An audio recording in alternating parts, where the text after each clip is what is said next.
sometimes. Listen in your office, Am I back? neighborhood bar. Very confused. We're doing it. We're doing it. Going We're on having fun.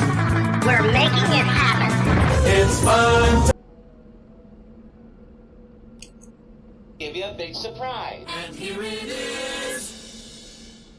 Who were these podcasters yesterday? No. Half of the hosts didn't show up. Which half? Eric Zane, was not there. And Christian just couldn't get hold of him, didn't know what was going on.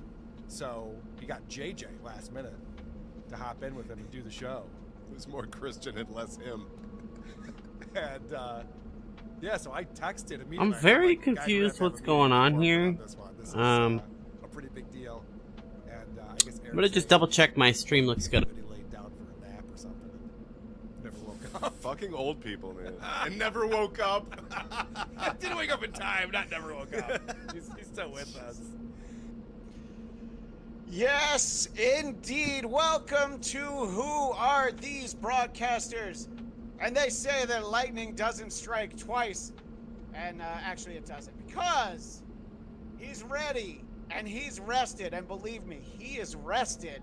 The one, the only America's sweetheart, Eric in Zane Asylum. Zane, EZ, welcome back to the show. We missed you.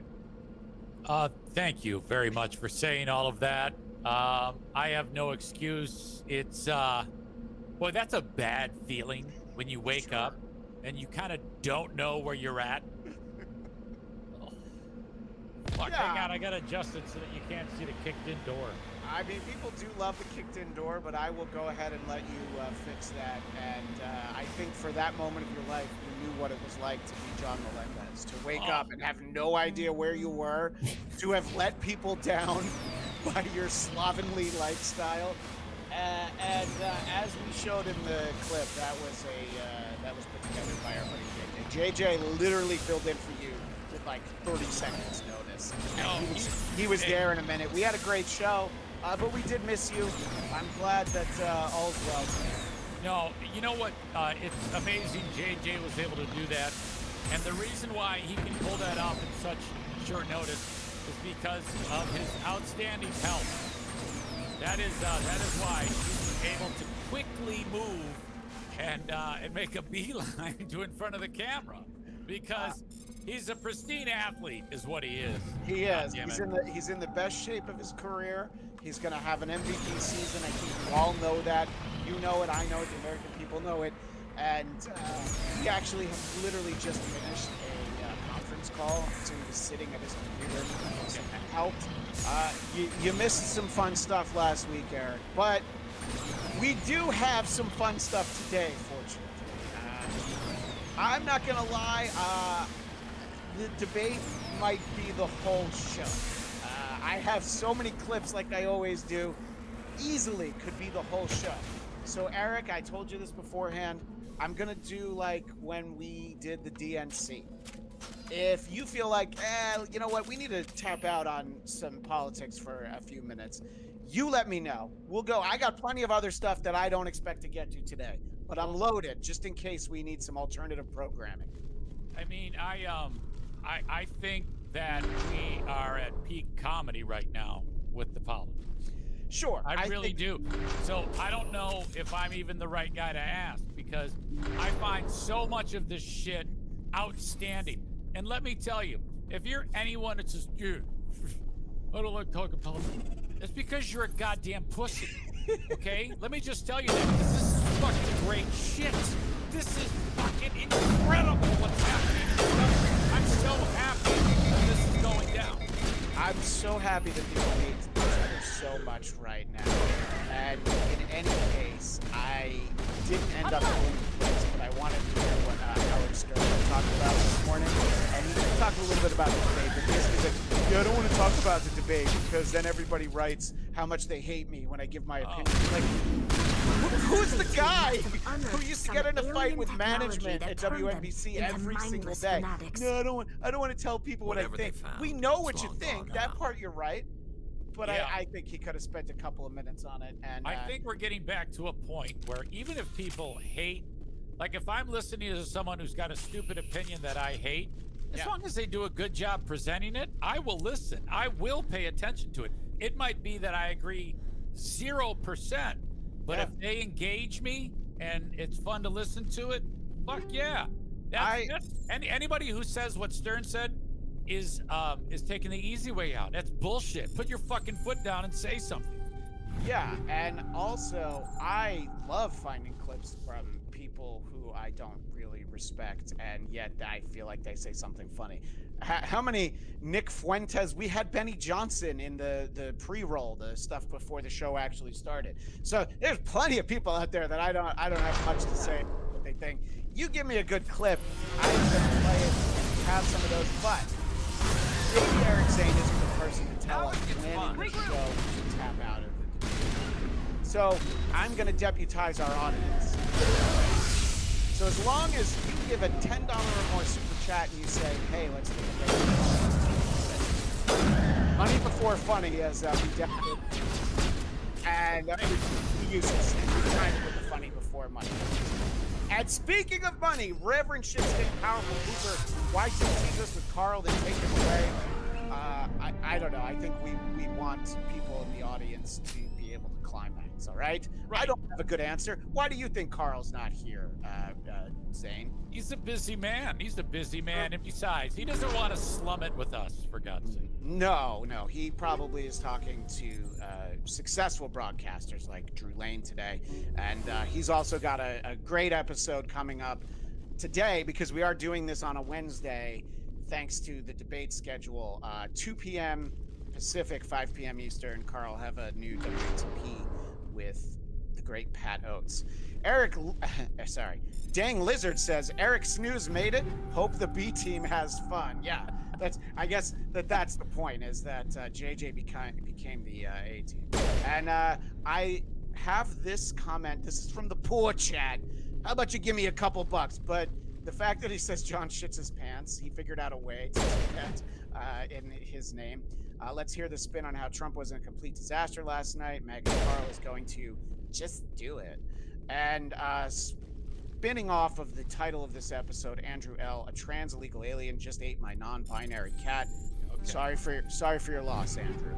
So my question is going to be answered by the audience. If they're into it, we're going to keep going. And I know there's been already like 7 minutes of ramp up, but we had to make fun of Zane for taking a nap last week. Absolutely. Right? That was, and by the way, the part about I didn't feel good, that's a lie.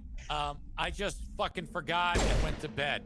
Yeah. It can now be told. There was no feeling not well. That was just save face, but I'm now taking that back. I completely lost my All right, didn't mean to hit that. That's on me. I was just trying to shut you up. No. I clicked where I shouldn't have. My apologies. So, yeah, I was just like, oh, okay. He told Carl, because we're on 2 text threads. There's one you and me, and then there's one you, me, and Carl.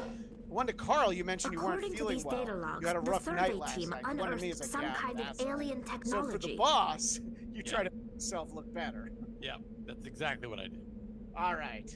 So, and the way Super Chats work on this show is, yes, $10. We'll talk about something other than politics. But according the highest to these dollar data amount logs, is the going to survey be my team sign-off. unearthed All some that kind being of said, alien let's technology. dive into politics and talk about the debate.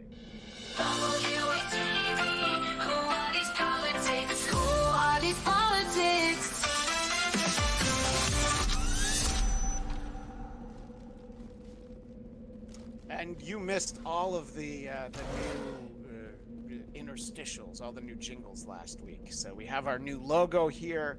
We're trying to look like a more professional show.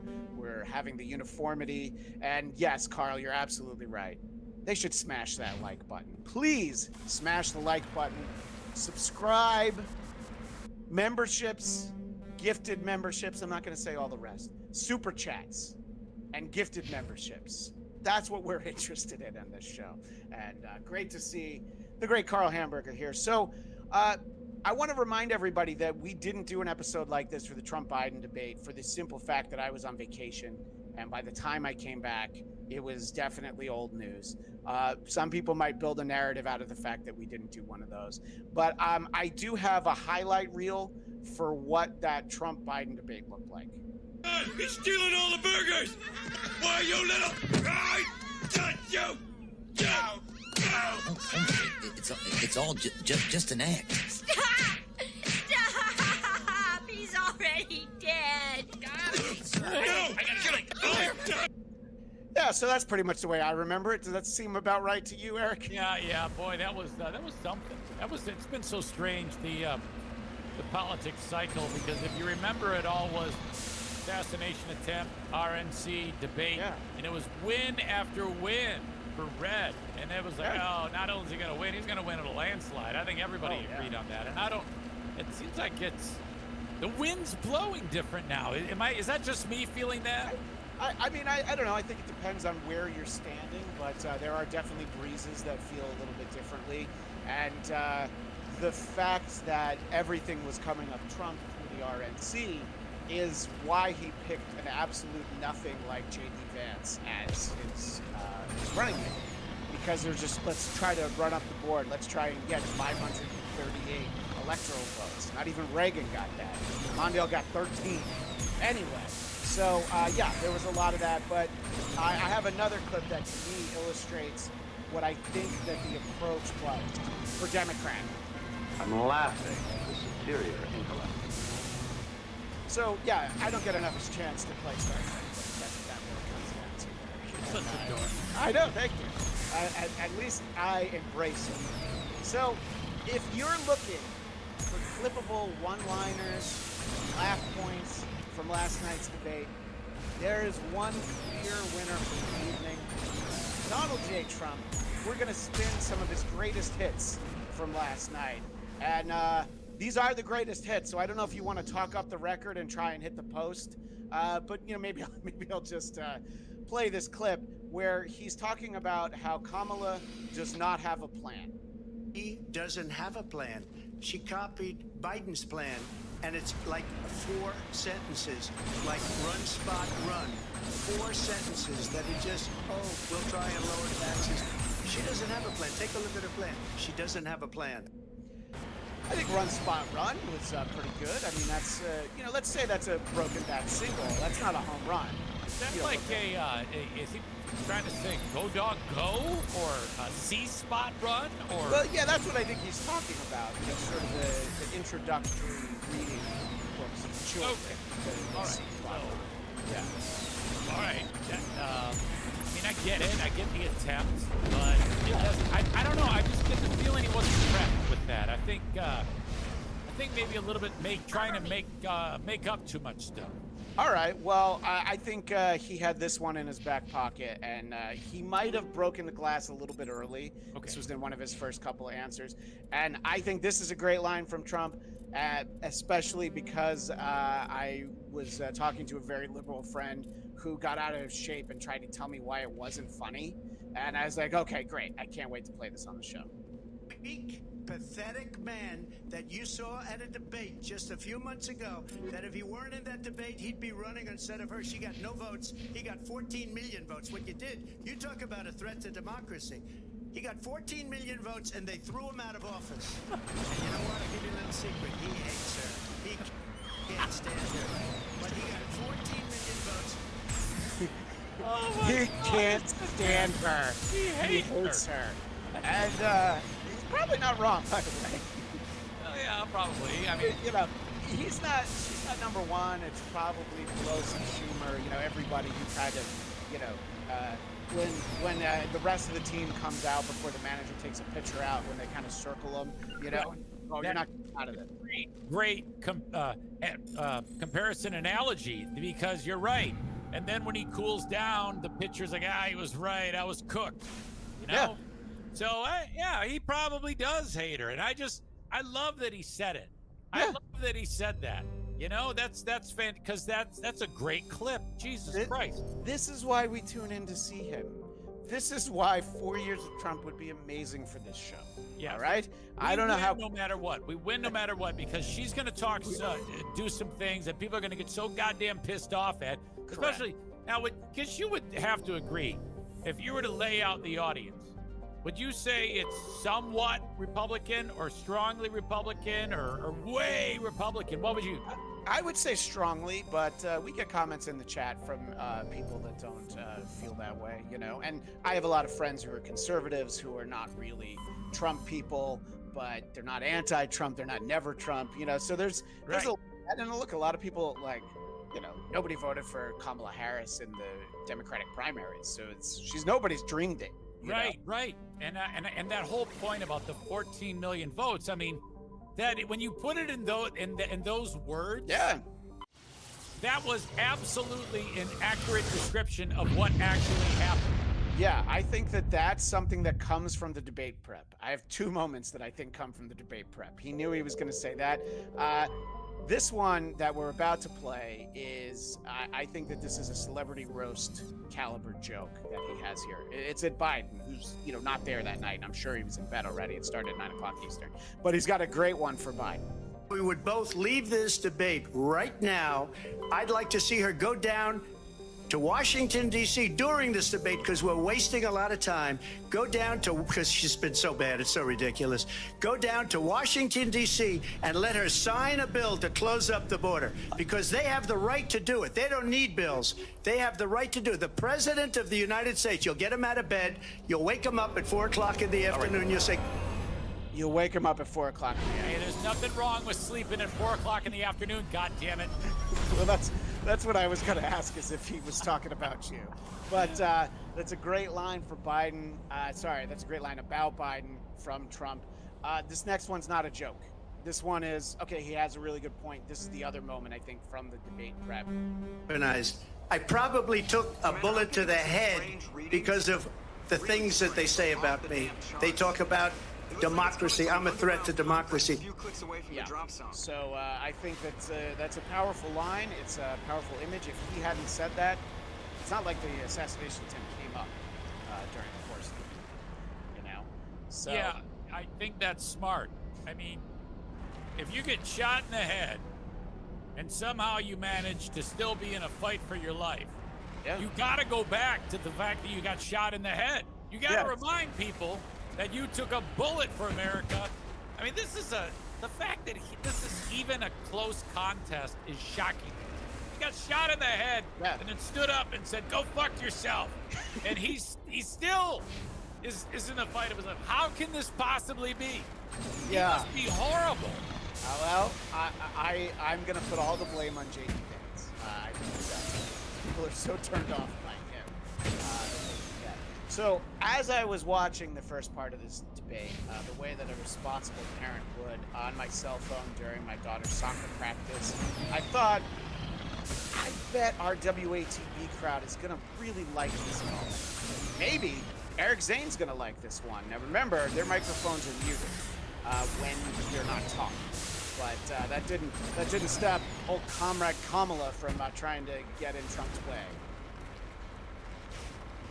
She was big on defund the police. In Minnesota, she went out. Wait a minute, I'm talking now. You don't mind, please. Does that sound familiar? Does that sound familiar? Fuck, man. I'm telling you, he's sharp as fuck. That's pretty quick. Yeah. No, it's great. And I think that the ladies in the audience might not be too excited with that tone. And I'm sorry to have to remind our audience that it does matter because some genius somewhere decided to give women the right to vote. Nobody asked me. Nobody asked Eric Zane. I don't think they're going to appreciate this one either. We're sitting in Moscow. Quiet, please. I do need that as a drop on our board. Just quiet, please. I feel like... Oh, God. I love it. It is so fantastic. Look at this.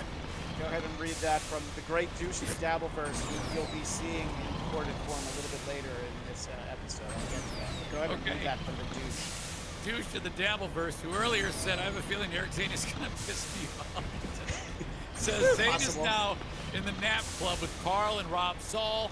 Get this man in mandolin. Skoda! Yeah. Personally, I don't think Trump did the job he needed to illustrate Carl writes, we let them drive too. See, Carl's making some sense today. You know, I don't know if we agree on music, but he's talking a lot of sense today, and I like where Hamburger's coming from. Hamburger. So what I was about to say is that I don't think Trump did what he needed to in terms of illustrating just how far to the left Kamala Harris is, and just how liberal her policies are. But this moment really did it, and it's why it's the title of this episode. And I almost skipped it. To do transgender operations on illegal aliens that are in prison. Yes, exactly. By the way, what part of that would she complain about? We know she loves putting people in prison, all right? She's got no problem with illegal aliens, and no issue with the transgender. So find the lie. I can't. Do you find a lie in there, Easy? Well, no, I don't. I mean, whether it's happening or not, I mean, let's be honest. I would love to see a YouTube channel where that's all they're doing. Stop making transgender women into men and men into women, and think that they're coming into this country land of opportunity. Oh my God. That's like some next level, I don't know, Twilight Zone or Fantasy Island level shit. It's like, oh, you want to come to America? Great. You have to change your gender when you get here. You know, what do you think? These have to come from one particular place. Like, there's got to be one person who thinks up these scenarios, and then they're either, or maybe it's Trump thinking them up, I don't know.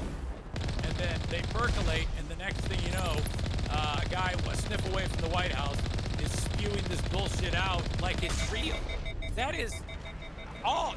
This all goes to the whole point about how entertaining this all is and how wonderful of a time this is that we are living in, where we can have these great moments. That is fucking great TV. I'm so excited for a couple weeks from now when Saturday Night Live comes back for its 50th season and manages to fumble every aspect of what should be the biggest layup in the history of the show and not be funny about something that's so inherently funny. I couldn't be more excited about that. Speaking of excited, our friend JFK Headchunk, who donated a lot of money during Carl's emergency episode. We played that at the beginning. We appreciate JFK Headchunk always having our back. He likes his bear meat, so RFK was his guy. Yeah, I get it, you know. And Doom with the important question. Is this a show? Yes, Doom. This is a show. I don't know. This is definitely a show. Oh, okay. Maybe. Well,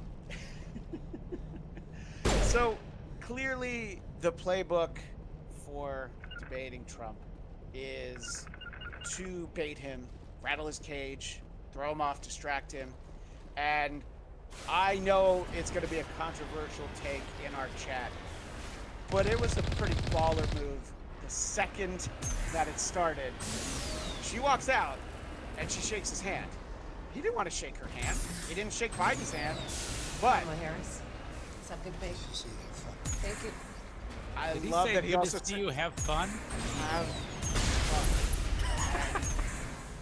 I know that there might be a split decision on this fight in our chat, but I think she's thinking, whether you think we succeeded or not, she's like, I'm ready for some fun. Can you imagine if she wiped her hand off? Like when... If she had like a spray bottle or, even just like a wet wipe or something. Yeah, a can of fucking spray it on. Yeah. Or she like sniffed her fingers and went, oh, God! Or she just like, she just lit her hand on fire just to burn it off. Cut it off! Fucking blood diamond! I need it. So, I think that she started off very poorly. She was asked a question, you're better off than you were 4 years ago. There's a lot of words, didn't make any sense, it's too long. And, he had a couple of good answers early. But this is like maybe 10 minutes. And he was doing a pretty good job. But this is where Kamala Harris turned into that cartoon character who casts a fishing line and there's a carrot on the end of it. And so you dangle it right in front and it's like, oh, I don't want that carrot, but fuck, I like carrots, don't I? So this is her talking about one of his favorite things to do, hold a rally. To do something really unusual, and I'm going to invite you to attend one of Donald Trump's rallies, because it's a really interesting thing to watch. You will see during the course of his rallies, he talks about fictional characters like Hannibal Lecter. We played that. He will talk about windmills cause cancer. We played that. And what you will also notice is that people start leaving his rallies early out of exhaustion and boredom. And I will tell you, the one thing you will not hear him talk about is you. The look on his face when she said boredom, if there was any chance, because look, I'm not a politician. I don't care that much. The right answer would have been something like, so you have a lot of time to pay attention to my rallies instead of going down to the border. I mean, anything really. You know, you want to pay attention to my rallies instead of, I don't know, doing your job. There's a lot of things you could say there, you know. Well, yeah, absolutely. And I think that it's very important to have a handle if you're him. Yeah. So don't take the bait. That's a right. That's a fucking not a pro move. If you have to respond to some type of accusation because you think you got to set the record straight, because anybody who loves Trump doesn't believe her anyway. Right. 100%. But this turned into such a catastrophe because he was kind of like, she was the aggressor. And yeah. I think he kind of fell on his own fucking dick here. Which, unlike yours, his works, by the way. We know that. His dick. Big time. Yeah. Well, as far as... No, it doesn't. As far as Stormy Daniels says, let's put it that way. Yeah. All right. So, David Muir, one of the moderators, and we'll talk about the moderators in a little bit, he's ready to move on. Trump is not. Agents and officers on the board. First, let me respond as to the Please. rallies. She said people start leaving. People don't go to her rallies. There's no reason to go. All right, and pause it. the people that do go, she's but. Yep.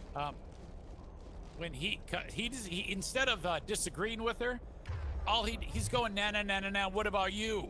Yeah. He's saying, yeah. What about your rallies? That's what he's doing there. Instead of disputing it, which also would have been a mistake. Now he's going in an entirely different world, and he's saying shit that in an effort to get back at her. I guess is that what he's doing?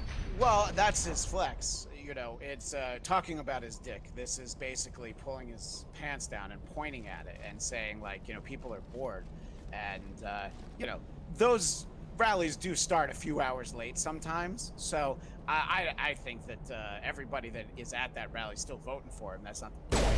They do tend to drag on. And there's a familiarity to it. You know, I have said that the Trump diehards, like the all-in people, it's kind of like the band Fish, the jam band. They can fill arenas, but most people you talk to are like, I don't know what it sound like. You hear it. Yeah, I'm not that into it. And I've been saying that for a few months. Look, and then George Will, who's way smarter than me, said that yes, Trump fans are like dead. God damn it! Obviously, I'm almost as smart as George Will. I'm sorry, what are you gonna say? My point was, not every Trump rally can be as exciting as Pennsylvania. I mean, that was sweet. No. There was tons of. It was short. There's tons of action. You know, people stayed there even after the sense of community. A clip I didn't pull from Newsmax. Yeah, I was up until like 2:30 in the morning last night. Yeah, I watched like post game on Newsmax. That's how much I care about our audience. That's how much I want to make their so anyway, let's get back to him talking about rallies. I was actually going to move on to the next one. Oh wait, you got 8 seconds into this. And the people that do go, she's bussing them in and paying them to be there. By the way, and maybe that's true. I'm not going to say it's not true. A better line is the only way people watch her is if they lie and say Beyonce's going to be on. Right? Yeah, something like that. He doesn't need my help. I'm just saying. And then showing them in a different light. So she can't talk about that. People don't leave my rallies. We have the biggest rallies, the most incredible. Yeah. She has body language that's saying, go fuck yourself. She's actually saying, go fuck yourself.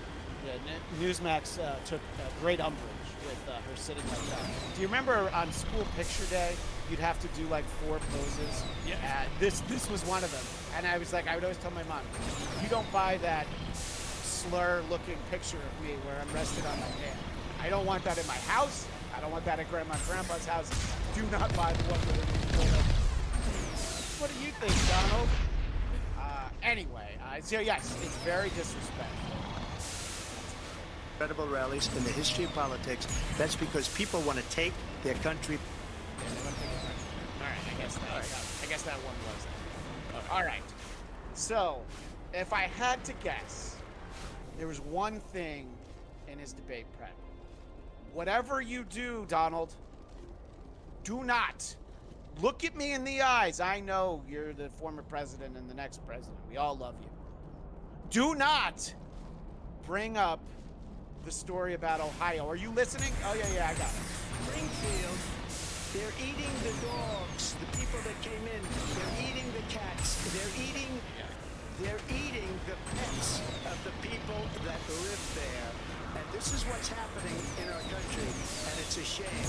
As far as rallies are concerned, Eating dogs would be a shame. I mean, let's be honest.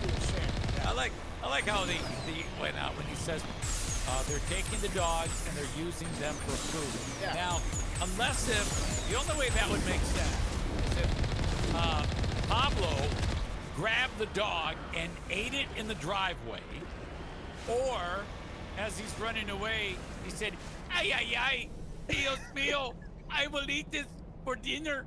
Or if he ate it and then called up and said, "Ay, ay, ay, I used this for dinner, senor." How the fuck would anybody know that their dog was eaten for dinner? Que lástima. Hay un perro en mi estómago. Yes, what a shame. There's a dog in my stomach. By the way, something tells me that he's like, great, I'm going to call out the Haitians. No, you're actually polling really well with the Haitians. All right, I'll just say the immigrants then. Because that's that story. That is the Haitians in Springfield, which seems to be a real problem. But I'm sure everybody's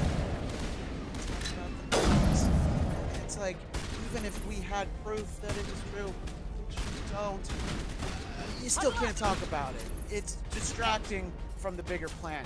But all right, if you're going to talk about the dogs, and it's a shame. As far as rallies are concerned, as far as the reason they go is they like what I say. They want to bring our country back. They want to make America great again. It's a very simple phrase, make America great again. Yep, it is a very simple phrase, and it's perfect. It works. It certainly got him elected. I mean, a lot of other factors, but your slogans don't always work. So, go ahead. All right, I'm gonna jump in. Reverend Chip Powerful Cooper says we have photos and witness testimony from locals of Haitians eating pets. Who's we? The Powerful Pooper Industries. Okay, so and then Haitians are black French speakers, not Mexicans. Easy. So I take back Dios mío, and I have to go with your dog. Does your dog taste good? Part of being up until 2:30, Reverend should say Powerful Pooper.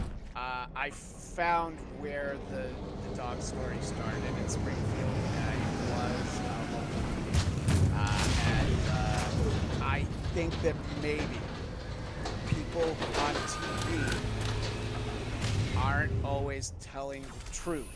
Perhaps there are reasons why. I'm not talking about telling the truth. That stupid people like him will believe it. No, I love Reverend Shitstain Powerful Cooper. I'm not calling him a stupid person. That is Eric Zane. I'll put him in the small box and give me $5. Whatever it takes. But anyway, so a lot of people are sick. A lot of people are saying, I can't believe I just said it, but millions. There's millions. A big part of the conversation is this moment from David Muir that felt like we're on for millions of people around the world. We're on like every channel. We're like the VMAs. We're on every channel at the same time right now. I gotta say something, as a journalist, he felt that this was important to do. If I hear you bring up Springfield, Ohio, and hey, look at that! Hey, thanks. I appreciate you letting me know. How's it going? Let me just say here, this is the I've seen people on television. When I was in college, I told a girl I had a 9.5-inch cock. I'll tell you what, it's not true. Okay, swap. Mine and Easy's taped together. And go. Especially since it's and look, could this be true? 100%, as our buddy Quad Father would say. But you don't have Good game and good posters. Well, thank you very much. I appreciate it. I don't want a video of this happening. Oh no! Hold on. Let me get you up. I'll send it to you. I'll be like, you know what? I believe All right. I saw a video. I don't want to see it. I believe he's not. Yeah, I believe that he made up the story, Reverend Shitstain. In fact, Trump should have said, Reverend Shitstain. Can y'all get into cover and stop getting stop getting killed so easily? That's what he's doing. He's doing the here's my proof, bro, or whatever the fuck. Oh yeah. It's a good question. We are watching Who Are These Broadcasters, episode 58, Transgender Operations on Illegal Aliens in Prison. Whatever the fuck. He did It's a that. series where two guys cover things that are going on in broadcasting and social media and stuff. By the way, the super chats were really covered in. It's dried up. That's alright. We do this because we have fun with it. And so yeah. Trump's like, I saw people. It's a good show. I like it. It's hosted by Christian Blatt on the left and Eric Zane on the right. So maybe he said that, and maybe that's a good thing to say for a city manager. He's not wrong. The people on television saying that Yes. was eaten by the people that went there. Again, the city manager says there's no evidence. Yes, I identify as a transgender We'll woman. find out. Well, yeah, we'll go there. JD Vance is gonna go there and walk into the donut shop and ask stupid questions. Hey, are dogs eating here? Yeah, good. JD Vance is very proud of that story because he feels like him. I don't understand that part of the question. What do you mean? Memes, he's like, finally, people are paying attention because of our memes. And, you know, maybe people are laughing at JD Vance instead of with him. I don't know. But a lot of people felt like... Alright, it's about time to re-equip my people. I will do that But once I if you enter don't want to this get, well, room. hey, if you don't want to get fact-checked, don't Oh, talk about I people eating dogs transitioned when at you the don't end know of they're 2016, eating dogs. 2017, If nobody so, showed you pictures like New Year's of Eve, a dog barbecue, 2017. I saw a picture of RFK where it looked like he No, sure ate a New dog. Year's Day, People say it 2017, wasn't. sorry. I don't know. We'll see. We'll find out. See how it works? Like it's right, So, like right then, right at the it seemed transition like, did period they between know- years. I mean, was that the very first time that this trope was paraded out, or had it been? Well, had Reverend Shitstain not published Oh no, it? that story's been going on. Okay, the hold whole on. Show that I basically shit canned that we're not doing today. Yeah. I had clips about the Okay. Haitians. So eating this dogs. isn't. It wasn't like Trump didn't talk to Reverend Shitstain after he fabricated that. So and it would ran with the be- right there. It's been around a little bit. It's been around a little bit. Gotcha. How do I? But for a lot of people tuning in, especially people in other parts of the world, like people are eating dogs in There we Ohio. go. I mean, look, I don't need an excuse to never go to Ohio, but that's one right there. Look, even if it was true. So even like if it December was true, 2016, going into if a couple of 2017. dogs get eaten, they're probably asshole dogs. to Like the begin end with. of And, 2016, you know, the there's a beginning lot of people here. 2017, There's like a New lot of Year's immigrants Eve. coming and flooding into the country. That's the day I decided, Some I of guess. them are going to eat dogs. What I will say is the narrative changed to dogs because at first they were talking about cats. Then they remember everybody hates cats because cats are assholes. So they're like, all right, well, dogs. Dog's man's best friend. They felt like they could get Eric Zane because we know. Time for new sniper. Cats, Well, you could take them or leave them. Yeah, I want him to eat my neighbor's dog though, because that fucker. There wants isn't really a dog. why. So if a few dogs get eaten because some wonderful Haitians are in our great country to put on roofs. Ooh, it's a make 4-shot. shit, Perfect. I say, bring them all Much in. better heat sink. Open border. More dead dogs and more shit gets made. That's a world I want to live in. Well, I feel like another moment. There's from not like a the reason why is, transgender whatever you people do, are just don't transgender, take you know? debate on That's just anything how it is. racial, It's not like it's really a okay? choice. And I think he thought that this was a good answer. You believe it's appropriate to weigh in on It's like being gay. You can decide to pretend you're not gay, but either you're gay or you're not gay. You make a big deal out of something. I couldn't care less. Whatever she wants to be is okay with me. But those were your words, so I'm I don't asking. know. I don't know. I mean, all I can say is I read where she was not black, that she put out, and I'll say that. And So That she put out? that's the real reason I actually have this clip. I don't care about the racial. Is he said that she put out? So I these are the didn't things change that- anything physical. I mean, it's...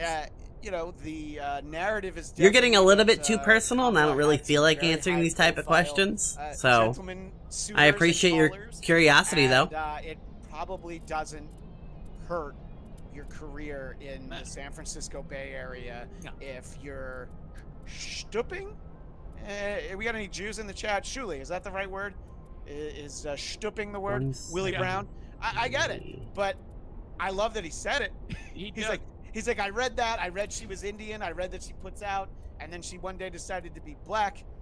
Yeah, okay, but Oh yeah, no worries. I'm not offended or anything. Just, you know, it's not something I really talk about because I don't really have answers for it. That might have been one of those, but tell me I'm wrong in the chat. Well, I think that if she were smart, she would say, well, yeah, I was surrounded by Asians at the time, so I'm Asian. And then I was surrounded by blacks, so now I'm black, which I am, so he's correct. I mean, if I'm with the blacks, I'm not going to say I'm Asian. Why the fuck would I do that? And oh, by the way, I've had so many cocks in me, it's unbelievable. And most people would be happy that they get tons of dick or pussy. So yes, he is correct on everything. Yeah, and that's another drop that I need. then I read that she was black, and that's okay. Either one was okay with me. I just wanted to let him finish his thought. So yeah, either one's okay with it. Right. Anyone can transition. Look, you either transition from male to female or female to male. I mean, it's pretty binary in that aspect. Yeah. Is they're real sensitive. But then you have like and they have people thin who skin. have like so many They labels don't that it gets like that I confusing. can So that's sit why I here stay and out of do all this that show. stuff. And all I have to say to you is, So I was born male, identify as who's female. stopping you from taking my place? If you weren't a retard, you could have this job. Well, JJ took your place last week. So. Well, once. That happened once. But until you can show you have the acumen to be as awesome as I am on a goddamn weekly basis, you're fucked. Hey, Eric Zane's been in radio since he was 18. All right, I think we're so he's a broadcaster. He loves all radio. caught up then? All right. 260, 207, 177. Just okay. sensitively, let me just say, facts don't care about your feelings. Okay. Sometimes snowflakes need to be reminded. Well, some trans people like to make it their entire identity, so you know, it can be annoying sometimes. I'm just who I am, and I happen to be trans. So, a moment ago. Okay, the only thing I gotta change left is her sniper. If you don't want to be fact-checked, there's another topic that you should probably steer clear of. Okay, cool. So then we should mark everything else as trash. That's abortion. And if you are going to talk about abortion, you should probably use terms like late-term abortions. The term partial birth was going around for a while. That's a horrific concept. Yeah, that idea of partial birth. Yeah, you basically got to hack stuff out as it presents. Yeah. But if you're going to say the 9th month, okay, there we go. the Pretty baby's much born, cleared now. And I'm going to preemptively fact check. See, David Muir could have been like, "Yeah, idiot, you're talking about Ralph Northam, the former governor of Virginia, not West Virginia. That's the state you're going to carry, West Virginia. You should respect the people who actually are in West Virginia." So he dove into this. Ah, we're back to shitty burst pistol. All right. Regular Virginia. Ralph Northam. The governor before, he said the baby will be born and we will decide what to do with the baby. In other words, we'll execute the baby. And that's why I did that, because that predominant. Yeah. So, and I know people who are very staunchly pro-life. And Nothing I in there? understand Okay. and I respect, you know, my viewpoint. The first time I heard my first kid's heartbeat, I'm like, oh, maybe I think a little differently about this. But That's a little bit I like to personal, stay and I out don't of like to things. answer questions That's about me, right? And you can that. think what you want about me, But the other moderator. This is where I remember that I forgot to look up her name. Sorry, but No worries. You know what the show is. So she chimes in, very matter of factly, and I could understand people being upset. But if you say that the baby's born and then we put it aside and we decide whether or not we're going to execute it, somebody might fact check you. Tremendous credit to those 6 justices. Sorry, I'm gonna jump in. Go ahead. Yeah, no So problem. he's suggesting baby comes out. Oh, this is beautiful. Put it in the warming tray or whatever the fuck it is. Well, and then some guy comes in with an ice pick like Game of Thrones and goes, ah! No. It's more like sneak up behind the baby. Oh, okay. Yeah. All right. Polly Walnuts. Gotcha. All right. Yeah, and let the fact check, and then I'll talk. No state in this country where it is legal to kill a baby after it's Hi. born. Madam. Yeah, I could try. There is no state in the union where it is legal to kill a baby. Can you hear me out there? It's born. I'm Believe me, I don't trapped. want to talk about abortion much on this Okay. show, but it was. I do. I get hard. Are you okay? What happened to you? And that's why he's here, okay? Some of those babies deserve it. Well, I need you to get me out of it, all let's right? poll the chat. You look like you're Anybody moving wanna just say fine. which babies deserve it? JFK Headchuck. Wait, are Haitians eating babies now? So yeah. So there is there was again some spin. And Fantastic. my friends at Newsmax. We have a lot of clips from Newsmax. I don't even know if we got time to get to the ones I didn't. That's right. But Okay. they said, well, there are 6 states where it is legal. I'm like, all right, you're gonna have to show me. And I don't want to see the body. Okay. I want to see you do it. Can I just walk in? No, that'd be too easy. You want to see Craig? Probably got to go down and around. Perform. Tommy getting made $20 every hot mic. That's somebody who understands the show. Honestly, if we ever don't hit the goal in an episode and we get a bunch of $2, that should be my default sign off for shows. Are we good? All right. So maybe we'll cool the temperatures a little bit. We're talking about killing babies and whether or not it happens. And I'm not trying to demean people's feelings. Right. But again, facts don't care about your feelings. And I can't see what Douche is saying, so go ahead and read it. I don't know what this It's says. infuriating. You see, Douche of the Dabbleverse is very sensitive. And he gets very upset. But when I do my job, okay, it's like pay my hand, slap my hand. Thanks for the $2. Oh, everybody gets mad and butthurt. That is what Douche of the Dabbleverse is all about. That's where he makes his bed. It's a goddamn embarrassment to humanity. That's cool, I guess. Well, I love Douche of the Dabbleverse. He's a great guy. And you'll hear from him a little later in the show. He and Mumbling Nick have the counterpoint of post-debate coverage. Well, I'm happy. I'm happy. Oh, I forgot about these. They're all very talented, but my God, what a bunch of children. And keep in mind, did he just give us money, or was that from the poor chat? He gave us money. Oh yeah, he gave us $5 earlier. Give us $5. It's very sweet. Douche can say whatever. Oh, I have 2 upgrades on this gun now? He can say whatever he wants, but I have to respond to his stupidity. All right. Well, that's Eric Zane, host of the Insane Asylum. That is not me. Anyway, back at the beginning of this segment that I feel like started, a few minutes ago, Trump had a solid line about how Kamala doesn't have a plan. She just copied Biden. And I liked the C-spot run. You didn't seem to be blown away by it. I thought it was pretty funny, but that's all right. Now that we know I can equip 2 of them. Okay. I don't know how much stock we can put in on your reaction. So thankfully, when the topic of replacing Obamacare comes up, Trump's got himself a plan. So otherwise he would look foolish. No, you still do not have a plan. I have concepts of a plan. I'm not president right now. But if we come up with something, I would only change it if we come up with something that's better and less expensive. And there are concepts and options we have to do that. And you'll be hearing about it in the not too distant future. I'd like to set the Vegas line on when we get his replacement for Obamacare plan. I'm going to set the line. I want to set the line at never, but I'm going to set the line at October 20th. let us know in the chat if you think we'll get it before or after that.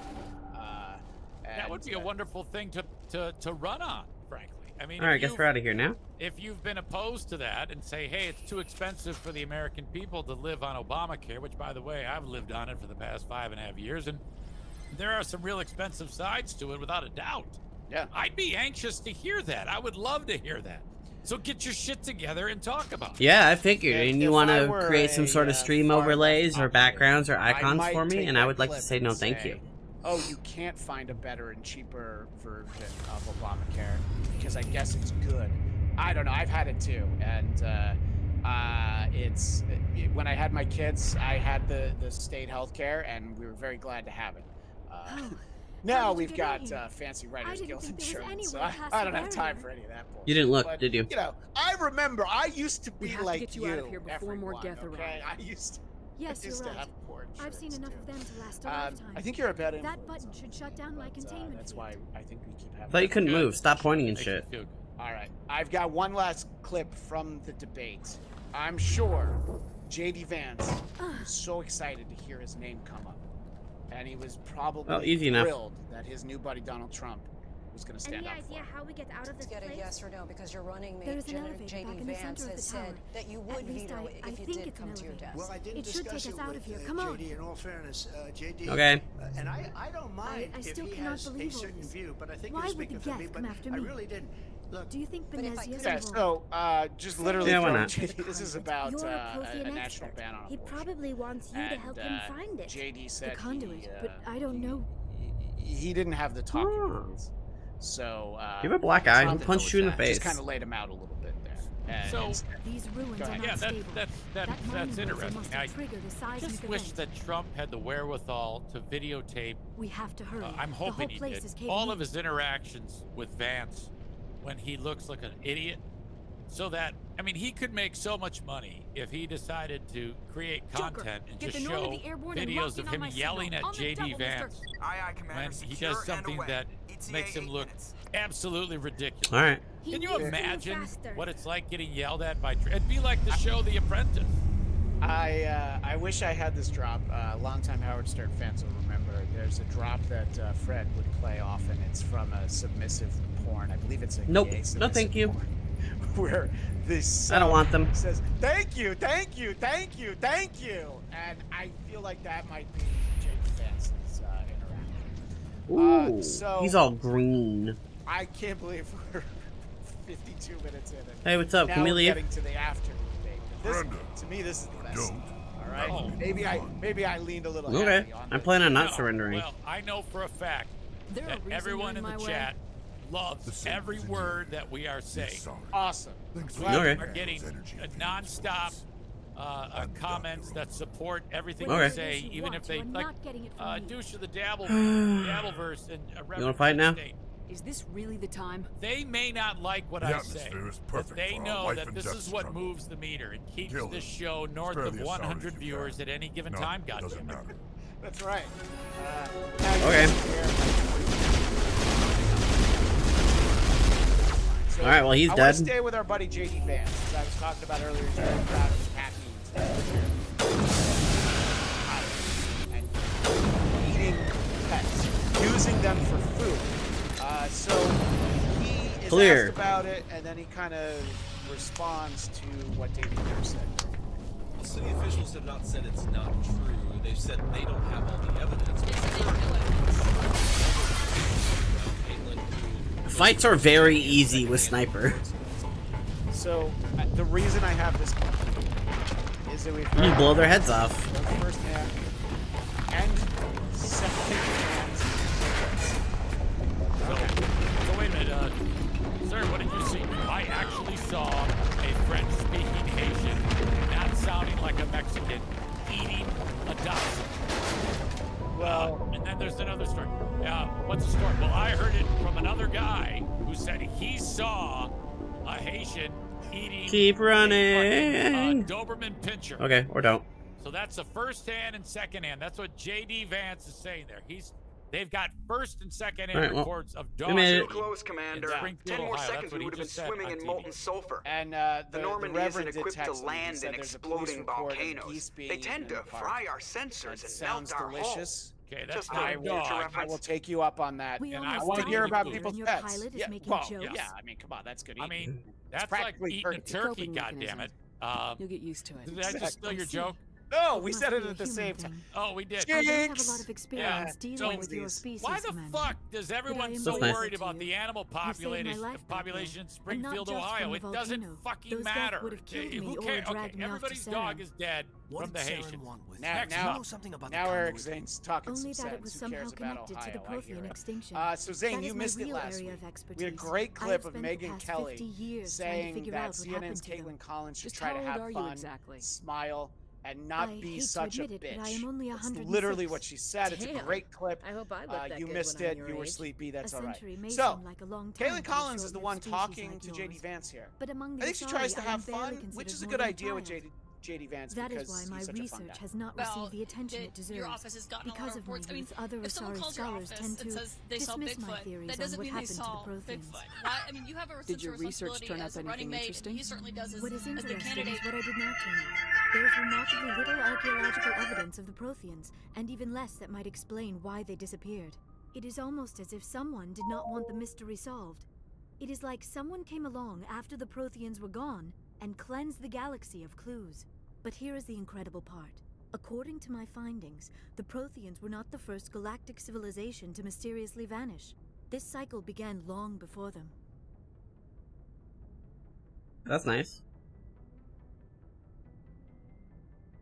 If the Protheans weren't the first, then who was? I don't know. There is barely any evidence on the Protheans, even less on those who came before them. I cannot prove my theory, but I know I am right. The galaxy is built on a cycle of extinction. Each time a great civilization rises up, it is suddenly and violently cast down. Only ruins survive. The Protheans rose up from a single world until their empire spanned the entire galaxy. Yet even they climbed to the top on the remains of those who came before. Their greatest achievements, the mass relays and the Citadel, are based on the technology of those who came before them.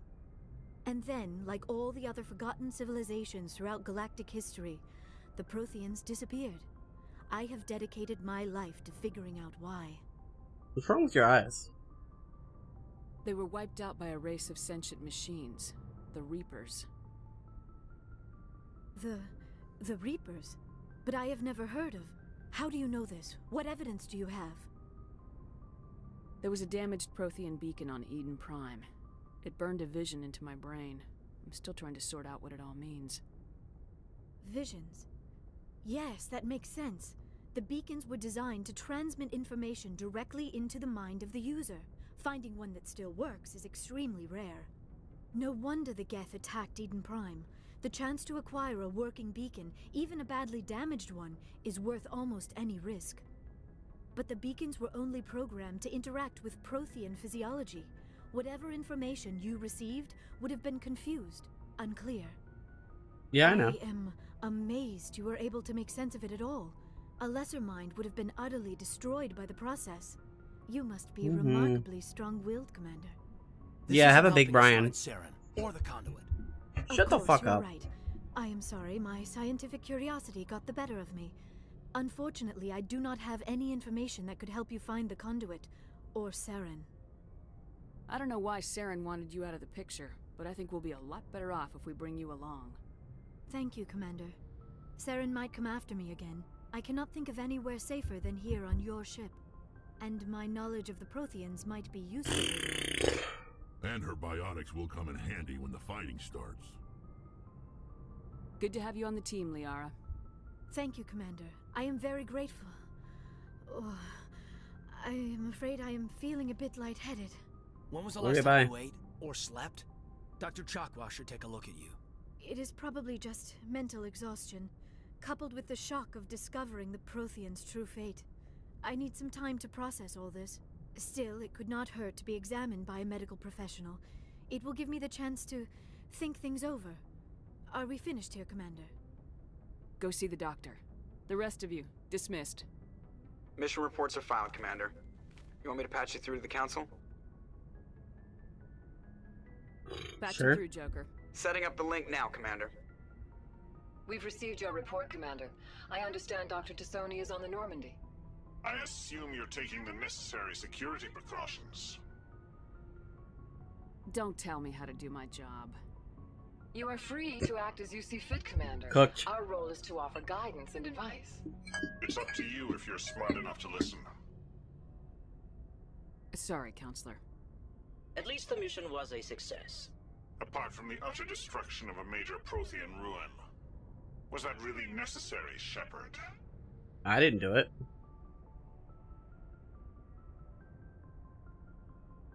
The Geth were crawling all over those ruins. We were lucky to make it out alive. Of course, Commander. The mission must always take priority. Good luck, Commander. Remember, we are all counting on you. Yay! Alright, so I'm gonna hit A, be right back. To not promote false information, Look, right? Caitlin, it's a totally fair point. Nobody's calling my office and saying that they saw Bigfoot with them. Ooh, I keep hitting the wrong one on there. There was a There we go. Goddamn analogy. There was a police report of Haitians eating Bigfoot in the street. And I honestly, that would get me to Springfield, Ohio. I wouldn't know what Bigfoot tastes like, and I'm not talking about the Howard Stern whackpacker. You know, I definitely want to know. All right. So Trump hits the spin room afterwards. And, oh, I'm sorry. What I want to say about the two clips we just showed. I have given JD credit on one thing. He shows up for everything. He talks to everyone. He doesn't seem to say no. And the other campaign, you don't see them very much. That's true. King of all Bears. So I do give huge credit to JD Vance for actually doing these interviews.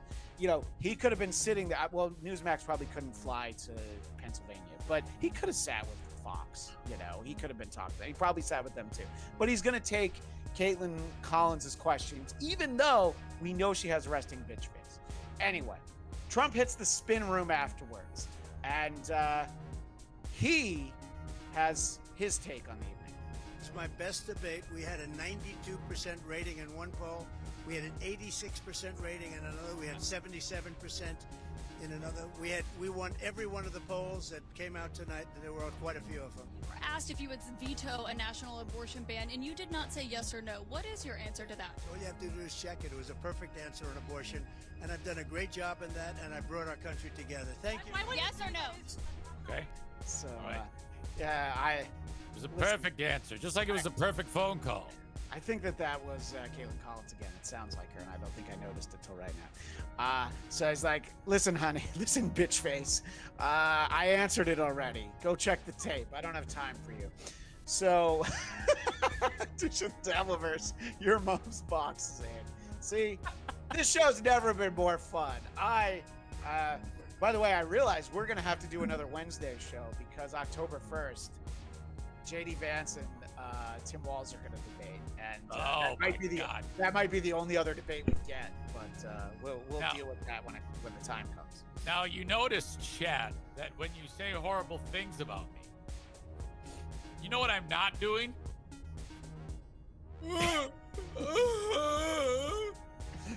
I'm laughing because you're funny, you dumb dicks. Yeah, I think that shockingly, you're giving me an opportunity to reuse my Star Trek clip. I'm laughing at the superior intellect. And that's the chat right there. The great Ricardo Montalban with his really distracting pectorals, but I don't think that's what this show's about. maybe I'm wrong. Yeah, Eric Zane is facts. Eric Zane doesn't care about your feelings. Yeah. All right, so Trump bebops over to another corner of the spin room. So the clip starts off, somebody asks, why didn't you look at her? And I'm like, oh yeah, he didn't look at her. I didn't even realize it. He looked at the moderators. That's right. She was busy making goo-goo eyes and kissy faces at him or whatever that shit was. But Why wouldn't you look at her? The polls are indicating that we got 90%, 60%, 72%, 71%, Well, hold on. and 89%. Listen to this guy. So there's the question. Where are you getting these numbers from? And I'm glad that whoever that was asked. I think that not every woman at one of these things is Caitlin Collins. So I think it's somebody else, actually. So I did look. The polls in question, Inside Paper, political polls, and I did hear, so these are from his Truth Social. These are the polls that he shared. So this is where the numbers come from. These are polls. They are online polls from people watching. So you'll hear like 93% on Daily Caller, which is the site that had been started by Tucker Carlson. And I honestly forget what the other one was. It might be Newsmax. I believe Newsmax had 93 to 6. And there was one that had like 19. Yeah, there was like one that had 19% for the moderators, like who won. Yeah. They're polling Trump audience members or Trump supporters. Is that what they're watching? They're watching on Twitter, and you know, it is called X now. And I'll tell you, X is a lot different from Twitter. Okay.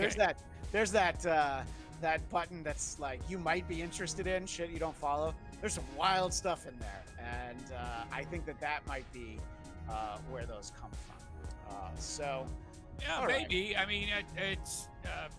I guess it all is in who you ask. I mean, if they support their guy, I would run with that too. I'd say 100%. I would just, if they're going to throw out numbers. I mean, I'll just say no one liked Kamala. Who's on the Newsmax X account voting for Harris so that we get the 6%? Yeah, and if you're going to give home cooking, you can't have it reasonably close. One of them was like 57%. Fuck that shit. You got to go 90 and up on all of these. If you're just going to make shit up, I would. So Trump sits down with his buddy Sean Hannity. Second debate. What's your answer? She lost. She wants it because she lost. So that's why she wants to debate. Okie dokie, and I am back. That I have this clip. Look over Trump's Yep. shoulder. There's our buddy Vivek Ramaswamy. And all those white faces I see. There he is. Yeah. Vivek Ramaswamy. How many people in that room tossed their keys to him because they thought he was the valet? I don't have an answer for that, but I do know that Ann Coulter would never vote for him because he's Indian. Do you have an answer? Well, I don't know. I have to think about it, but if you won the debate, I sort of think maybe I shouldn't do it. Why should I do another debate? She immediately said, we want another debate. That's, you know what happens when you're a prize fighter and you lose? You immediately want a new fight. You want a rematch. You want a rematch. The guy that won is sort of happy and thinking about it. Would you be inclined to say yes, or you maybe if it was on a fair network, I would do that. But I think let Hannity moderate it. Yeah, no, I think like I did Newsom and Ron DeSantis. I think it would be fair. You would be fair. Actually, would be you want fair. to know the truth. I want to ask. I want to toss this to our chat. How fair do you think Sean Hannity would be as a debate moderator? I'd like their answers. I think it'd be better if he wasn't fair. I mean, I would want that. I would want the moderators to be Musk, Hannity, and anyone else you can think. Coulter. Well, bring them all in. Legitimately, if you want to put Sean Hannity and Rachel Maddow on the same dais and they take turns asking questions, it's probably better than anything we've ever gotten. But that, nobody's going to agree to that. If Harris is worth anything, I think it would help her immensely if she said, I will debate you on any network you like. Commander. We got a transmission whatever coming in I from don't the Citadel. care the terms. Top priority clearance. Do one of those deals. Is it the ambassador? The ball not his firmly signature. in I his think it's court. from the Now he council. has to shit I'll or pass get it off through the the pot. I mean, I could be okay. a political analyst. Okay, I could run a goddamn campaign. I know shit. Commander Shepard. Yeah. We've received No, I mean, look, information I'm that may be not critical saying to you your don't mission know shit. against I think Sarah. we all know you know shit. I'll Obviously, take all the help I can you're get. you're the brains of this operation. Same as Helga without the wig. I'm listening. Smaller cock too. From We what I currently have understand. several infiltration units scattered I throughout the don't know. border Look, regions of like Citadel. JJ can confirm or This deny. It just particular doesn't unit work. was gathering intel All on right. Saren. Okay. That's broke. That's what he keeps referencing. What did they Goddamn find? it. Unfortunately, the message Yeah. we received was little more than So static. The to infiltration team must be in a that situation point where they can't set up about proper interstellar debate, he was communications. talking to his buddy Hannity there. But the message was he sent on a channel called reserved into for mission Fox and critical Friends this morning. communications. And it Whatever came they up were again trying to in tell another us, debate. we know it was important. Considering your interest in Sarah, we thought you might want to investigate this. Find out what happened to our team. The signal originated from the planet Vermeer. I'll look into it. The Council prefers not to become involved in the specifics of Spectre activities. We only want you to be aware of all your options, including Vermeer. Good luck, Commander Shepard. We will keep you advised if we learn anything else. Offering 3 dates of debates moderated by Martha and Brett. One is October 9th in Arizona. Well, I wouldn't want to have Martha and Brett. I'd love to have somebody else other than Martha and Brett. I'd love to have, frankly, Sean or Jesse or Laura. Somebody else. Let's give other people a shot. But I didn't think Martha and Brett were good last night. I thought Jesse was fantastic. All right, I assume you didn't watch the Fox post-debate coverage. If you had to guess, of those names that he said, who do you think thought he had a good night, and who do you think thought he had a bad night? Martha and Brett, he had a great night. No, he doesn't want to talk to them. Doesn't want to talk to them. They thought he had a bad night. But Jesse Waters was like, Okay. yeah, man, Trump was just being Trump. He had all the lines that you remember. And I have these clips played. I'm happy he interrupted that fucking twerp, by the know, way. You know who that is? No. That's Steve Ducey. That's our buddy Peter Ducey's dad. Okay. Well, he's shit. That guy, it took him forever to say it. It's like, come on, dude, spit it out. What the fuck is wrong with you? Yeah. Ugh. Well, let's get back to last night. And the news. The real news out of last night. There was this debate.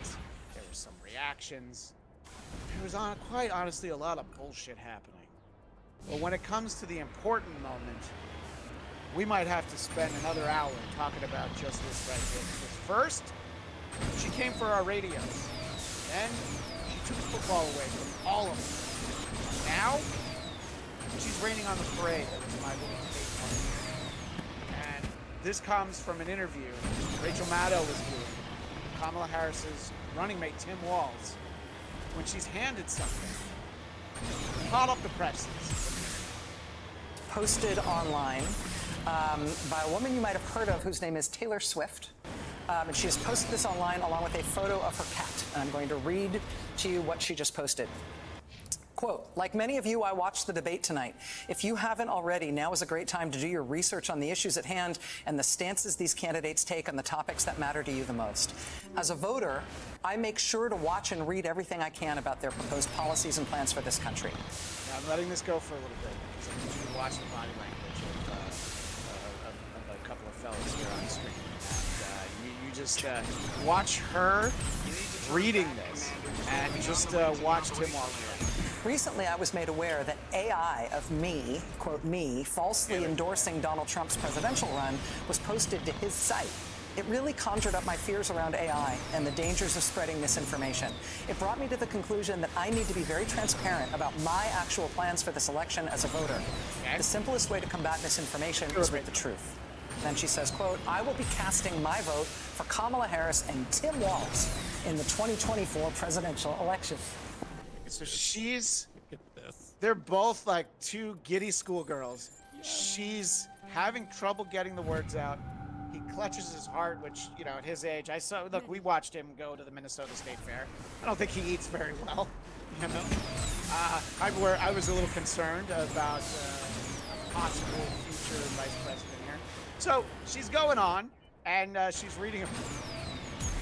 Oh, that's one for Eric Zane to read. I didn't even see it. That was an accident. I had my bag glasses on. I think there's something wrong with my mouth. I can't even see that. And I didn't really want to put that up there. It says something about Walz's retarded son like Swift, and that's horrible. That's the best. That's the most Eric Zane. That's the most Eric Zane move you could do. 3 times you act like you're not going to do it, and then you actually read it all the words. My mouth is busted, and it keeps posting Walz's retarded son like Swift. That's fucked up, man. Well, I was wondering if perhaps you might run into them, because I was thinking that Tim Walz looked like a bit of a blubbering bitch boy. Especially when she he gets to the end of Taylor's statement. Her selection of running mate Tim Walz, who has been standing up for LGBTQ+ rights, IVF, and a woman's right to her own body for decades. I've done my research, and I've made my choice.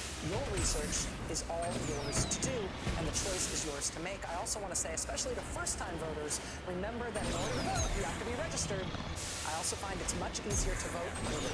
I will link I want to hear from register Walt. to find early voting dates and info in my story. He's The wonderful giggling. Taylor Swift. So we'll get to his reaction in a second. You know, there's a narrative that this guy isn't masculine. Do you think this clip is helping him or possibly? No, not at all. This is he is the father of all Generation Z. Yeah. Well, it'll get a little bit worse for that narrative in a second. Swift, signed childless cat lady. I have to get your response to that, Mr. Buffett. All those things, I am incredibly grateful, first of all, to Taylor Swift. I say that also as a cat owner ability. So there's a cat on. I know. I played an extra minute. I want the AI villain to actually make her eating the cat. That would go well with what's gone on in the last couple of days. I don't know, maybe some crazy story that she's actually Haitian and lives in Springfield, Ohio. Perhaps that would help. I don't know. But I actually am inclined not to vote for Harris because of Taylor Swift. I wouldn't have done it. She shouldn't have said anything, because anybody who likes Taylor Swift, there's no one who likes Taylor Swift that's voting for Trump in the first. Yeah. I mean, what percentage of the fan base is voting? You know, I think there's at least, 30-40% that can't vote anyway. But from the great Troy Smith chat, Zane is clearly the more educated host here. Sorry, Kristen, at least you have your looks and giant rod. The great Troy Smith. I'm going to see Troy on October 25th. Yeah, which, by the way, I didn't promote the Magic Bag because it's, as they say in show business, you went clean, sold out. No tickets left. Motherfucker. So I'm excited to at least hear the episode. That's important. I'm also announcing that if anyone goes there and wants to fight, I will fight you in the goddamn street out in front of the Magic Bag. See that? He'll go out in front of your house and try and get you to come into the street to fight him. Roll up! So you were very critical a moment ago when we saw Steve Ducey from Fox and Friends. He definitely instilled in his son the importance of getting the soundbite, because the interview's over and then he realizes, oh yeah, I gotta ask Trump about one more thing. Where after the debate last night, Taylor Swift endorsed Kamala Harris. What do you think? Well, I actually like Mrs. Make your brain reach for it. Mahomes much there better, you go, if you Mahomes. want to know the truth. She's a big Trump fan. I was not a Taylor Swift fan. It was just a question of time. She couldn't. You couldn't possibly endorse Biden. You look at Biden, you couldn't possibly endorse him. But she's a very liberal person. She seems to always endorse a Democrat, and she'll probably pay a price for it at in the marketplace. I just want to point out that Taylor Swift, I am not a fan. Someone who makes literal billions of dollars every month for selling out football stadiums. I don't know that this is going to work. Yeah, well, he's got Lee Greenwood, so, I mean... And Kid Rock. I mean, the KID is going to come out. Tom Ritchie, Lee Greenwood, motherfucker. He's sad. And Mahomes' mommy, I guess? Well, that's his wife. That's his wife. Yes, but no, I like Brittany. I think Brittany's great. Brittany was got a lot of news last week. She's a big MAGA fan. That's the one I like much better than Taylor Swift. Really?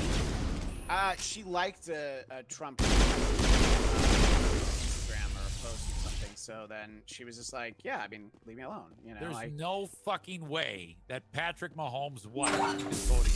There's no way. I don't believe that.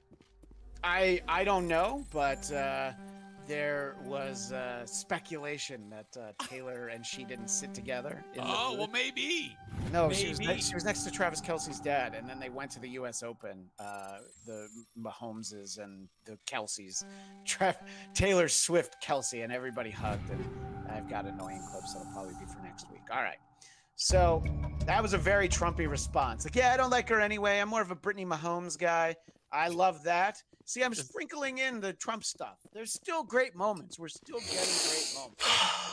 But Fox and Friends was very this morning. And I've got 5 clips I'm skipping because I know I can see what the time is. But I know I can't help it. All right, I get excited. But I think that this one might hurt. This is Brit Hume on Fox News last night. Trump had a bad night. He rose to debate repeatedly when she baited him, something I'm sure his advisors had begged him not to do. In the first Hang on a second. Biden attacked him, he just kept his cool and kept going. In this debate, he rose to debate, and we heard so many of the old grievances that we'd long thought that Trump had learned were not winners politically. And there they all were, talking about how he didn't lose the election and all that. I mean, we didn't even play it because it's like the least interesting part of it. But yeah, so it's just like, it's just more of the same. And yeah, this is not what people were looking for. And yeah, Fox News was not kind to him last night, except for Jesse Waters and Sean Hannity. I mean, he was sitting next to him. Sean, I believe, told him he had a great job. And look, I do know that there are people who feel that it was a great night for Trump. In terms of substance, not really a great night for Kamala Harris, but she definitely achieved her objective. Wow. And there's the notion that it's 3-on-1 with the moderators. A few people say that. I think that comes up in the video we're going to have. But you kind of have to be ready for that. And also, again, don't talk about dumb shit if you don't want people to check your dumb shit. Okay? Yeah, he did do outstanding in that Biden debate, if you remember. I mean, and he just let Biden do what Biden does, which is be horrible. And similarly, I think that kind of happened last night. It's kind of like what Brent Hume was. Biden basically he's got the morals of that was basically his whole defense, his whole attack. So I saw a post that I thought it was worth noting. Kamala Harris spoke for 37 minutes, and the amount of time she spoke was 23. Trump spoke for 42 minutes. He spoke 39 minutes. I just think that's interesting. Maybe no one in the chat does, but yeah, thanks for the factoid. Well, he got a lot of time to talk, is my point. But yeah, so as I mentioned, and again, I'm not staying up till 2:30 in the morning. I'm not getting these fucking news. So I watched their post-debate coverage, and the first thought all I could have was, has Dick Morris lost weight? I think overall tonight, it was a disappointing night for Trump and Trump supporters because Harris was able to put up a facade that was hard to penetrate, hard to see through. And if you compare what she said about herself with what I know to be facts about herself, it was disappointing. Oh, he looks like one of those fucked up guys on Mike Tyson's Punch-Out. Jesus Christ, look at him. Ladies and gentlemen, with post-debate coverage, we go to Glass Joe. Glass Joe, what do you have to say about the debate last night? And that's Dick Morris? He definitely sounds like somebody who had his jaw broken. He supposedly had a foot fetish. I guess that he, at some point, stopped just putting them in his mouth and started just consuming them in one bite. I didn't hear a word he said. Yeah, it was tough to hear it through what looks like padding. When they put a fat suit on, like Colin Farrell plays the Penguin on the show on Max. That's why I hate the elder. Yeah, there's like hardly anybody. All right. Well, let's see if Newsmax was maybe able to finally get their narrative into Don Corleone. They made me a pizza I couldn't refuse. So now we have, honestly, this is like the one black guy they know. So they had him on, and I thought this was actually fun to talk about Kamala Harris. Knock him off a little bit. I think the condescending tone, it's kind of like a narcissistic, manipulative teacher. You know, we've had those teachers that just don't care. They're never in a good mood. They're not happy, but they'll smile to your face while they're lying to you to then try to get you to do what they want you to do. So I think that kind of seems to be a big part of the narrative, you know, is that she is a liar, and she will smile while she's lying. And in general, people don't like her, you know.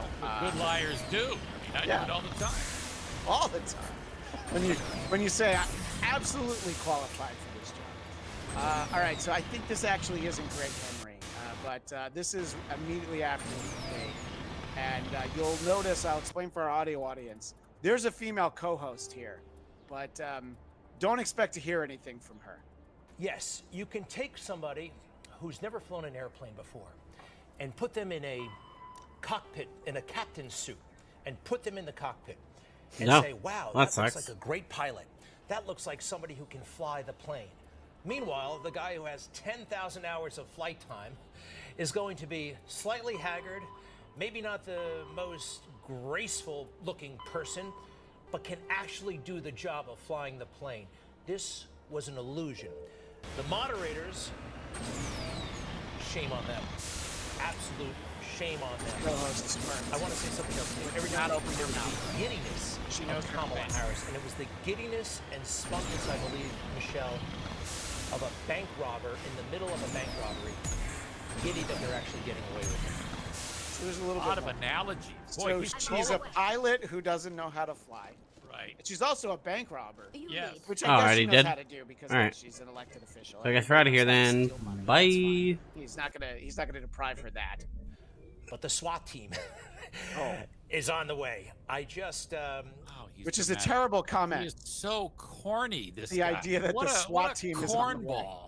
Cornball. Well, there's a reason he's on Newsmax. He's got, look at the, I mean, only part of it is going. Eric fucking dick. Eric, as someone who takes such pride in your hair, what do you think of this asshole's rug? It's despicable, frankly. I can see the line with the tan line, and it's right here. I see it. It's horrible. This guy is a disaster, and whoever this chick is, she wants to kill him. Yep, that's how I feel right now. Oh, the Charlottesville hoax again. This bloodbath crap, the arrogance, this lying. Commander, I'm picking up a signal from. That is Kamala Harris. I was thoroughly disgusted, and I'm anxious now to hear your thoughts, Mercedes. Oh, Mercedes. She's like, oh, yeah, thanks for giving me a pile of shit, you fuck. Nobody gives a shit what you think, Mercedes. And, yeah, I clipped it before she started talking. So she's a hustler, a bank robber, and a pilot.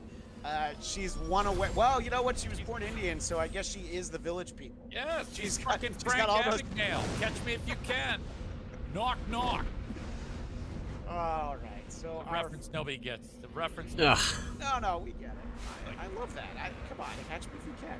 All right. So a lot of times you've gotten something good. The reason why I write out so many of my ad-libs is that I don't want to forget them. But this host on Newsmax, she's so convinced that this is fucking home run Chippison, home run Cumia. She really feels like I'm gonna be able to drop the mic right after this. She talks about, fictional character. Her whole campaign is on fiction. Rick, we've got another guest. Her whole campaign is on fiction. I do want to show that again. And she talks about, fictional character. Her whole campaign's on fiction. Rick, we've got another guest. Okay. So she heard that at the same time he heard that, because she had the posture turn. They were getting ready to go in for the close shot, and then she was ready to do it. And then she's like, "Oh fuck, they don't want to hear from the bimbo." She's literally frowning. She's making that. Nobody likes my joke. Wow.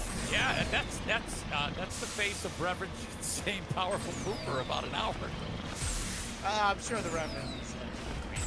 sorry if you're texting me a flurry of who sacrificed videos. I did happen to just look at that one point. So I need to respect Eric Zane's time. I need to know, do you have about 5 minutes or so? Because I have two 2-minute clips. Okay. Oh, goddamn it. So that's our coverage, but I asked friends of the Dabbleverse. I asked Mumbling Nick and the aforementioned douche of the Dabbleverse if they could kind of give us their reactions, their debate coverage.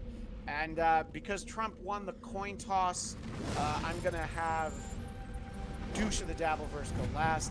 So this is Mumbling Nick, who maybe some of you don't know, but you see him in the chat. I don't know if he's here right now. He is so, here. Okay, so Mumbling Nick is definitely on the left side of the equation, but I think even if you're disagreeing with what he says to start, hear him out, and you'll probably find that he's not too far off from a lot of people in the chat.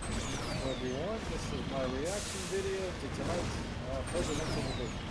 I predicted victory for Trump, but I was wrong.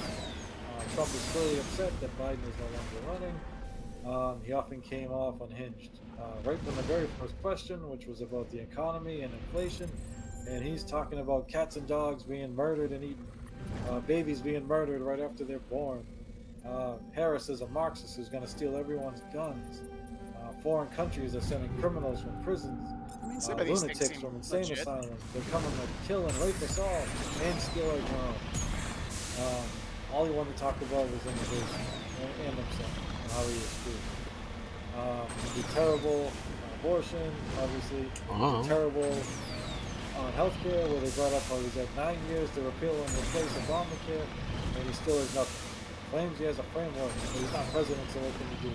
Terrible answers. I'm not saying Harris came off great. She did come off better than I thought she would, but she still often looked like the out-of-touch politician that she is. And at one point, she bragged about having the support of war criminal Republicans, which is not a win. But instead of nailing her on that by bringing up the war crimes of her supporters, Trump just bragged how he fired them all. Harris often laid traps for Trump, and he took the bait every time. The big one being his rallies, where she talked about how he only ever mentions himself and doesn't talk about the American people, and his supporters are so exhausted by that they're leaving her. And instead of responding by talking about the American people, Trump talked about himself and his crowd signs, which is exactly what Harris said he would do. Unfortunately, there wasn't a lot of substance in this debate. I wish you're not wrong, Nick. In detail about the economy and cost of living, which is the #1 issue for Americans, including myself. But of course, they didn't. Not that I expected they would do anything about that anyway if they were elected. I'm not voting for either of them, but if I had to choose a winner for this debate, I would have to choose Harris. This is Mumble and Nick. Thanking you. Are we going to get Carl's channel struck because you just did that? What I was going to say was when you were choking before, imagine if that was how you died, just reacting to this video, and you had the wire, the wire of your mic stand around you. I can't fucking believe it.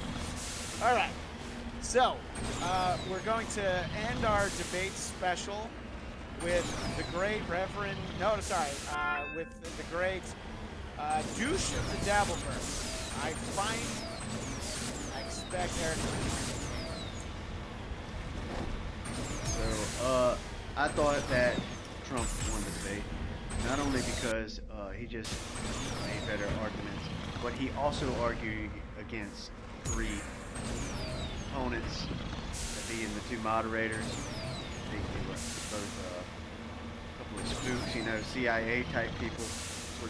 I am going to pause that there. I'm glad that you followed up what you meant when you said spooks, CIA type people. I appreciate that distinction. Like, and Kamala, and I believe that Kamala, she just sounded very rehearsed. She didn't sound like a real person. As always, just an ordinary guy speaking some common sense, Kamala is talking like she's going to do this, she's going to do that. And the big point there is that in office right now. Trump made the point, you go down to that pretty White House, down to that Capitol building, and you can get all this stuff done that you say you're going to do. And you just won't do it. You ain't going to do it now, you ain't going to do it. I mean, that's just the crux of the issue right there.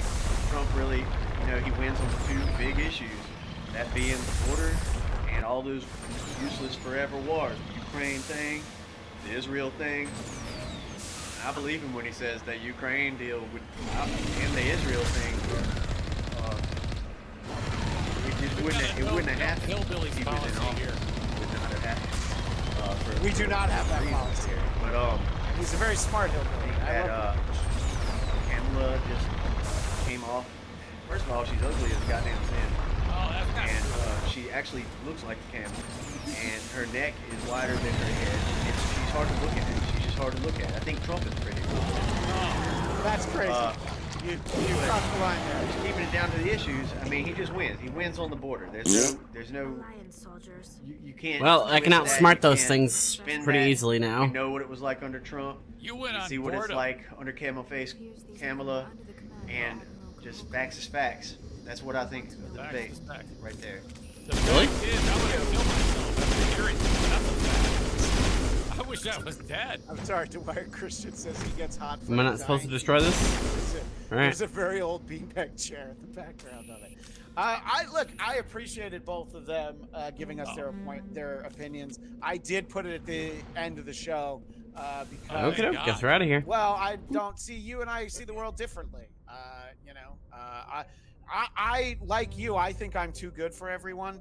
But unlike you, I don't say it out loud. So you see, that's the difference. Yeah, okay. Yeah, I mean, I'm up front with them when I tell them that both of them are retarded. So going forward, we learn who never to turn to for correspondence. Oh, no. I will be happy to have one of them on after we find out who won the election in probably mid-February or whenever that actually happens. And I appreciate them giving their real-time reactions last night. And thank you for your support, Mumbling Nick. And of course, also the douche of the Dabbleverse. Yeah. I know we've gone long. I think we need a palate cleanser. So let's take a look. Free oxygen, yay! Broadcast history. Who are these broadcast history? So, obviously a tremendous loss for a nerd like me is the passing of the great James Earl Jones, and it gives me an excuse to share a tremendous bit. I don't do this often. I don't even know that I've ever gone and dug out an old Letterman clip, but I feel like it's appropriate because here, from the home office in Wahoo, Nebraska, is James Earl Jones with David Letterman's top 10 list. I'm cool when spoken by James Earl Jones. Here we go, number 10. I can't believe it's not butter. Yeah. Number 9. Objects in mirror may be closer than they appear. Number 8. J-Lo in the house. J-Lo in the house. Yeah, that sounded close. Keep building up as the numbers go higher. Click here now for the hottest sex sites on the web. Might be my favorite. I like that one. Number 6. And the Academy Award for Best Picture goes to Dude, Where's My Car? More of a time and place show. Number 5. You're not fully clean until you're zestfully clean. Number 4. You mean I get all these great funk classics on just one CD or cassette? Let's go wrong with that one. Number 3. Well, now wait a minute. That makes no sense at all. The number 2 cool thing when spoken by James Earl Jones. Meow meow meow meow meow meow meow meow meow meow meow meow meow meow meow. And the number one thing that sounds cool when spoken by James Earl Jones. What's up? So, Was that supposed to be funny? that was what I wanted. Because it wasn't. James Earl Jones, and I thought that after we did more than 90 minutes of debate coverage, let's show people the door. But I don't know. I feel like Zane, you didn't enjoy that as much as I did. Well, you know, I don't know. I mean, anytime you have, I'm more of a show your ass on a podcast type of guy. Had you ever been that type of guy before today? No, that's one of the first times I've ever shown my ass in public. I'm good about it. I'm never going to forget it. Who couldn't? I mean, God damn it, you got to make an omelet, okay? And that's what that was. That was an omelet ass. You know, when you showed it, we had like 140 people, and now we're at 110. I don't know if there's any correlation. Yeah, I don't know. Maybe, maybe not. I mean, you never know what you're going to get. I like it. I'm going to do it more often. Next time, I'm going to spin the chair around. Easy is inching closer to being full-blown. Why? Not that it would matter. Again, see broke dick. Sam Bibley with the joke. James Earl Jones is only 44. He was 96. And yeah, next time we're a bikini song. Anyway, that is our show. We didn't hit the goal. I'm sorry. We're not going to go into overtime today. Just kidding. We've already done plenty of overtime. Eric Zane, if people want more of you, ass and otherwise, where do they go to do that? My podcast is everywhere. Just search Eric Zane. You'll find it. And I'd like to also mention that there is an interview that was just published between Ryan Hoppy. You may not know the name. He does the podcast. His guest recently was Chad Duma. Wee. What?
I found the base. And I will be right back.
we're gonna take a small little YouTube break as I enjoy some ice cream.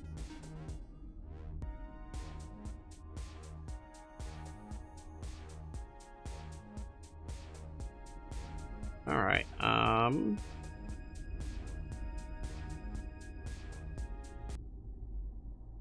there we go. Ladies and gentlemen, introducing the PlayStation 5 Pro, the first professionally made console for gamers that know the difference between right and wrong. The graphics on this beast are beast-like. Look at how incredible that looks. Now let's get some footage from the base PS5. Oh, God. Oh, God. It looks terrible. Oh, God. Get it off the screen. Get it off this. Put on the PS5 Pro. Now this is what I'm talking about. Look at that. Look at how crisp. Look at how incredible that looks. Oh, I can never go back. I can never ever go back to the base PS5. Now let's go back to the base PS5. Oh my God. Oh, is it on? Oh, it's terrible. It's terrible. Oh, that burns my eyes. Oh, that's sickening. Oh, that is truly sickening. Yuck. Yucky. Put on the PS5 Pro now. Oh, I feel like $10 million bill right now. I feel like a money type of guy. You know what I'm saying? I feel like I'm a, you know what I'm saying? Oh, this is slick. I feel, ooh, this. Now put on the old PlayStation 5. Oh my God, nasty. That's just terrible. How did people ever look at this? I'm just getting a headache looking at this. They're so horrendous. The image quality is absolutely terrible. This is a console with no power. Put on the PlayStation 5 Pro. Again, I'm joined by kings. This is just an absolutely unparalleled image. Can we bring up the PS5 again? Oh, that is rough. That is rough. That is, ooh. Ooh, now I know why they call them naughty dogs. That is rough. That is rough. Oh, PlayStation 5. That is just a joke of a console. This is an absolute joke. Let's bring on the PS5 Pro now. And look at how just immaculate and perfect and just an aura of cleanness to the picture, if you will. Now put us back on the old PlayStation 5. What a joke. This is a console less powerful than the Nintendo Switch at this point. This is truly an embarrassment and, yeah, just a disgrace to gaming in general. And this is just an absolutely terrible console. PlayStation 5 Pro, on the other hand, boom. I feel good. I knew PS5. Oh, it hurts. Get it off. Get it off the screen. PS5 Pro. I knew that I would. Better than PS5. Oh no. Oh no. PS5 Pro. Only $7,000 before scalpers. Before scalpers.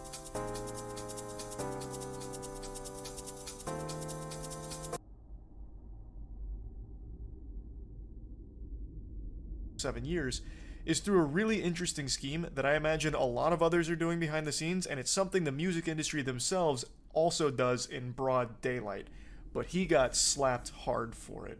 So what he did is he created a lot of AI songs and flooded streaming platforms with them, and then had tens of thousands of bot accounts perpetually streaming those songs that he owned, and he would collect royalties from all of those botted stream numbers. His name is Michael Smith. Even his name sounds AI generated. But you want to know what AI could never generate? Goof juice. It's the best flavor ever made. It's actually perfection, and AI can't do that.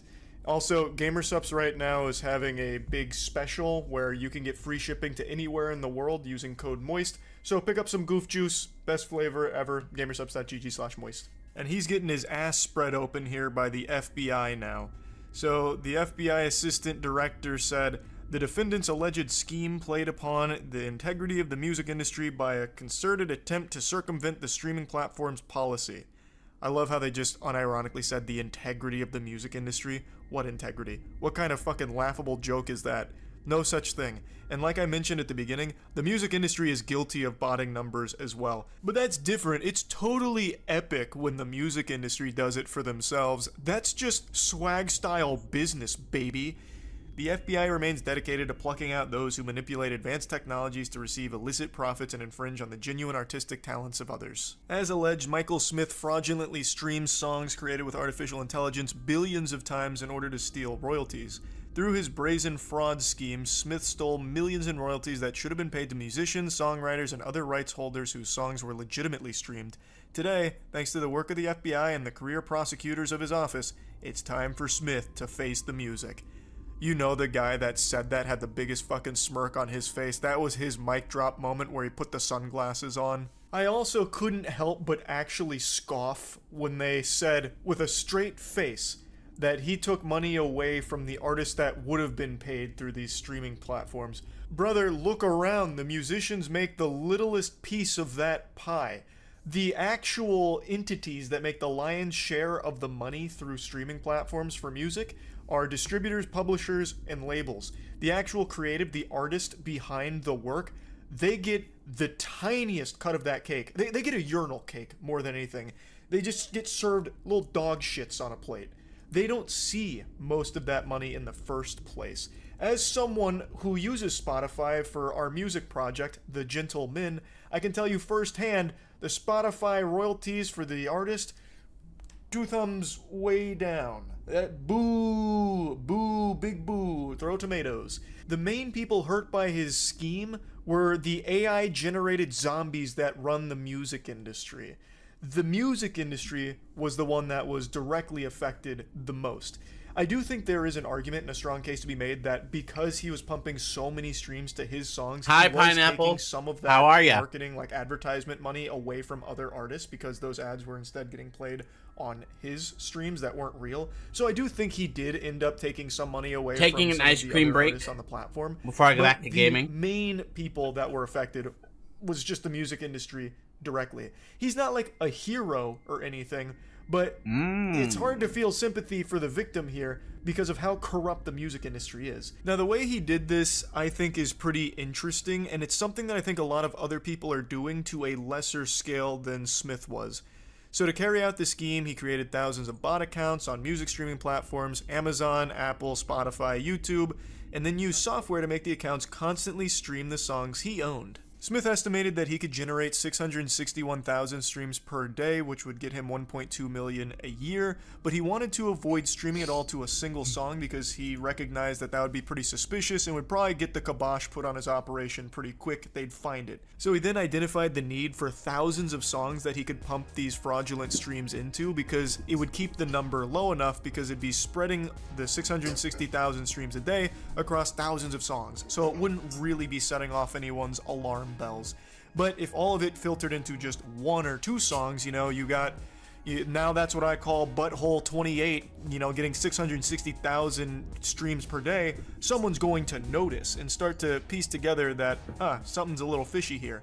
So that's when he turned to some co-conspirators about needing to get a ton of songs fast. And there's nothing faster than AI. What I find really surprising, though, is that this is in 2018. So this is very primitive AI. Had a curious new viewer earlier. Executive officer of an AI music company, and together they generated guess. hundreds of thousands of songs for this. The names that the AI spit out were pretty trash, except for one: Calm Baseball. That name bangs. That right there, I could see that name in lights. Calm Baseball, now performing at Madison Square Garden. Someone's gotta take that.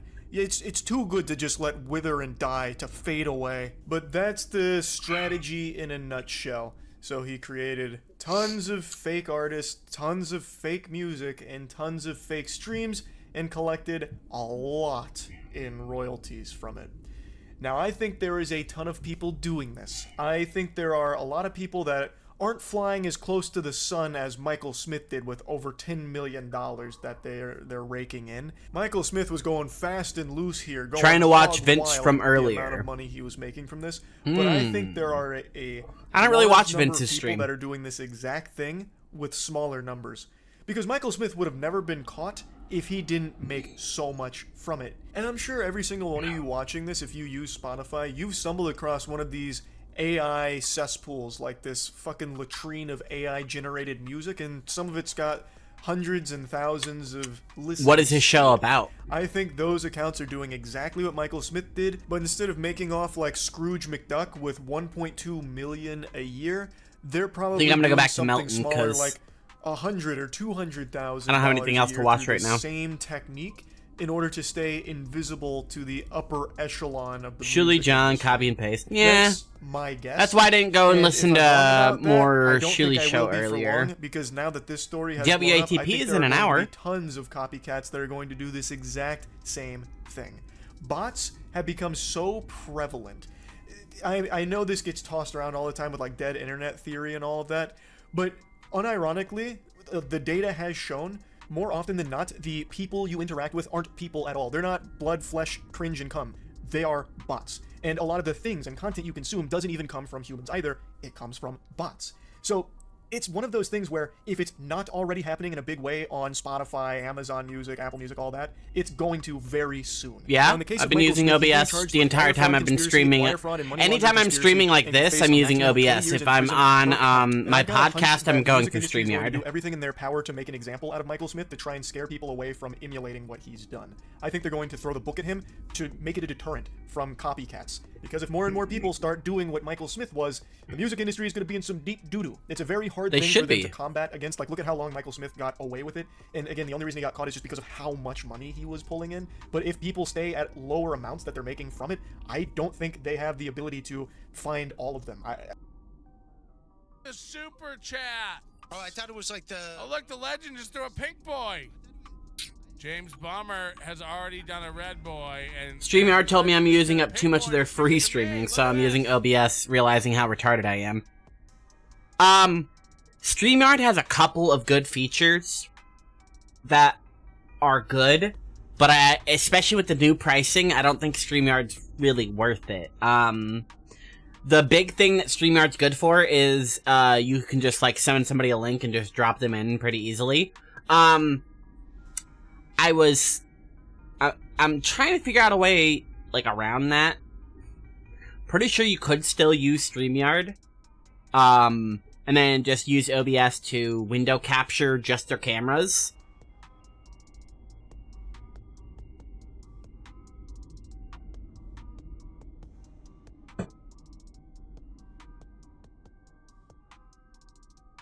Like, here, let me see if I can do it. It's actually quite easy.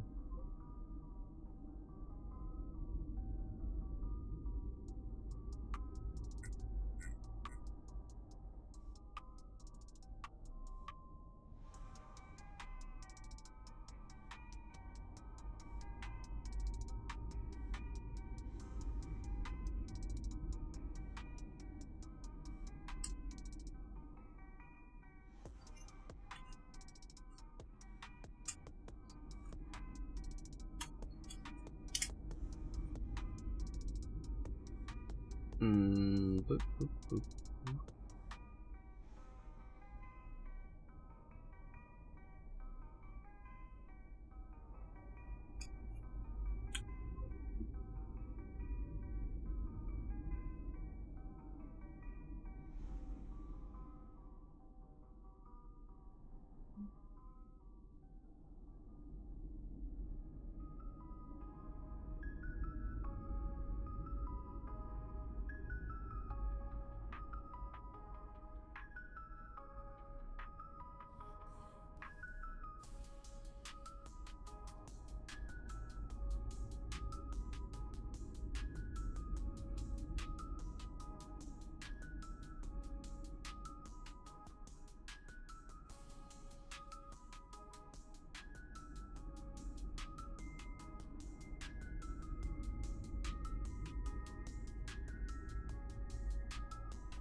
Just quickly looking at it, I don't like it.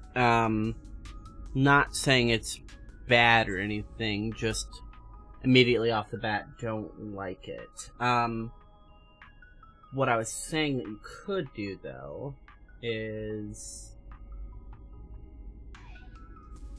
still use StreamYard. No, you can still use StreamYard. Here, I'll show you.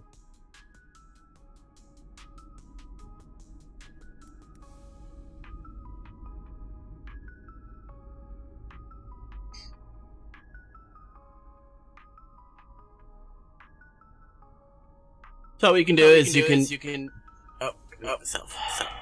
Here we go. Okay, cool. Where's side by side camera?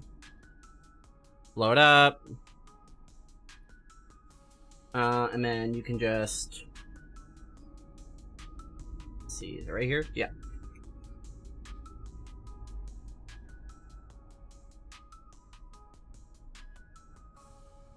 Especially if you use a all black StreamYard background, then you can just color key out the little edge here. Right here, like this. And then, oh, hold on. Boop. There you go. Then you can just kind of have this wherever you want on your screen. You can just color key the outside of it out. And then, this is coming straight from StreamYard onto your OBS here. But you don't even need a person, or you don't need StreamYard to be going live. So like, for example, like here, to prove how easy it is to work, I can just send you the StreamYard link like I just did. And then I can just add multiple of the window capture. Like here's a second of my window capture, and then I can just cut this other camera into it. You just gotta make sure you're doing it the same size or whatever, otherwise you have like missed camera sizes like this. But now I have the two different versions of me, and I can just make a couple of scenes here in OBS in the background, and then I can just put these wherever I want and create my scenes according to that, which I think is a lot easier, because a lot of people trust StreamYard, and if you send them a StreamYard link, they probably already have an account set up, their mic settings are already set up, they already have a browser they're familiar with, and they can do whatever they want StreamYard side. The only part that you need to make sure is that your OBS is tracking your audio from the browser, so then your audience that you're broadcasting your OBS to can hear what's happening in the StreamYard, even though StreamYard's not live. You will have to use a separate app, to pull up the chats, unless you want, for example, unless you want to create yet another, Windows overlay, which is, again, totally doable, but, you just want, one more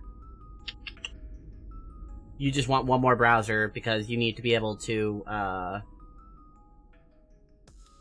it's totally out of whack. It's fucking scaled wrong.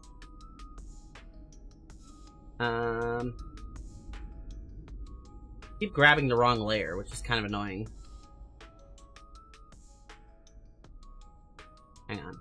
I keep grabbing the wrong fucking window. It's really annoying. Okay.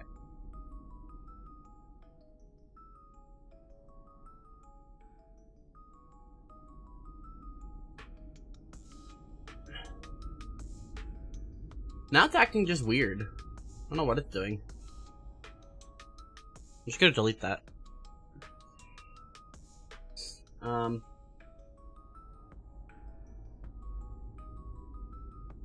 I worked out how to put, literal chat on screen, but not pull up chat. So if you want to pull up chats like I'm doing right here, you can download an app called Social Stream Ninja. It's got a browser version, or you can get the actual app if you prefer the application. My streaming is totally fucked up here at the moment because of how I have this set up, but I can just delete this whole scene and get it out of here and fix it. Yeah, Social Stream Ninja. Let me just send you a link to it. Here you go. And you can use this to pull any chat from anything. You can use it to pull Discord, literally any website that has like an active chat flow. You can even pull other streamers' chats. Like, if TSN was live, I could pull their chat into my stream and have their chat in my stream, which is weird, but you can absolutely do that using this app. So honestly, this is probably what I'll do, here if I have to, cause then, you can just use StreamYard. Oh, I didn't see you. Hey, look, now you're over here. You're over here now. You're live. Oh. Nope, you're gone now. Anyway, let me get rid of this shit and close StreamYard. I was just, fiddle farting around, as it were. Now,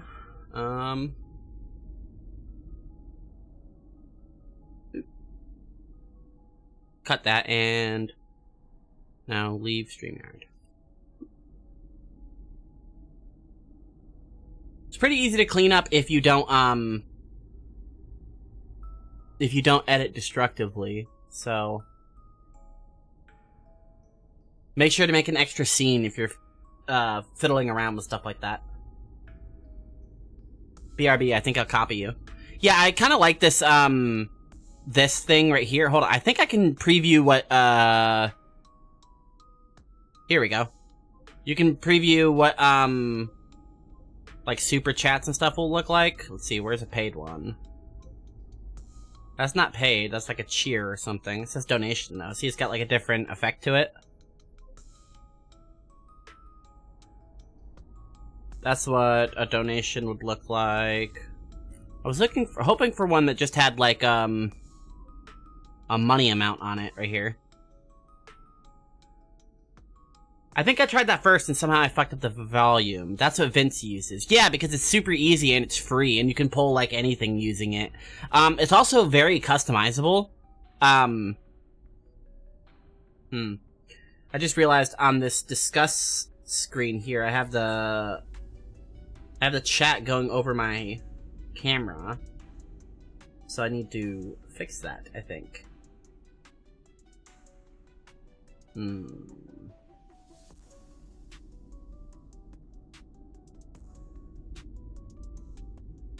There we go. What if I just go boop?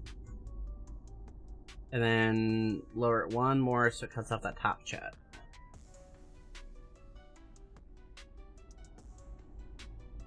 There we go.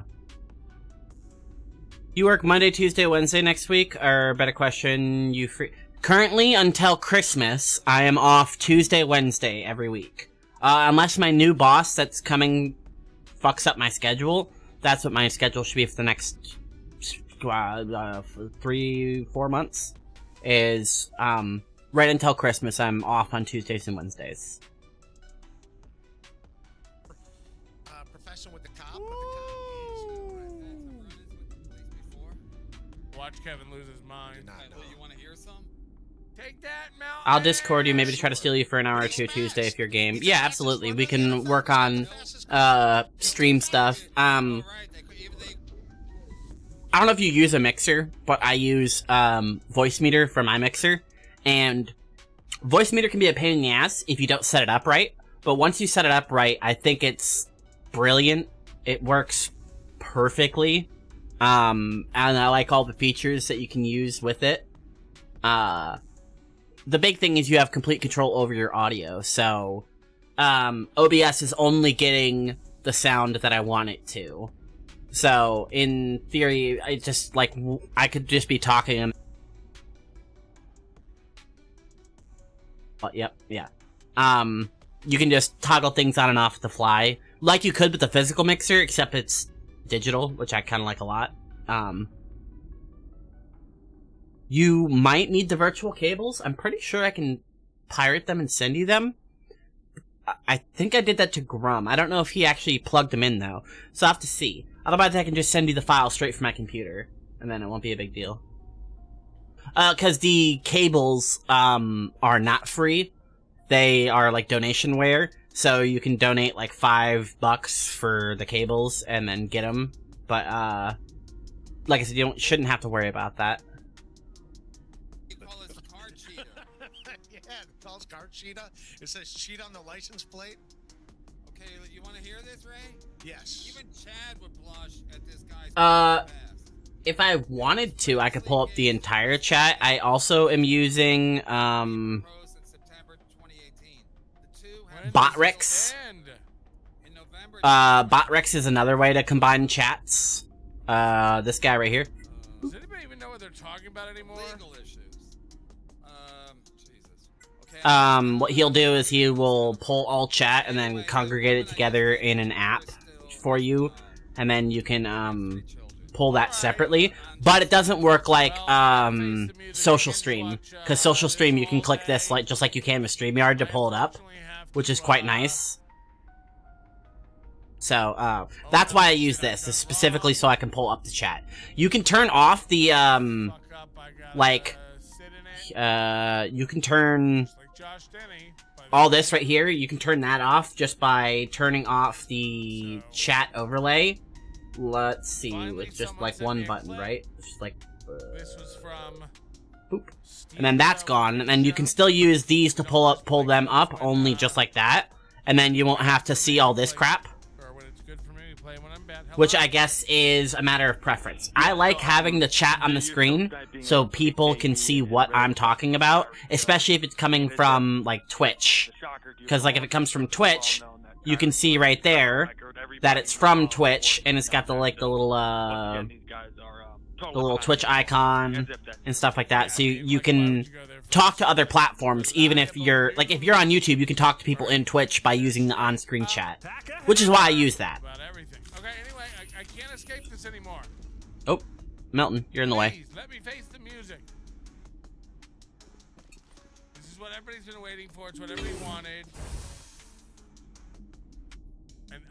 A specific accusation, more than one, really.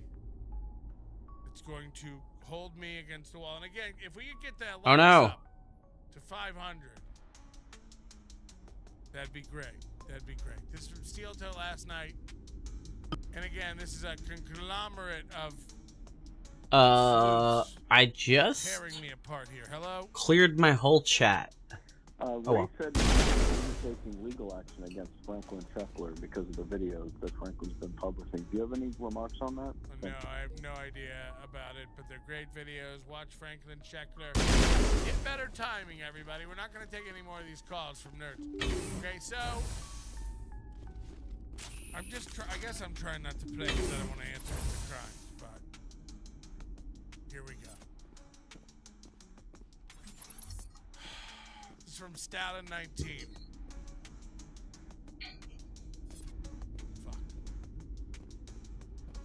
Because he wants to stand in judgment of everybody. The problem is, he's got a skeleton-filled closet. Now, I think this is about me. I don't want to stand in judgment of everybody. We're just watching shit.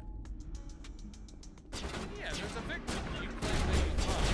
So, do I want to watch the judge? Watch the judge do it. But yeah, everybody gets to judge. Right? Oh, yeah. And he wants to deny. Can you get into fucking cover? So I have a closet full of skeletons, and I want to deny it and pretend I'm not that guy. So here they come. If he would just embrace what he is, that's a guy who's creepy about kids. Again, can't help himself either. Because that's what the whole world is talking about, or that whole internet world is talking about it. And you're clearly bothered by it to where you're talking about... I hope the combat gets improved in the next 2 games, because it's kind of boring just being like little room shooters. Even when you get to that point, you still cannot help yourself. Especially when enemy AI is this easy, like they just level themselves and just... Oh. Fat bitch Charlotte. There you are, Bink. It's just a head clicker. That's all this game is right now. To be married to a woman, but now Okay, so what somebody knows, they're gonna play Win by 2 and Mersh. So again, this is the trifecta that's gotten together to nail Whiff, whiff, whiff. all about this stuff. Listen, so this is about Peek it. Fine, I'll just shoot. I'll just shoot your fucking leg. Now is the woman fake, or she doesn't exist, feminist or she's a man trying to be a woman. Like the you have to be kidding about his. Now again, this is the guy who, remember, I was getting divorce papers. Headshot. Get killed. Butch Bradley papers got served to me. He had an exclusive. So nothing gets by these guys. The white thing. I knew Patrick Melton many years ago when he was trying to do stand-up down in Florida and California mostly. He was seeing a guy at the time. I knew Patrick when he was trying to do stand-up down in Florida and mostly California. Did I just hear Zoidberg? That's the sound I was making, yes. You knew me when I was in both places? Were you following me? I was running in between cover, waiting to get a drop on this guy because I could smack him and then headshot him while he was on the floor. My job and moved to LA. This first game's combat, like, I mean, so far it's just like shooting in a bunch of identical rooms, and it's just like a headshot simulator, so I'm trying to make it interesting combat by, like, breaking up the flow, like sprinting into people and, like, quick scoping them, but, oh my god, I'm gonna fuck this up, aren't I? That's the end of the clip. So this Yep. guy put our money in the right place. Yeah, this guy on Kiwi Farms is saying, look, Patrick was dating a dude. Prove it. Prove it. And you'll never get Arthur to talk. That's what it says. You lead. I'll follow. Oh. A guy on Kiwi Farms also posted paperwork from a court where your wife alleges that you physically assaulted her. But you won't even address that. You'll ban anybody from your chat who says it. But a guy Are we done here? on Kiwi Farms said... Also, again, we get a little dangerous here when we conflate being gay with being a pedophile. Uh-oh. Dangerous, no? What if you're a gay pedophile? So? Yeah, what if you're a gay pedophile? You ever thought about that? Get me on being a pedophile. No, this proves that you only like little boys. Then why are you worried about me talking about your daughter?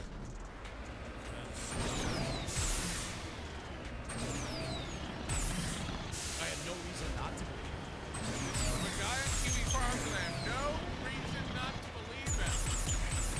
There we go. That's what he said. I have no reason not to believe him. Now, again, you get lies mailed to you all the time for people to troll you. You have no reason not to believe him. But he says Patrick was dating a dude. And that's what I knew about him when I was doing the show. So what? If Patrick Melton was dating a dude, what does it matter? Gay. So, who are you gonna believe? A guy who beats his wife or a gay? And again, I believe it.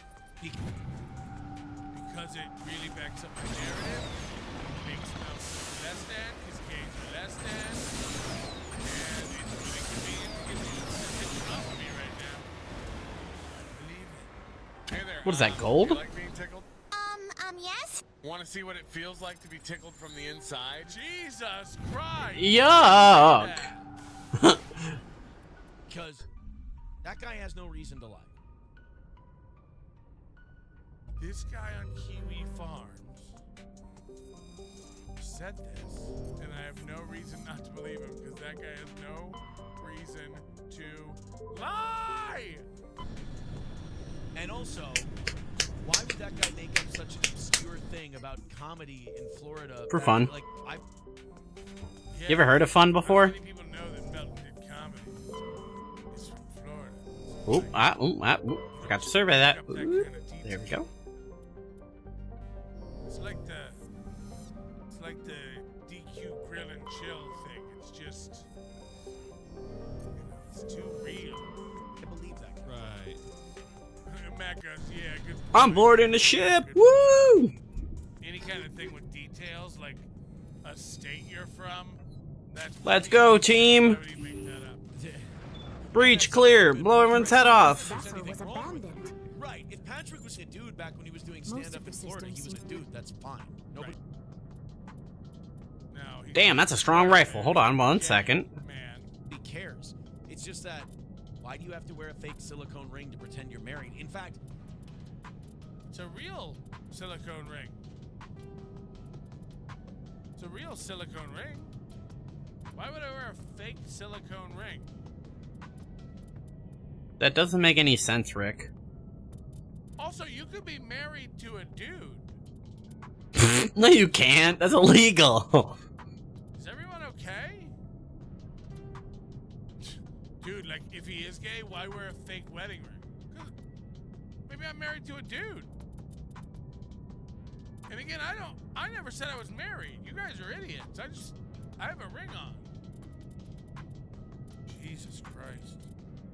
that just makes the stuff you say about kids, like, even creepier. Does it? Why? And what stuff particularly does it make creepier? Yeah, you know? Just a little bit. So, I would have just gone with the original, you know, I'm a lonely, fat, single guy. And then... Yeah. These people are just making shit up. It's pretty You're interesting. so hideous. And you're so tragic looking. Whoa. Damn, cooked his ass. Panicky shift in the past couple days. The thing is, I think, my theory is this. I think he thinks this is like a real shot to get rid of me. So he's like half giddy, half panicking, half throwing everything he's got at this. Like, and he's gay, and that makes the kid stuff even creepier.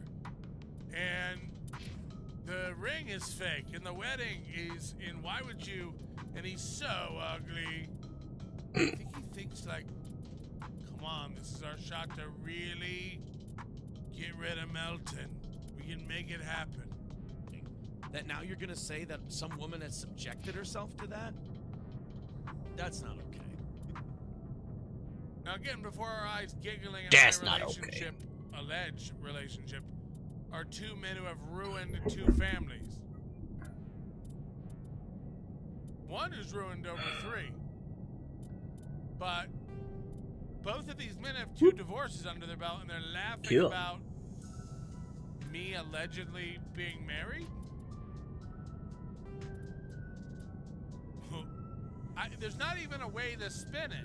I clicked link. Can I literally download it, or do I need to find a video? You can download it if you want. I prefer, if you have Windows, I prefer the download, so that way it's just a program I can run. Otherwise, you can run it through Chrome anytime you're streaming. Hang on. Let me see. I can just get you... Now, why wouldn't... Gotcha, 1 second. I think it's a GitHub thing. Give me 1 second. Nobody... Question. care. And it's not like nobody puts their stock in Patrick. Yeah. It's like his sexuality. Right. Like, you know what I like about this guy? He looks. Hang on. I'll just give you the direct download link. Then why is that a topic? I assume you have like 7-zip or WinRAR or something to unpack this zip file. If it's no secret. Once you do, you just unpack it and run the installer that's inside of that. Like you're shocked. Like this is.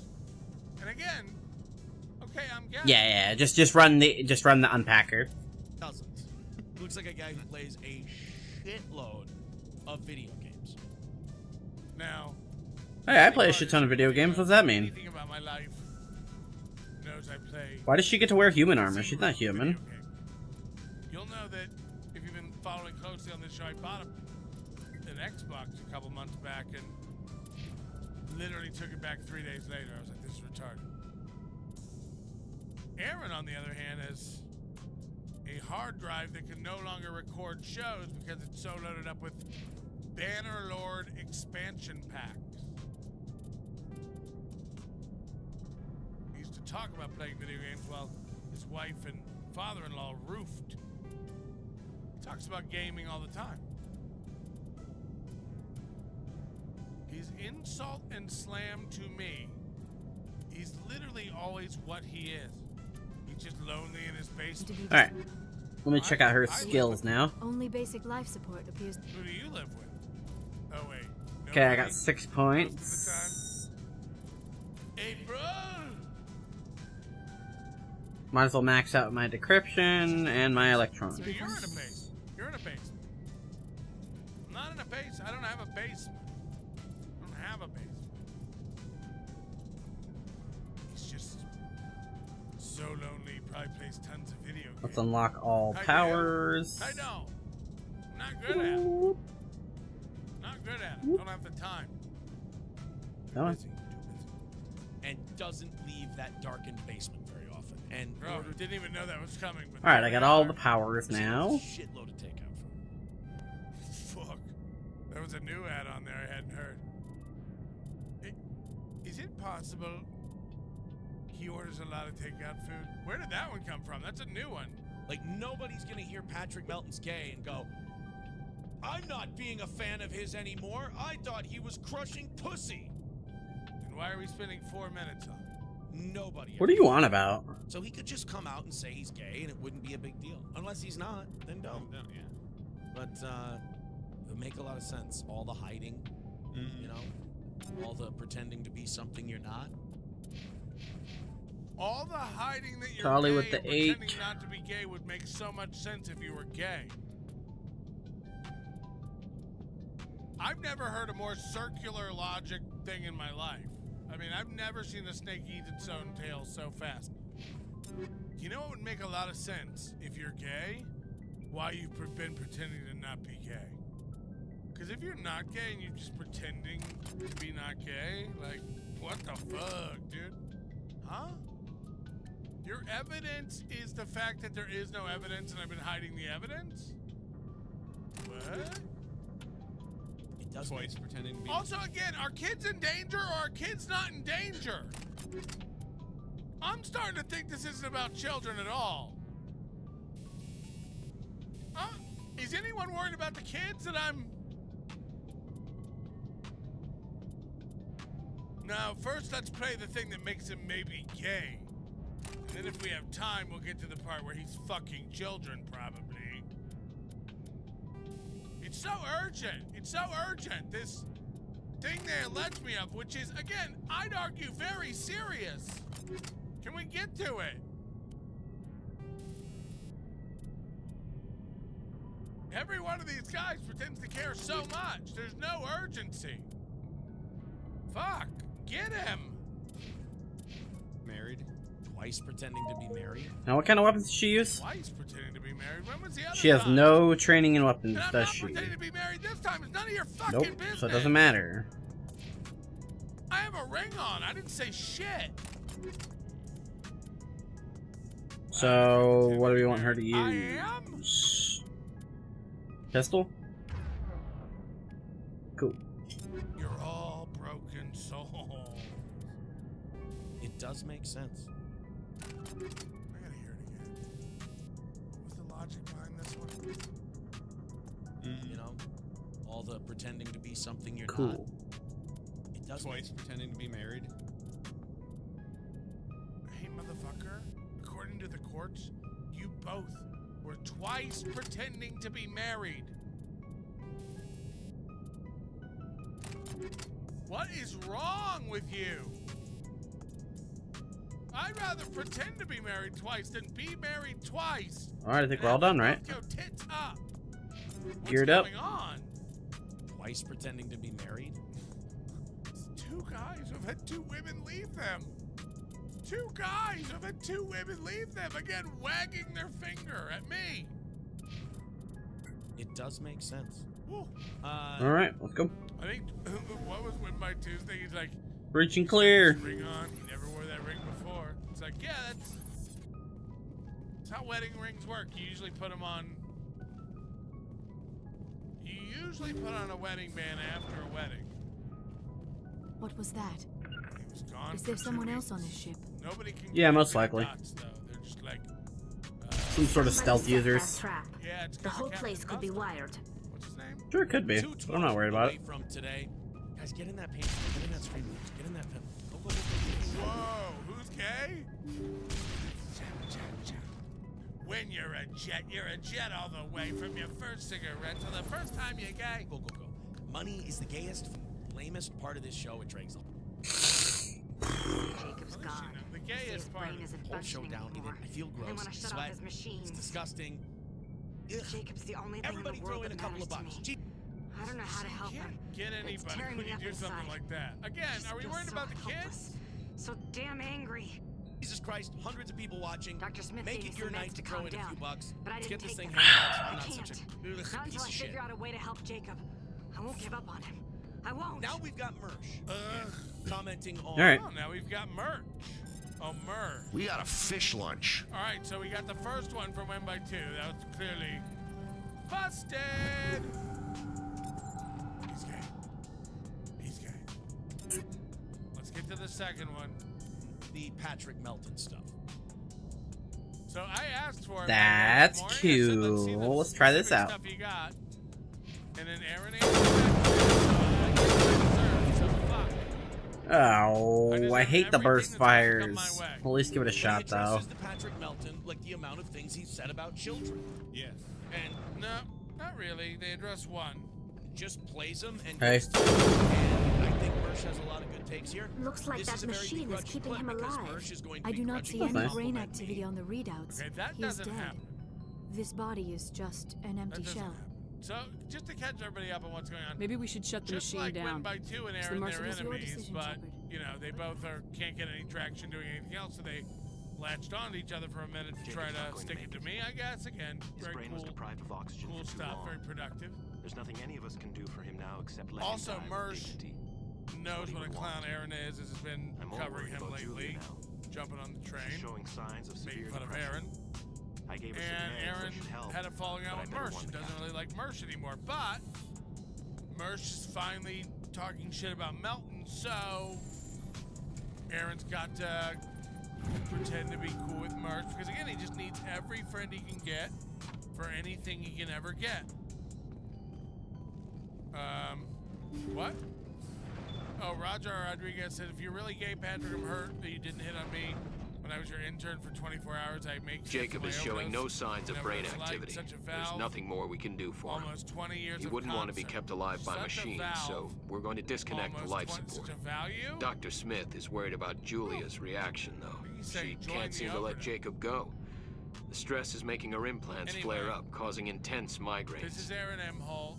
It'll probably be This is, easier him for everyone if we watching don't Marsh, tell her his new until buddy. after we shut the life support down. Give her a chance to. And I want you Julia, to see what are you how doing both here? of them- Why are you? I'm gonna try to let this play through. Wow! But I want you to see how both of them Hey, Julia. not allow any What's up? cover up context, and ultimately That was we're rude. gonna watch Aaron completely lie before our eyes, and then I'll go back and show you the context that makes complete sense and eviscerates Well, That was the goodbye. compassionate thing to do, tangential Shepard. claim that this could be me hunting for children. He did. Okay, here we go. I'm going to play a Mersh clip on my show and not shit on him and call him a piece of shit. Because he's hurting Melton. Well, that was Apparently. stupid. So this is going to be a little bit of a mutual dick-sucking society, which Mersh thinks it's... That doesn't happen. That doesn't happen. What you see here is Aaron making overtures to be friends with Mersh again. Mersh doesn't suck his dick. He says at one point, I agree with Aaron on this, but Mersh isn't complimentary to Aaron at all. Aaron is lying already about this clip. It's gay. We're both ashamed of ourselves, so don't worry about that part. Just throw in $5 or $10. Here we go. Mersh talking about Melton. This is the great part about this Melton stuff. I don't have to do anything. Yeah. I watch other people rip this guy apart, and then this guy gets mad at me. Nobody's mad at you. Nobody's mad at you, Noodle Man. We think you're a silly bitch. We think you're a silly, silly bitch. I've never been mad at you. Every time I've emailed or texted or whatever, left you a message, they've all been professional and kind. You know, grow up. And you say I've never reached out to you. You're a liar. All right. You hide everything. You're a bitch. One of us bans everything in their chat room they don't like. That's the greatest part about setting Melton on fire lately have just been beating the shit out of Mick Buster in our chat. Beating the shit. That was an important thing right there. Did you catch that? Remember yesterday I was like, who's Buster? Oh, yeah? Whatever. First contact war, we fired McBuster a lot in of our espionage chat. probes into Turian space. We just received a mission complete burst from one of them. In his head, a guy Cool. in his chat What makes has this been beating uncomfortable? the fuck When out these of me. probes were launched, we didn't have any idea who we were fighting. We didn't want to risk aliens examining our technology. The probe has And again, I hate to. Nobody will believe me. Everyone lies, so nobody will ever believe me. But I don't go on Kiwi Farms or Reddit to read shit. I go on Reddit, but not to read shit about me. You don't need me to finish, Being Commander. hated on. I mean, why would I Shouldn't do a that? bomb disposal unit be sent for this? That's We didn't have Aaron anyone Imhol trained in that. insecure shit. I'm focused on me. I'm doing me. I know what's real and what's not. I'm not digging into. Again, internet nerd sleuths on BBS. It's just like. would face censure if they find this probe. I'm asking you because the Normandy. The funniest part, though, is that he's got this guy, Captain McBuster, that he thinks It's in the Voyager is cluster. getting to me. That's the opposite in side of the his Alliance chat. from Turian space. How did it get there? So that when I caught that, I was like, "Whoa, son!" It's also He's possible you're literally very lost it. No one's in your chat. No one's in your chat. network since the war. Shit out of him. And what does Melton do? He's like, Aaron, I'm gonna call We'll get a on it lawyer." immediately, Admiral. And we'll be discreet. I appreciate Is that. he scared of me calling this lawyer? Also, I saw him, like, he's back on Twitter now, tweeting against me. I'm telling you, he thinks this is his shot. He's like, fuck, dude, we're really gonna do it. We're really gonna get Melton taken down this time. For banging kids. I hope. I hope they find some kids over there. They won't! But I saw him go like, oh yeah, like the dude who does a show about me every day is gonna get a restraining order on me for saying complete. What you're saying is like insane. What you're alleging and alluding to is fucking insane. We watch a show where we watch your show and then comment on what you do. We don't say you do stuff you don't do. Court documents come out, you try to bury them about you physically assaulting your wife. The other wife agrees and thinks you're a monster. It's all in court documents. I didn't make this up. You're fabricating stuff. And again, I don't care if people fabricate stuff about me. It's only funny to try to get an HRO on you because you already have it too. It's only funny to do it to you. You know, it wasn't even a serious comment. Look how shook. Anybody else running around doing like, oh, he's getting lawyers to go against. I'm not. Fucking dude. Let's hear it. I've been the only one saying allegedly. So now you're gonna get into the us stuff. Weird thing. Where you want to talk about he A-logged. Here's my problem. Oh, whoa. Okay, here we go.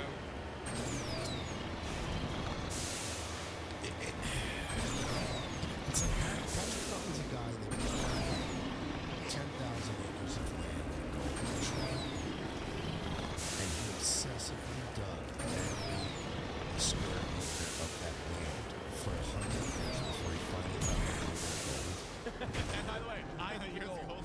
Okay, so again, one of these idiots who thinks like I started my podcast in 2017. Again, in the first 3 years of my podcast, I was in every single magazine you could be in. I was in newspapers. We were on news television stuff. Podcasting was so new. We had so much press and publicity. Over 100,000 downloads of the program. On audio only. I had a whole life of this show before you knew what a podcast was. This all goes back to Mersh being butthurt by me not letting him take me out for steak because when he met me and I was working at the Camp Emerald. I was working at the Camp Emerald that weekend. He wanted to show me around his town and take me out to his strip club and his steakhouse. It was 1:30 in the morning. I was like, no thanks. And he's been so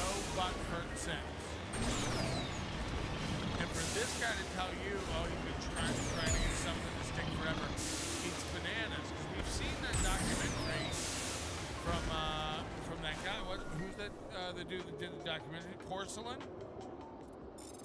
where Mersh tried 4 different haircuts and different clothing outfits and stuff on stage, iterations of who he was. Who tried a bunch of shit before something stuck? Revenge of the Sith? Who? Nightwave's sad. Nightwave gets 400 viewers on Rumble. And so we know that's 82. You fucking nerd. Keep reading ads. Nighttime sleep time. Counter Onion Strike Team, I need you to focus on the mission. I wasn't designed for fatty 64-ounce gas station cups. Stop debating the number of cocks Melton has made out with and save me. Ooh, there's a slot for my Fire Stick remote too. That's what I thought. Speaking of gays, my baby boy Aaron and shared Baldos. Oh, I stretched Aaron's chocolate star. Fish so bad that I could stick a bottle in. Oh, my love, my Nicky Poo. I do miss sleeping in the same bed for months. I miss grabbing my ankles and getting Baldoed. Don't forget everything about me on Kiwi Farms is a lie. I didn't headbutt my ex-wife. The farms are always right. I got the goods on you, Melton. Well, the farms aren't always right, but in this case, they definitely are. Totally. That's how it works. Goldfolds, aka Josh, Denny, you tell him KB. Now that I'm friends with KB, I'm sure Melton will try to use KB as a buffer. Manatee, are you okay, baby boy? Fearless 31, this is the greatest show. Hit like, please, says Fearless. Do that for her. Member for 18 months. Diesel the Rottweiler, member for 12 months. Hey, KB, you hack. How's those numbers? Not up, but not down. Silence Do Good, member for 6 months. Kevin hates it when you do the truck drop. Don't do it.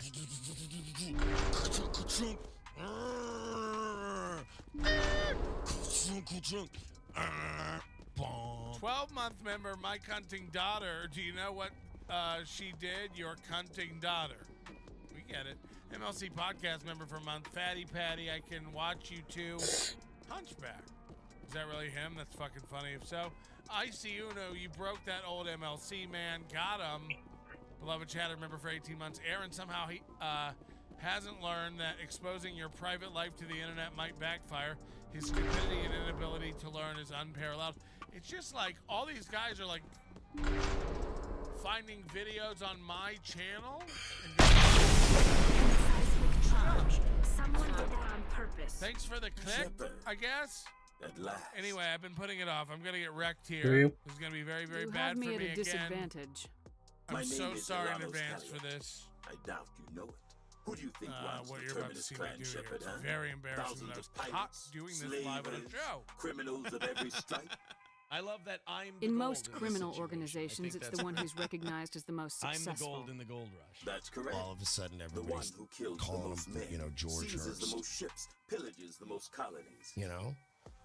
3 But the years truth ago, is not that was the Aaron is all strongest. Aaron predicted I all this used shit. my influence Not to a Aaron. similar I'm sorry. fleet. That We would Patrick drive predicted your all this. Or kind Patrick out of the knew everything bird. about Aaron or all this shit. You organized Patrick the was attack on only one Elysium. A-logging Aaron Too like bad an we kicked your obsessive, ass back even into when they were- Terminus, huh? That's not true. I That's was not the true, motivator, and Soft Weekly the will fight you over it. instigator, the one Win who by 2 promised will fight you glory over and it. riches They for just sacking suck. the largest human colony in the So cluster. nobody was paying The attention. one blamed. But when it again, failed. I called this with Tire Failed. Bear. I called this with Crazy Joe. I called this Your with kind Zipperfish held Jim. against the I've blitz. done this a million What better times, way to losers. recover my reputation than by eliminating the first human specter? It doesn't have to be like this, Halliot. Empty words from a dead woman. Goodbye, Shepherd. What do we do now, Shepard? We've got air and light, and the Normandy's still in orbit. Let's look for another way out.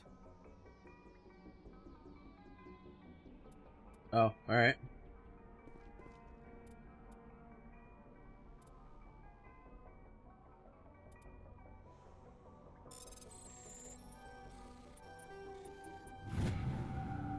Is that it?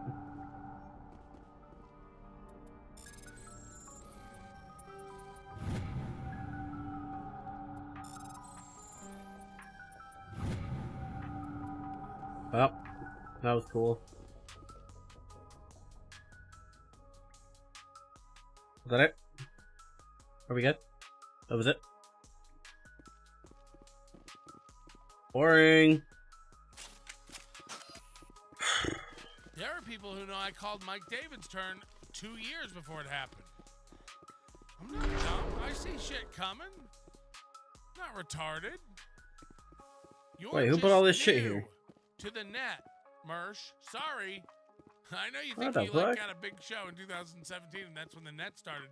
It didn't. All right. It didn't. You're too new here to even know what's going on. So I smell. Do you think I spent this much time on Aaron because I didn't know how it was gonna go? I smell them. I'm a truffle pig. Was nothing to it. Oh. This is just a clip from him finding nothing. This is him literally Awkward. Doesn't have any stuff about his kids on it. Awkward. Okay, so this is from this year in May, June, somewhere in there. And neither one of them are going to provide any context to this to help me out here. Matter of fact, I'll do the opposite. They'll lie. So Merce just told you, this is Melton going through Steel Toe's social media, upset that there's no pictures of kids. So just to set up the narrative, I'm a pedophile, and I keep looking for pictures of children. They don't even have to be explicit.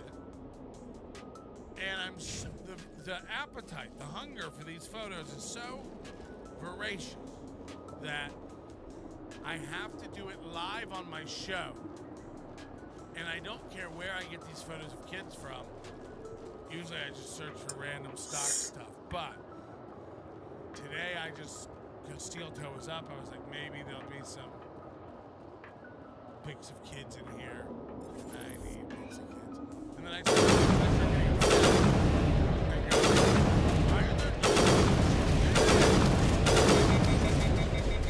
Holy shit, either these guys are bulletproof or this gun does no damage.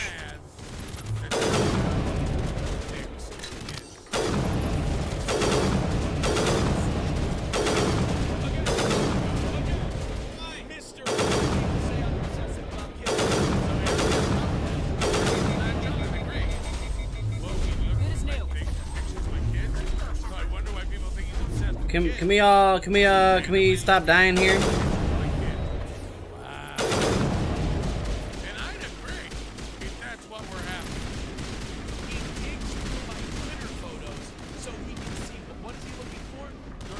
Holy shit, can you try aiming? Children. Yep. Yeah, that's what's happening. Right, everybody?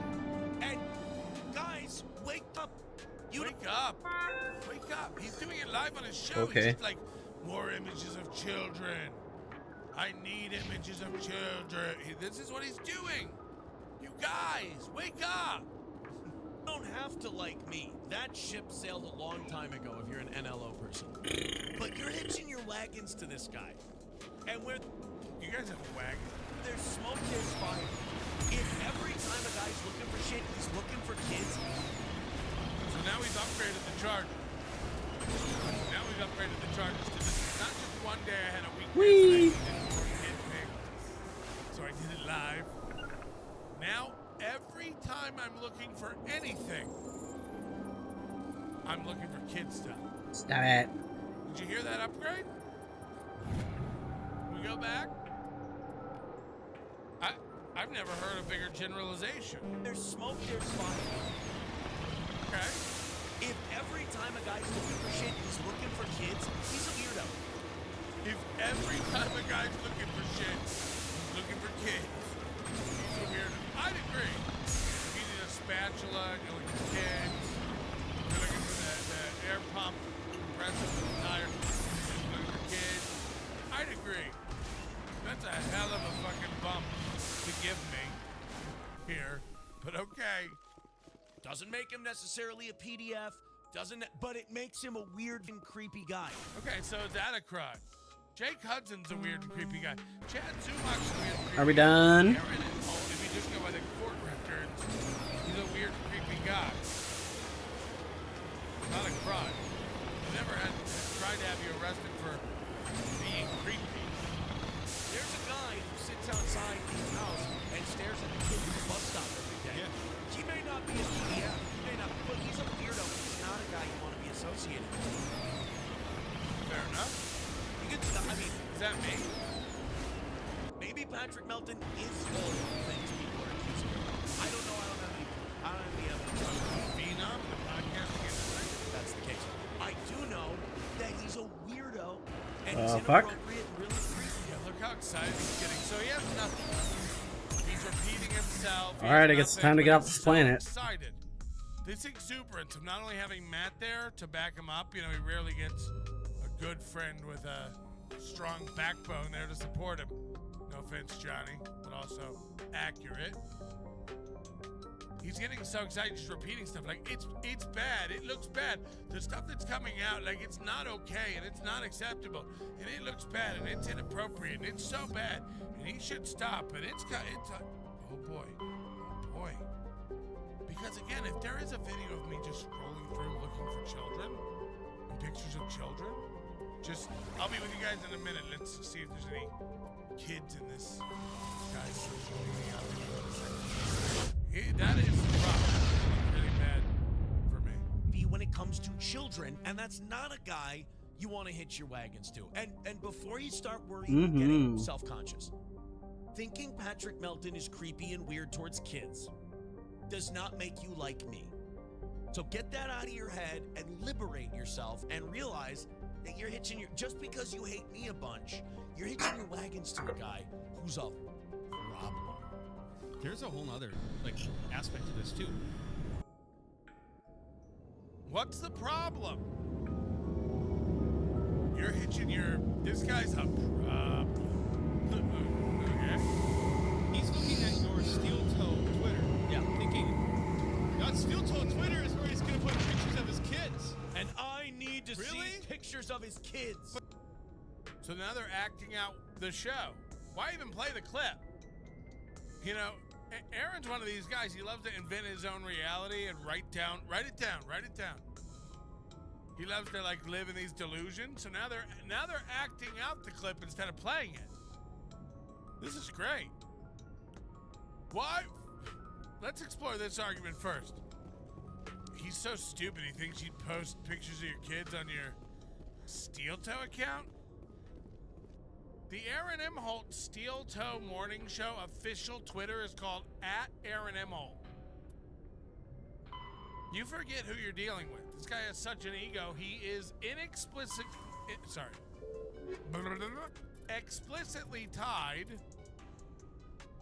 to the identity of the Steel Toe Morning Show. The official Steel Toe Morning Show Twitter handle is just Aaron's personal Twitter handle. He doesn't have to. It's @Aaron M. Holt. It's @Aaron M. Holt. So, great addition, Matt. Really, really helping Aaron's case.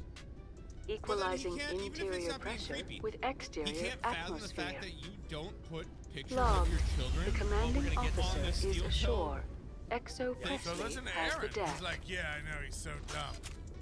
He's so dumb. Wait till you see this. Your business? That's gonna. Presidium technicians are struggling to understand why a computer system catastrophically overloaded recently. Technicians are reportedly unsure of what caused the malfunction, or even what the system was originally designed to do.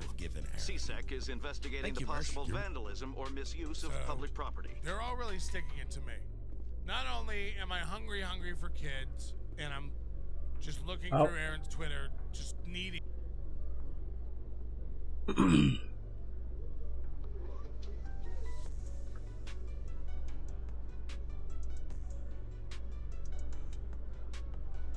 I hear Carl now.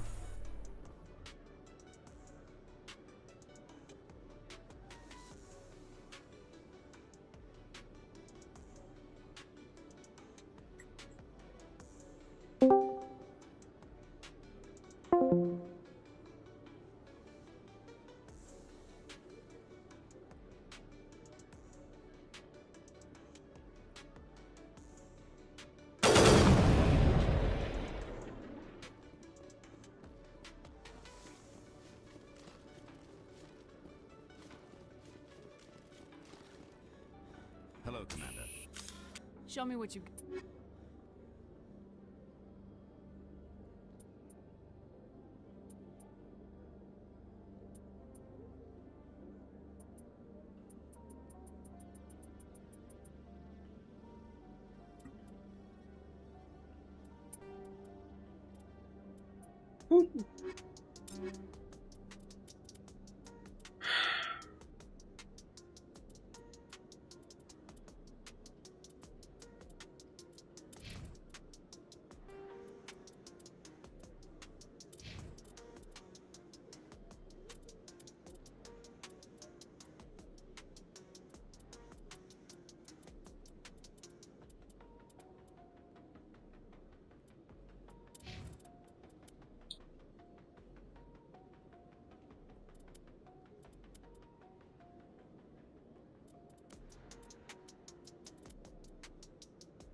Finished watching Melton?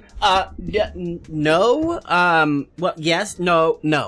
WATP back is about to start, so I don't know if you can hear it.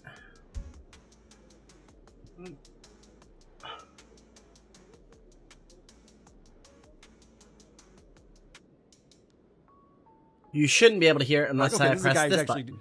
Creating content. Everyone's just like, here's 12 minutes of this guy's show that I saw today. Okay. Right, yeah, they're all just like, here's Joey C taking a nap. It's like, okay, thanks. I'll be over here. I mean, don't get me wrong. They're all in my feed, and I click on a lot of them to get caught up. I watched Rob Saul fire his co-host last night. How do you get the chat at the bottom? If you're running... Yeah, so I lost interest. He'll take that Ray DeVito and fucking just run him through. Like, it's like, he can say one word, and he's like, remember 4 years ago when you said this other word? It's like, holy shit. It's like... It's impressive. All right. He's got that Franklin. Here, I'll send you a Sheckler screenshot. Ruining his life, according to Ray. That guy hated me when I first started doing Kumia, so I'm happy he's not on my thing anymore. Who, Franklin Sheckler? Oh, right, the first day I was on, look at this laughing piece of shit. He's like a retarded Seth Rogen. Went off, and then like for every time I appear, it's like time to take a nap. Fuck this guy, and would go on. And then I never interacted, and he kind of stopped. And I was like, I appreciate his work, but that guy's fucking mean. Interesting. I didn't know he's been around that long, and I didn't know he was a Kumia guy. I mean, he hasn't gone after me as far as I know, which is surprising. But I think Ray definitely reacts too much. Yeah, I told him on the phone, but I don't think he's a Kumia guy. I think he's a Brennan guy. He's the original guy. Like when Jim Stansel and those guys were like the Beautiful Boys era, when they were on all the time, and like when they just had mean people watching, and then they had that was it. The golden era. Yes. All right, I should have sent you the screenshots. Okay. Have you ever done MLC before, Pat? I feel like you'd be great. Both the I've been asked. Both the big chat overlay I like that you can Kevin, click but and I don't the mini wanna be chat are shit both on, from the and I told him same that. I said, "That's social not stream me. thing. I'm not going to go on a show, so you can call me a loser for 8 people to also pay money to call me a loser. Like, no thanks. Good on you. I think it's crazy that guys like Ray won't do my show because it'll make Kevin mad. I'm like, Kevin's not doing anything for your career, Ray. No, he's People just destroyed. see you as a joke. You're actually worse to go on there. Anyone? Yeah. Chad Zumach would be an okay opener for people if he never went on that show. I told Liam McEnany because I was calling out Ray for not doing my show because he's doing Kevin's, and Liam sent me a note. He's like, you know, Ray made $9,000 it's in a that bunch. show It's last year. He doesn't make there's lot of money. a Well, that's why he doesn't make shit a lot ton of money. customization Because he does shit here. like that. I You can should tell Kevin to fuck off, grow a backbone, and do something that people want to watch. And now he feels like he needs to be Kevin. So he goes on his No, show you're with no good. ability, no I'm trying to figure out brand, the best way to do this. so I can and just now show tries you. to be like a shitting on people because he wants to. On his show, he wants to shit on people let's like Kevin see. shits on him. So now nobody wants to work with him because he's just mean. He doesn't get that he's isolating himself okay, by being on Kevin's we'll work show. with this Anyone that canvas works right with Kevin here. does not work anywhere. Let me window Correct. capture. And the people who get away from Kevin, and I've been watching him a lot lately, like Patrick Melton, who was very good on that show. They would do Melton Mondays to stick it to Chad. Here you and he understood the format, got it in his quick one-liners. The only guy who didn't need him, Dixon needed him. All those Gillespie, all these people needed him. Chad always needs him. Yeah. Patrick actually was helping Kevin by being on there, but he was able to steal away the tweener fans to go, oh, fuck it, I'd rather watch a show that's got real content to it. There we go. Yeah, no, he did a Make it smart move on that. bigger. But you're right. Kevin only wants people on a show that need Kevin. Right. There you go. He does not want to have, which is Right. crazy. He's a When crazy Joe guy. Matarese is a big get. When you're like, oh my god, need him for what? Let's see. We're getting. I think it's align message to right side. Then there's different styles you can pick. Well, here Joe at the Wood, Joe's a bottom. psychopath. I've known Joe since I've started, and Right Joe's here, always I been have the most biggest mental patient ever. Fuck, you just reminded me. I had so much Here, I can stuff just give to you. prep I today, can just give you this and link I totally right here. forgot. I and downloaded then Joe's show from, or whatever's live. You can stream was use from my Sunday, exact chat I have, and I was and gonna then go through that customize clip, it and I using should've this right with here. Patty, But Any other time, I get and Joe and I know each other. Well, Joe will message me once every There's 2 months. like there's a asking shit me ton if of I can things get you him can into play a club around or with to something. customize it. And Kind then of he'll the way you shit want on it me to at look. that club saying, "Well, you headline Pat Oates. Why don't you headline me?" So it's like, and he doesn't think I know. He doesn't think I know that, and the club tells me right away. But what an asshole. Anecdote would have been good for the show. That would have been very good for the show. Large avatars All right, I'm gonna- inside. Let's do this thing. Right here. Turn message portion into a rounded bubble. Right there. Are we gonna test something? Do it live. Right there. All right, we are. And then you can also customize the effects here, like fade in, fade out. We are live on YouTube and Discord. And my question is, did I fix my Discord problem? Am I going to be able to leave Discord up today? If you have a lot of time Will it be making or just noise? some spare time, I would just literally go and play with this. I would make a second what? I doc don't that you need to can have- copy and fuck I used around to have with, and then Discord keep one that you already in have. my mix, and I like, would bring guests in through Discord. I don't anymore. Save So this link Discord somewhere shouldn't that be you making fucking like. noise on anything. I don't know. Here's if something turn it off and loop important. back. Yeah, but why did that have changed? I don't know. That's the weird part. That's very weird. Hang on a second. That is very weird. But let me do this. Just oh, there it is, right there. It's off. Done. No more Discord. Noise. Problem solved. Yeah, for now. Why did I think of that before? Right, but I'm stupid. That's why. I'm a dumb idiot. Okay. Anyway, sorry. Very complicated setup for some reason. I have the most convoluted, complicated setup. It started with It's probably me with mine. Yeti I've got a lot microphone put it going in on in my USB, computer and it right just now. kept growing one component at a time. And then you went to cups and string. Yeah, and now it's just the stupidest fucking setup possible. Yeah, right. God damn. I should just hire Drew from Compound Media. I don't know. He doesn't seem busy. Hire him to come out here and just fucking reconfigure the entire studio. That's not supposed to be showing. It is a good. I mean, you and Vinny have tinkered with it God damn to it. a successful degree. It's gotten better and better. People yeah. at home don't know. They think it's a real studio with equipment and stuff. All right, this banner sucks. Let's roll. Okay, fine. Did you hit a drop? You're being mean Fuck. today. This is the Golden Voice, Ted Williams, and you are listening to Carl Hamburger on I am getting overwhelmed. I got too WATP. much going on. Like I said. Let me back out of this real quick. Shut up, Carl. Okay. What I was trying to say, Equal, if you're still here, is this stuff right here is that or is set right here because it's just HTML coding. And if you know how to play around with the numbers there and figure out what the values mean, then you can customize it even better with the link here than you can with this. These are just a bunch of easy presets that plug in and out.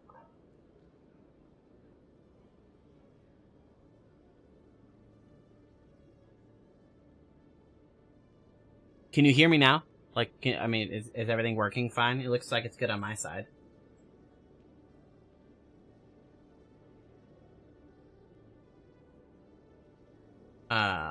Yeah, I don't want to play it to just loop it forever, but, let me get rid of that. Yeah, like I said, the big thing is just get something you're comfortable with and then play with it and tweak it until you get it to be exactly what you like with it. It's got a lot of customizability.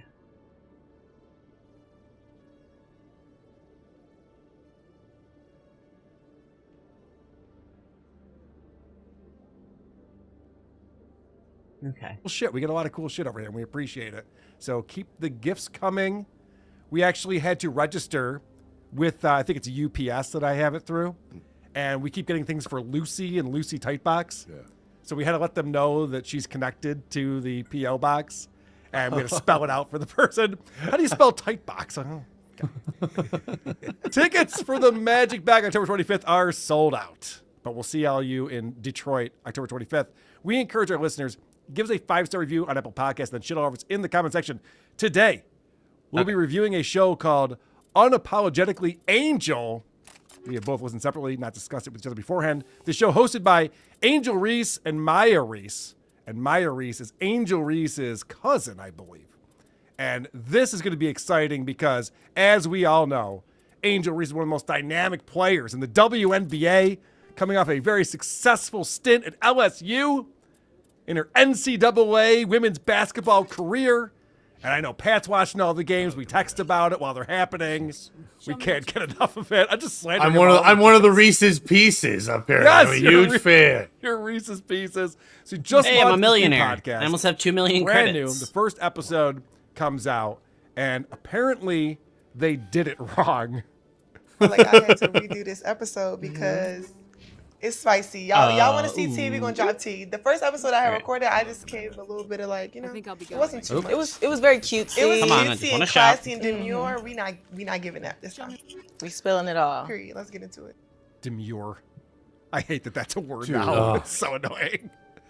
So she just said that they recorded the podcast episode and they said, yeah, this is garbage. So she's on the Playmaker Network, which is Shaquille O'Neal's Yay, podcast single network. shot again. All right, And cool. so We're back obviously in the business. network saw the episode and went, no one's going to watch this. You realize that, right? You guys aren't even talking about anything. It reminds me of, famously, Lindsay Lohan. She did a Playboy shoot back in 2011. And the executives were I like, have to be right back. what is I have to this?" use the Yeah, restroom. no, you got to get way more naked. We've been promoting this. We're giving you $1 million. Mm-hmm. We've been promoting this. We need to see a lot more ass and titty if we're going to put this out. So basically, Angel wasn't showing enough ass and titty is the analogy that I'm coming up with for some reason. It's just like that, Carl. It's like, hey, we can't see your asshole. It's just like you didn't talk about Caitlin Clark. It's the same thing. Thank you. This guy gets me. I appreciate it. So I'm excited because that's how the show starts. She goes, we recorded one of these. It wasn't spicy enough. Now it's going to be spicy. We're going to spill the tea. We got all this stuff. And here's an example of how spicy this talk gets. Did you go to any other countries? I went to London. Okay. That was it. I've been to London. Yeah, London was That's nice. fun. I like London. Have you ever tried the duck and waffle? What is that? Literally duck and waffle. Duck? It was. I'm not gonna lie. It was good. I'm a picky eater. It was good though. You said you like chicken and waffles. Yeah, I do like chicken and waffles. Which one was better? I'm not gonna lie. The duck was good. Really? And I was kind of scared to try it, but it was really good. You would make it again. Like when I go back to London, I'm definitely getting it again. So for me, when I was in London, there was a meal. I ordered breakfast, back. bacon, eggs. They gave me toast, normal potatoes, but they did baked beans. See, I'm not gonna and lie, French like, fries. Before the show started, we were having a quick shit, now conversation. all my and shit's producer Chris goes, broken. this banter sucks. Let's start the show. And I just can't imagine being on a show and having this conversation right now. I take it back. That banner was better than this. Yeah, it was way more interesting than these assholes. What'd you think about this show, Pat? Did you watch this? I've tried every time that you've asked me to watch a show. I've tried to stick through as far as I could. I didn't make it to London, and I don't know how far that is. I didn't even get that. And I hate to say it, that was the best conversation I've heard so far by them having. The show starts with her going, "Okay, let's get crazy about social media. What do you think about social media?" And Angel says, "It's not real." Yeah, I have and that she clip. goes, "Yeah, Go ahead. I just did it, but you can do it." But Yeah, it's not real. These are the whitest black women I've ever seen in my entire life, and they're not women. That's a woman. The other one is a fella. It's Angelo. It's Angelo Reese in the morning. That's what this is. Yes, Angelo is 6'3". 6'3", his dick is 6'2". He's a big boy. He's got Tyra Banks' forehead. It's the worst. This show is the worst thing you've ever made me watch. We watched the Brady's. We watched a lot of bullshit. This is the worst thing I've ever had to watch. You might be right about that. This one was a tough one, but there's a lot of talk about social media because Angel Reese has all these mental health problems and she's constantly on social media, but she hates social media. It's a big problem. And so this is the talk right at the top here. And then since you're Angel Reese, Maya Reese, your fan base is the Reese's Pieces. Reese's Pieces. What's your Reese's Pieces for today? Your peace of mind. Oh, my peace of mind is social media is not real.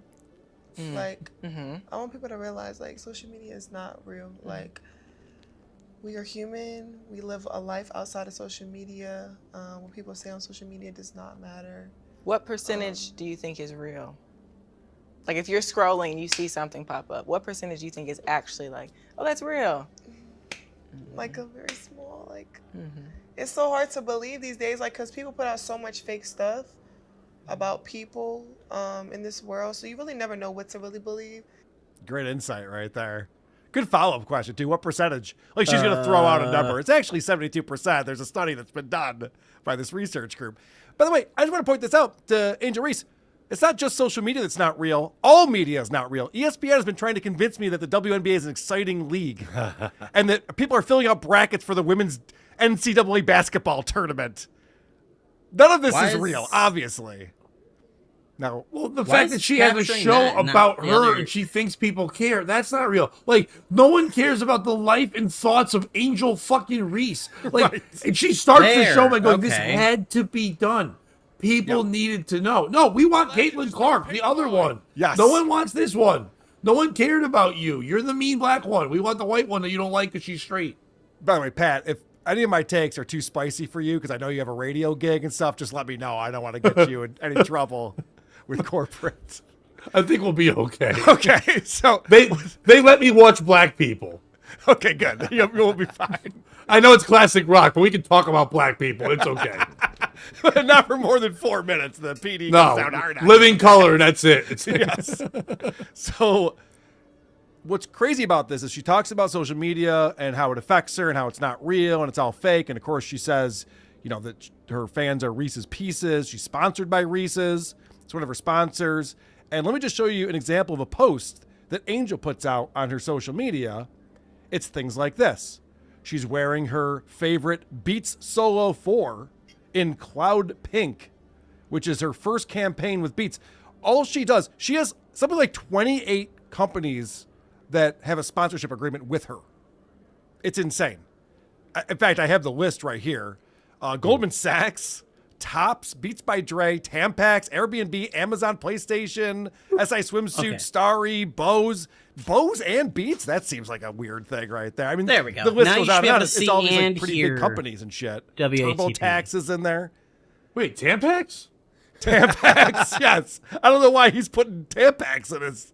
I had a separate capture there. When your dick feels weird, use Tampax. On a streaming browser. This what's so weird about this is that the big news that she made is LSU won the championship. And then the team started the next season. She's on the team. And they lost their first game of the season. And she needed a mental health break after losing a game.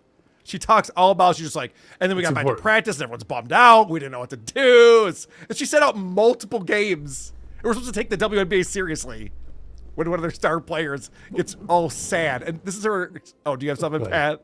Just to say, when you hear the clip, listen to where she takes a break from for the mental break. Because where they go, it's like, that would be a great mental break.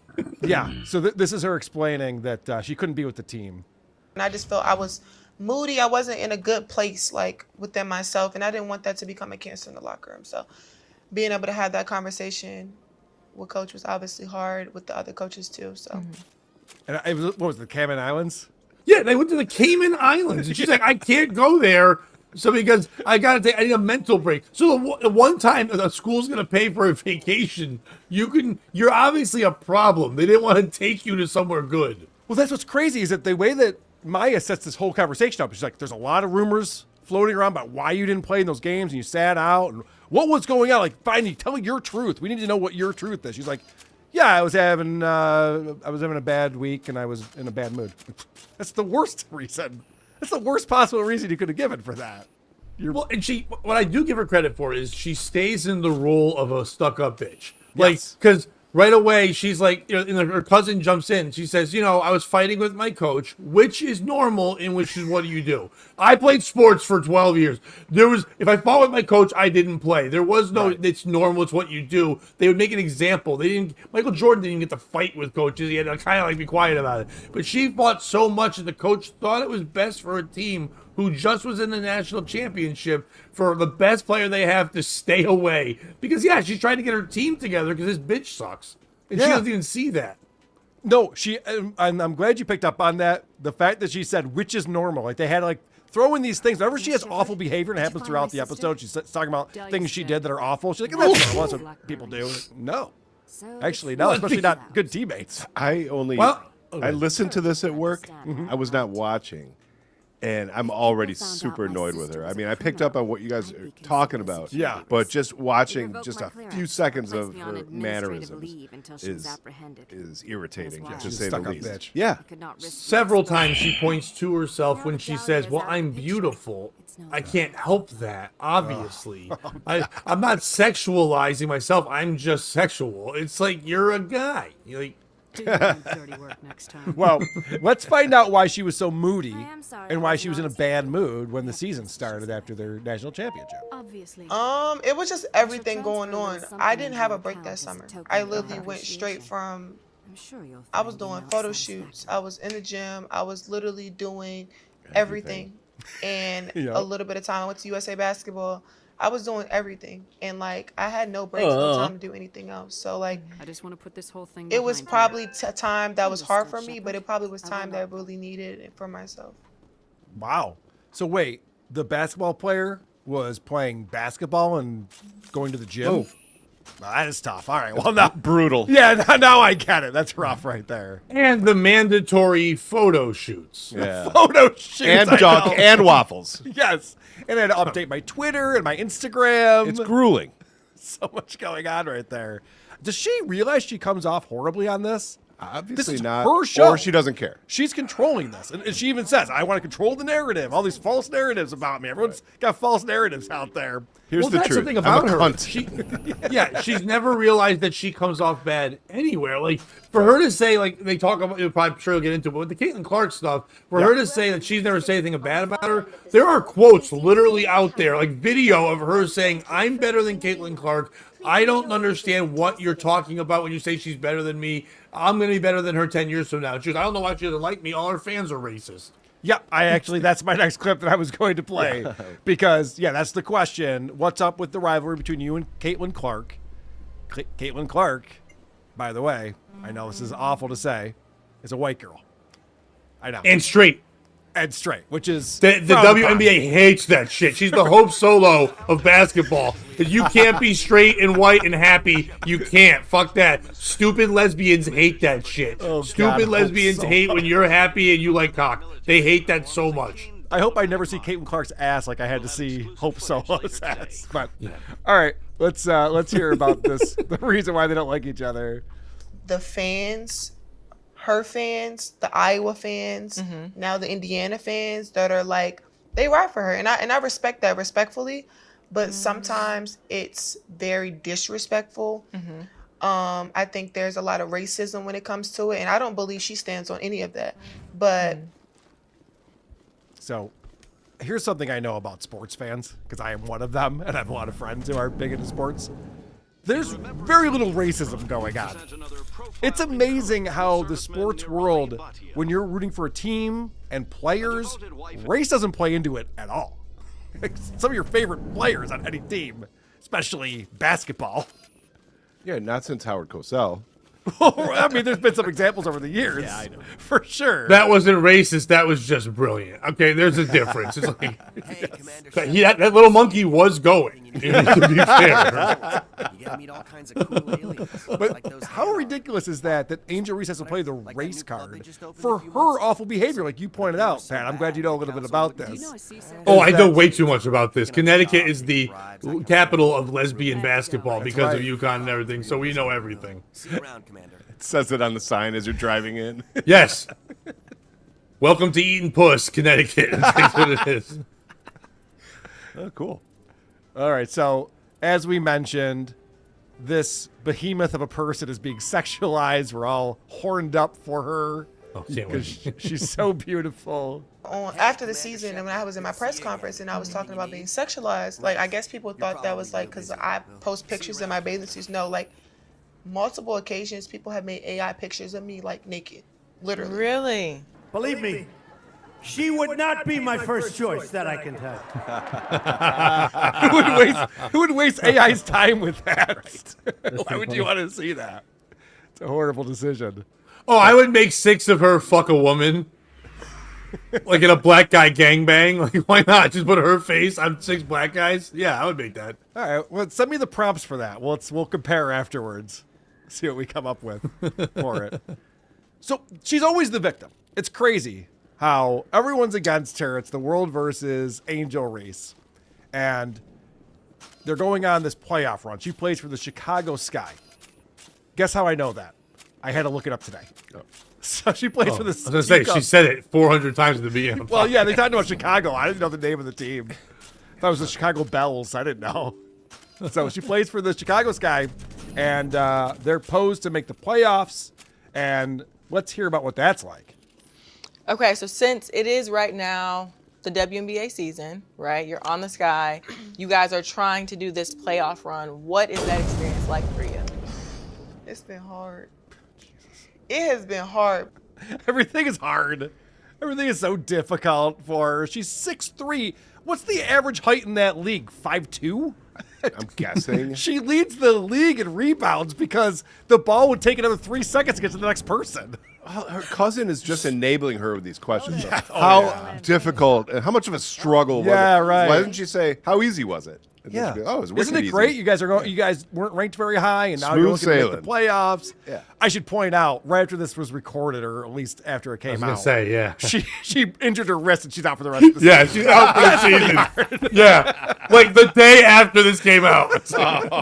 She's out for the season, so it won't be so hard for her anymore. It's like, that's good. See, Good news for her. let me ask you guys, like, if you got the same vibe. I feel like the first episode, the one we don't get to see, it's not that it was boring. I think that the cousin asked real questions, and Angel didn't like how she came off because the cousin is asking questions like she's a pissed off reporter, right? This is not a connection. These are not two people that know each other. This feels like someone is like, so what's it like on social media? Because I want you to talk about social media. What's it like with Caitlin Clark? I feel like she was asking her real shit, made her look bad. She watched it back and said, oh, fuck, you better do your job. You want to make money off me. You want to see my awesome reads for fucking DraftKings. I don't know if you have that clip with her eyes being crossed 3 ways as she tries to read. In the middle of her reading, they have to cut to the cousin, and the cousin has to read the rest of the thing. Yes. It was so fucking bad. She couldn't even finish the fucking reading. They kept it in there. Yeah, it's crazy how much money she's making, millions of dollars, with all of these sponsors, and she couldn't be more miserable about it. And I think you're onto something there, Pat. I bet it made her look even worse than this one did, because the first question she asked, and this is actually evidence to what Pat was saying, that now she's given questions to ask her that no one would ask someone on a podcast. It's so fucking boring. So the name of the podcast is Unapologetic. And so this is the first question that is asked, and Angel, for some reason, is not ready for it. No. So first, since this is Unapologetically Angel, what is something that you're unapologetic about? I'm unapologetic about My Adam's apple. She had no idea how to answer that. She's like hemming and hawing, doesn't know what's going on. But isn't this the second take? Yes. Okay. Yeah. The fuck? I don't understand that. And just to get back to how hard it is for Angel Reese to be the person that she is. And I'm really happy for our team. I mean, it's hard losing, and for me and Camille, this is the most we've ever lost in our life. I only lost 7 games in my last 2 years at LSU. So, like, It's been hard for me. Well, why don't you cry about it? Saddlebag? The fact that she's this soft as a professional athlete makes me lose a little respect for the league of the WNBA. I've never seen a NBA basketball player being like, I mean, I'm not used to losing. These guys are really good in this league. It sucks. But props to the coach for grounding her from going to the Cayman Islands. Yes, that was probably a good move, which is normal. Which is normal. Your star player isn't allowed to go on the trip. It's normal. I don't understand this format where the host of the show is being interviewed. Right. I don't think I've ever seen that before. Yeah, it is odd. She claims in future episodes you could have guests and things, but that's not going to go well. But that is the format of a lot of the NBA players who have podcasts now, and I think she's trying to go after that. I think Shaq realized she can't host or do it, whatever. Not Shaq himself, but the producers. Yeah. But a lot of them do that. Like the big one with Gilbert Arenas right now. It's a great show, but they have a guy who asks them all questions, and they just yell wild shit. It's great because it's just 4 black guys who are mad, and they just scream and talk mad shit. It's one of the greatest shows, Gilbert Arena. It's a great show. If you want to watch black people just be pissed. It's Anthony Cumia's Nightmares, but it's a great show. And it's wonderful to watch that, but I think they're trying to do that by getting someone who seems to be the well-spoken, light-skinned black person to narrate you through the world of being black and beautiful. See, I'm out of my lane even trying to comment on a sports podcast, but see, I keep forgetting it's a sports podcast. Right, yeah. That's my this problem. Is an athlete, not necessarily a podcaster. All right. Right. So that's part of it. And these people, neither of these people are podcasters. The mic technique was driving me fucking crazy. I have a clip. I just want you to watch Maya here. She uses the mic like it's a prop. I can't promise anything. Like she's holding it as if it's something that you use with your body language and you just kind of throw around. But you know, Chicago's a number 3 market in the country. Really? It's New York, LA, and then Chicago. Yes. And I should point out, unlike Andy, I fixed all the audio problems so that we could play it on the show and people could hear what they're talking about. Because why not just put the microphones on mic stands and just sit there and talk into it? They're both holding microphones and they don't know how they work. So they're just like talking like this and they're moving it all around. But I noticed only Angel's level is changing as she's waving it. Hers isn't. Yeah, well, I fixed a lot of it. It is a prop, though. No, I think they're actually microphones. Okay. But if she put it on a mic stand, Carl, you wouldn't know it was pink. Right. Yes, it matches They're showing you that it's pink, like their outfits, Yeah. like their sign. They had like pink. They're women. I know they're fucking tough, but they're women, Carl. They're masculine, I have balls women, and they want people to know. They're not just women. They're entitled women. Yes. This is one of the craziest things when they start talking about how now the WNBA doesn't have to fly commercial anymore. You also came in at a great time because y'all got chartered flights. I know. That's period. huge. I was not used to My brother's commercial the captain flights. of a ship called the Majesty. And with a certain level of stardom, that's hard. Yeah, like going to the airport has always been helpful for me. Tears. Like for the past 2 I years, won't give like up on my brother. I don't even like going to the airport at all. Like I won't brother's go still on a alive, flight. I'll find Where I'll forward them to your ship right That's away. weird because me and my buddies were talking the other day about how much we love the TSA. Like I want to go through that twice. Yeah, if right. I can. It's like Can a we do it ride. again? Yeah. Hot take there, HL. The airport sucks. Yep. You know why they don't? This is the first year they don't do commercial anymore, right? Why is that? And it's Caitlin Clark. They've literally said it. Like the girl that she's so jealous of, Caitlin Clark came in and so much money and sponsors, airlines have said we will be the airline and fly you guys so we can have our name attached to Caitlin. Caitlin Clark sold more jerseys this year than the Dallas Cowboys, all of them did this year. That's a real thing. Is that true? Yes, that's real. America's team. She sold more jerseys than all their players. She's the most popular woman in the history of this thing. They all got pay raises because she exists. And this lady's like mad because she's racist and people from Iowa don't like a giant black tranny. And I know attendance is way up too. That you could actually, it used to be you watch a game and you're like, why are they playing in that arena? It's so embarrassing. 17 people watching. But now there's actually semi-full arenas watching these games. And it is because of Caitlin Clark. It sounds dumb to say this, but like we noticed in Connecticut, because if you go to Mohegan Sun Casino at all and you have one of the cards, the gamble, whatever, they'll always send you like free tickets. This is the first year that you can't get free tickets to the Connecticut Sun because they're selling out. And the Caitlin Clark game was the first game, and it was sold out 3 weeks in advance. It's a huge arena that never. Shane Gillis sold it out 4 nights in a row, but the basketball team only sold it out when Caitlin Clark was there. It's a crazy phenomenon that's happening. And I think that the problem with it is that Angel Reese is sitting there going, yeah, but I'm the other star. And it's like, yeah, you're kind of the Scottie Pippen of this. I mean, you're good. It's good. What's funny is she's Larry Bird. Well, no, Larry Bird. That's the funny part. But no. But with the Magic Johnson Showtime and the Flash, it's the Larry Bird supposed to be a hard worker, and Larry Bird did talk a lot of shit. He just had a podcast. If Larry Bird had a podcast, it'd be called The N-Word. Like that's what it would be called. All right, Missy B's searching for it right now. She's like, "Is that podcast a podcast?" I'll check that out.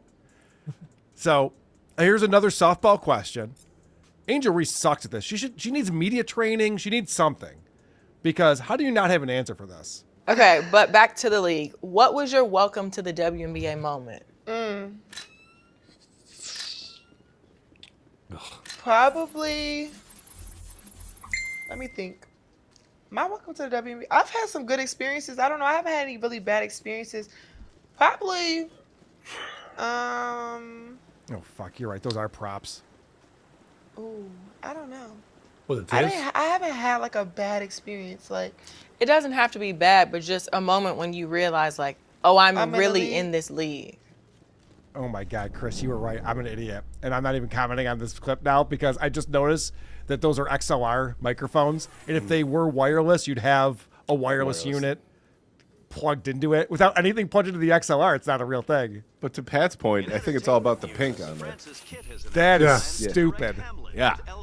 Why would you hold a microphone on a podcast anyway? No one does that. It's a horrible way to do that. Yeah. We've seen them before, and it always sucks. No one can do it. Well, what comes to mind immediately is Chad Zumach famously always did it, and Ray DeVito. And you're like, dude, just put it on a fucking stand and let it sit there and talk near it. It's very easy kids can't move to do. that much. Anyway, these guys hold their mics and they do it well. What was your welcome to the WNBA moment? This is as easy as, oh my gosh, when I got out on the court for the first game, their podcast is quite good. Stadium, they've got twins. They don't have a strong core. There's other terrible at basketball. I can answer the question. Right. There's or you prove as someone that's full. No, it's all right. Yeah, see, sounds good. You prove that you're a real player and you respect the other players. You just have to not be an idiot. Because they usually all go to a veteran and say, like, for. the first time I went up against so-and-so. Yeah. And I didn't realize, what you call it, Rasheed Wallace has always talked about when he played against Joe Klein, which is a white guy who was super strong but not known. And he's like, I didn't know humans were that strong until I bumped into this man. I always manhandled everyone. And he called me boy and he knocked me to the ground 3 times. And then he picked up my hand and we was welcome to the NBA. And he's like, that man, welcome. I didn't realize human beings were that strong and I knew I had to work hard. She could have said anything. Like, I didn't realize Diana Taurasi was so fast and such a lesbian, or whatever they would say in that way. I didn't know all their breath was going to smell like my pussy. I had no idea. Yeah, I didn't realize how many women would just try to fuck me in the locker room or in the shower. Now that would have been some spicy goss, some hot goss. Yes. That's what I thought we were going to get, because that's how this whole show was built. There's going to be some goss. We're going to spill the tea. And so she sat next to Kevin Durant when she was over in Paris watching the whatever Olympic games that were going on. And so the big question is, what's going on with you and Kevin Durant? You said you went to the men's game and the women's game, right? Yeah. So there were headlines from that game because you were courtside with Kevin Durant. And they're like, oh my God, they're dating. That's not a thing, correct? No, that was never a thing. I don't even know how that even became a thing because I sat next to somebody. My friend was sitting next to Steph. Mm-hmm. So I don't. Who's married? So they're not dating. I don't even get that. Like, so people always, I don't know where that even came from.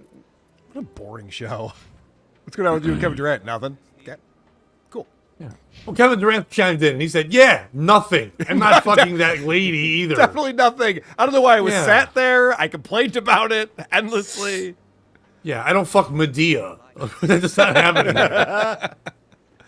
Then we start to talk about why she's being taken down by the haters. And anyone who feels they're being slighted in society who's a multi-millionaire doesn't really have a leg to stand on. And so they have to figure out why they're complaining. Do you think they're just looking for a looking reason for to something complain? to find something to hate? Because I am a successful black woman. I'm doing a lot of things that you haven't seen before. Being able to manage my schedule and being able to work hard and grind and do things that they said I wouldn't do. They told me I wouldn't graduate. I graduated on time. You're supposed to. In 4 years. Yeah, with that's what no most people do. Debts, not eligible. Like I did everything they said I wouldn't do, and I think that's the thing. I proved them right. I proved them wrong every single time. I prove them right. Yeah, truth wants to come out. This is the crazy thing. I love when people are just like, well, I'm a successful black woman. That's why they hate me. In every poll, it says if Michelle Obama ran for president, she would beat Trump. It's like, oh yeah, everyone hates successful black women. Of course. That's the reason why. Okay. Yeah. Oprah, no one knows who that is. Yeah, right. Well, everyone hates Oprah. These stupid successful black people. And what was the first example she gave? She keeps her schedule? Yeah. That took me by surprise. I thought it was because a woman could play basketball. Down this hallway in like agents. She literally explains that she practices, goes to the gym, and then outside of those two things, or playing games, that's when she goes on social media. And of course, the social media is all important because that's how she makes her millions of dollars in endorsement deals. Yeah. Because she makes minimum wage for the WNBA. Yeah, I know. Well, I mean, they don't make shit. They still owe $10 million a year with Caitlin Clark. They're in the hole every It's a charity league. Yeah, the NBA sponsors that as a charity league, and then they complain about how much money they make. Why don't we make as much money as the NBA players? Bill Burr, have you seen Bill Burr's special from a couple years ago? Had the greatest take on that ever. All right. So the haters have been hating. Sorry for Discord, and spam. she hasn't been able to slap back until now. That's why I just don't even respond. Like, I'm being able to have this podcast, being able to talk about these things. I have, for a long time, let social media and blogs and stuff if possible, create the narrative. could And you now literally being able do to the start same this with podcast, yours? I'm being able to take the narrative back and being able to What do you mean? have my own name and being able to clear things up and being able to do that. And that's why I love, like, I'm really excited. I'm really excited for this, being able to clock tea. This will be your most viewed episode of this podcast because everyone's going to see this and go, I'll never watch this again. So go ahead and Because she didn't create your present narrative. anything. Yeah, Right. No tea was spilled. No. And her whole thing is just like, I now get to tell my truth. I hate people who talk about their narrative, their truth. I immediately shut down. I'm like, okay, I'm not listening to this. I don't give a shit about it. Well, and if this is her breaking, and first of all, they asked every question in the first podcast. So even if there was good stuff, and let's say she did really say, Caitlin Clark's a stupid bitch. I hate all the lesbians. Yes. Everyone's, this person, that person, they tried to traffic me. Brittany Griner is a fucking criminal. Like, all that kind of shit. Right. If she said all these things, then you just wouldn't have an episode 2. Because in episode 2, it's like, what was it like to play Alabama your junior Right, year? yeah, then it becomes basketball Who would care? talk. Right. Yeah. And there's a lot of basketball talk in this, which is crazy. But then the question is asked of like the guys that she dates and what it's like for them. And I mean, it's probably horrible for a lot of reasons, but she brings up one I wouldn't have thought of. Making a safe space for people. This is going to be a safe space for specify what everybody. you're asking that's for the so I one. can help you better? Whenever I'm dating somebody, I go to their comments. All I see is gifs of Angel Reese, Angel Reese, Oh Angel Reese, my Angel Reese. goodness. I looked at somebody I was talking to, and all I saw was, I'm like, oh my God, I know this man hate me already. And that's why I kind of try to tell them, I try to tell the guy usually ahead of time, like, know what you're getting yourself into. Who's the guy? Yeah, who is this guy? Because you think it would be like an NBA player or like a failed NFL tight end or something. Like somebody like that. So it's like, so they would think they would expect it. But also the guy is telling them, hey, everybody, I'm dating Angel Reese. Write shit in the comments. Because the guy doesn't, he just wants to get some fame off dating this dumb lady. Yeah, there's no way an NBA player couldn't do better than Angel Reese, right? I mean, I don't know what her dating history is. Who knows? There's a lot of fucking I don't crazy know. A people lot out of them. there. I mean, she's a good road hoe. You know what I mean? Like, I Sure. don't know if you're traveling and then you happen to both link up in Chicago. That might work. But I mean, usually it wouldn't work out because they love. I don't know if you know about NBA players and black people in general, but fat white women, and she's not that at all. So it's like she's a I didn't know tall about that. black guy. She's a Pat, tall black guy. I gotta subscribe to your newsletter. I didn't know that was what they were into. Breaking news also. Apparently. And weird enough, see, episode 2 of Pat teaches you about black people. They're late. Okay, that's good to know as well. I was definitely unaware of that. I'm spilling the tea. It's what I'm doing on my new podcast. Me and Angel spill the tea. Is there anything else that you picked up on or anything that I missed that we should be commenting on from this show? Just that her what she blames Caitlin Clark's people for. There's death threats supposedly, people going to her home, stuff like that. But I'm pretty sure Caitlin Clark's fans aren't going, we love Caitlin Clark. It's a very, like, I hate to keep bringing up Kumia, but it's Kumia country. It's like, in her mind, she's saying that every person that threatens her is somebody that says out loud, we love Caitlin Clark and we're going to murder you. I think she just means white people, not Caitlin Clark fans. She says that they follow me to my house, they get my address. That's the other thing, too. When people start talking about death threats, that's another thing that gets me to shut down immediately. I'm like, shut up. No one's threatening your life. First off, on social media. And messages one to right side. I mean, they don't allow that. Social media is very much policed on this thing. I've been shadow banned by Twitter because I told Chad Zubak he sucks at comedy. You know, it's like, it doesn't take much for these social networks to be like, yeah, we don't want you to have a voice out here.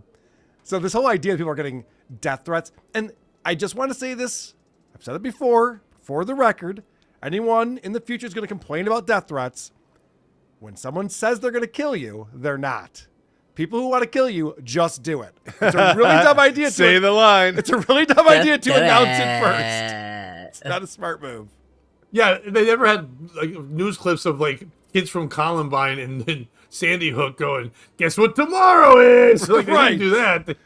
Well, could you imagine the mafia like making a phone call just like, by the way, Saturday next week, have fun at the club.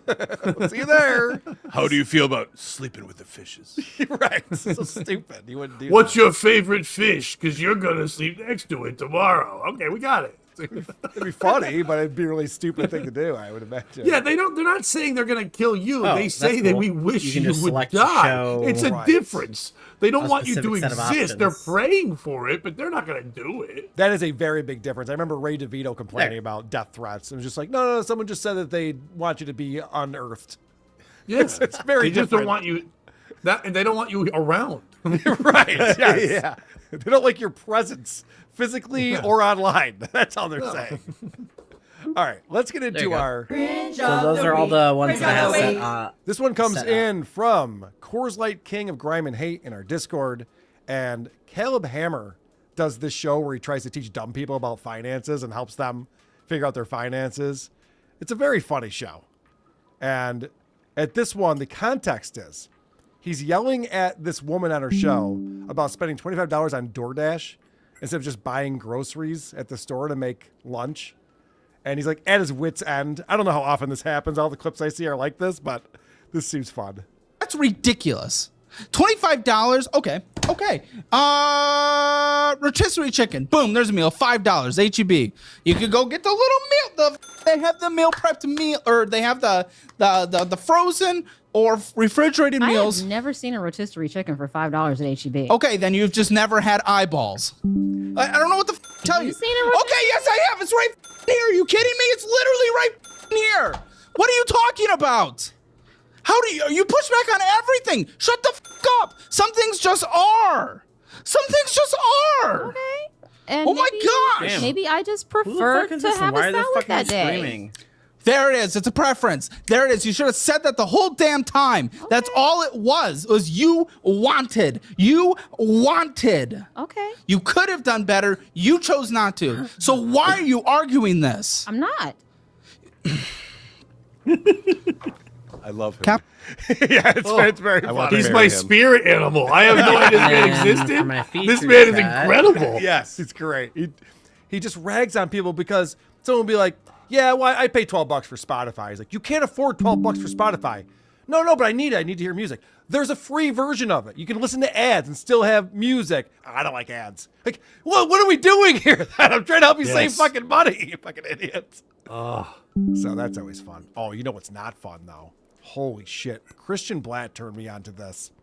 So Howard Stern did a bit on his show on Monday that might be the worst bit in the history of Howard Stern. Were you ever a Stern fan, Pat? It makes me so sad that what he's become. Like, I don't even want to shit on it anymore. I will, of course, it's fun. But like what I'm saying is like it was my favorite thing. It was before Opie and Anthony. I mean, he was one of the stations he was in was in Connecticut when he first really started and stuff. Yep. And we knew him from a long time ago, and it was so edgy and so different. And he's just a lame piece of shit now. It's just like it's awful. You probably don't listen anymore, right? I can't. I wouldn't. You won't. Believe I'll this. watch clips once in a while, and it makes me sad. It's like you won't believe this one.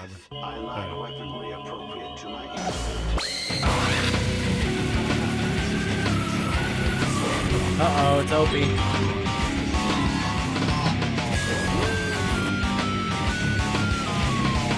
Where is it? No, wait, is this Howard? All right, so on Monday's show, near the end of the show, Howard. he had Colin Jost and Michael Shea on as guests because he, for some reason, loves SNL still. He's the last guy going, SNL's great. And after those guys leave, he announces he had this brilliant idea. Listen to this. Because I do want to do this. I thought it was brilliant of me to come up with this concept over the weekend. I was like, I was talking to someone about ChatGPT, and I went, yeah, you know, I should just feed it some information and see what it comes up with. I'll be curious. So all I said here's what I wrote. I said,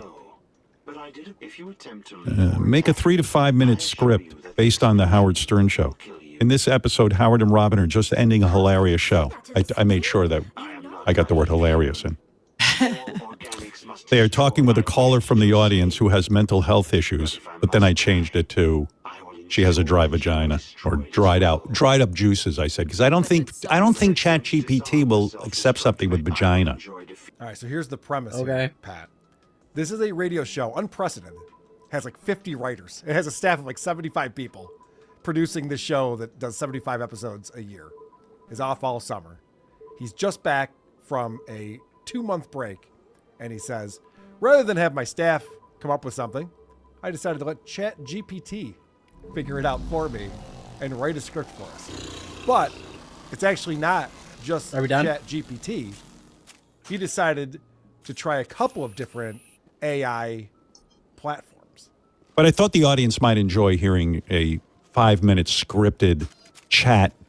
Well, actually, this is Microsoft Copilot because after I got a ChatGPT script and I got a Microsoft Copilot script, and I don't know, everyone around here seems to be voting for the Microsoft Copilot script.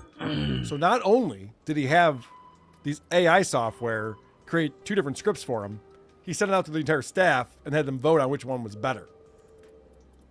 So there's a lot of effort being put into this, and actually unprecedented because I couldn't believe Robin actually did some prep. So are you ready to act? Sure. You know your part, or you haven't even pre-read it? I've read it, and I'm ready to go. Oh, good. I haven't read mine since last night, but I think it's not that complex. So Gary will play Gary. Are you ready, Gary? I am. Okay, that makes sense. Robin actually read it. She's actually prepped for the show and ready to do this bit. Who the fuck? I've never heard of this before. What? Robin's always surprised by the guests that come on. She never knows the news stories anymore. She doesn't know what's going on in the world. And yet, this was the big thing. Howard must be so high on this idea. The only thing I can think is that SiriusXM was like, Howard, we're giving $100 million to Smartless, and we got to pay Alex Cooper $125 million. We got to cut most of your staff. And he's going, right. All right, well, how are we gonna navigate this? ChatGPT. That's what all the smart companies are doing. They're going to AI to fill in for their employees right now. Like, I'm sure there's video, so I'm wrong in this, but it almost feels like Robin is AI. Because her answer was like very much like, yes, I read it. And then you'll play Garrett, yes, I will. It was like her things were like paused a little. It almost feels like Robin doesn't exist anymore. That's hilarious because I'm going to play them acting out the script in a minute, and it's not much different. You're right. Yeah. That was noticeable. Wow. But then I was thinking, well, I'm out of touch with the show. Yeah. They're wicked old now. It's like, yeah, I don't know what to think. But yeah, Pat's onto something. I don't know what to think either. I'm going to play this for you. This is a 5-minute bit. I don't know if we should play the whole thing or not. Tell me to pause it at any time here. But this is what Howard decided to bring to the show. Him punching in those prompts he just told you into ChatGPT and Microsoft Copilot. And this is what they came up with. All right, folks, we're wrapping up another wild show. Oh, there's something I'd say. All right, that's the end of my ad-libbing. Okay. Well, see, here we that's go. what it's weird like that. Yeah. All right, but I'm going to read it verbatim. Yeah. All right, folks, we're wrapping up another wild show. But before we go, we have Edith from Boca Raton on the line. Edith, what's going on? Hi, Howard. Hi, Robin. I love your show, but I've been feeling really down lately. Oh, no. Edith, what's got you down? Well, Howard, it's just all my bodily juices are drying up. I feel like a prune. Oh, that's a problem, Edith. I haven't heard that before. That's a new one. Maybe you need to start bottling prune juice and doing something like that. All right, I'm going to pause it real quick. I wouldn't have had this take if it not for Adam Bush. He was on the show recently, and we were reviewing Howard Stern's show back from the summer break. And I forget that his entire show is now scripted. If you didn't tell me, if I didn't play those setup, and I just said this is the Howard Stern show, you wouldn't know that AI wrote this. No. It sounds the same as his show sounds normally as far as the way he's responding and acting. Who's playing the caller, though? I don't know. Okay. He should have explained that because he explained that Gary's playing Gary. Right. It's bizarre. All right. You following this so far? It's pretty riveting, but it's also hilarious to know that they'll do anything to not hire John back. Like it's incredible that they would rather have a fake robot Edith say her pussy is dry than give John a chance to write for them. It's the greatest thing ever. This is better than what John would have come up with. Yeah. So I got to give AI You're starting to piss me off. Uh-oh. What if Edith said Howard. Scola? What if she said that like 5 times? Scola? Come on. Edith, I'm really sorry to hear that. Have you talked to a doctor about this? Yeah, Edith, maybe they can prescribe you some extra virgin olive oil or something. That was funny. Oh, Howard, you always make me laugh. But, Robin, I think you're right. I should probably see someone about it. Absolutely, Edith. It's important to take these things seriously. Your health matters.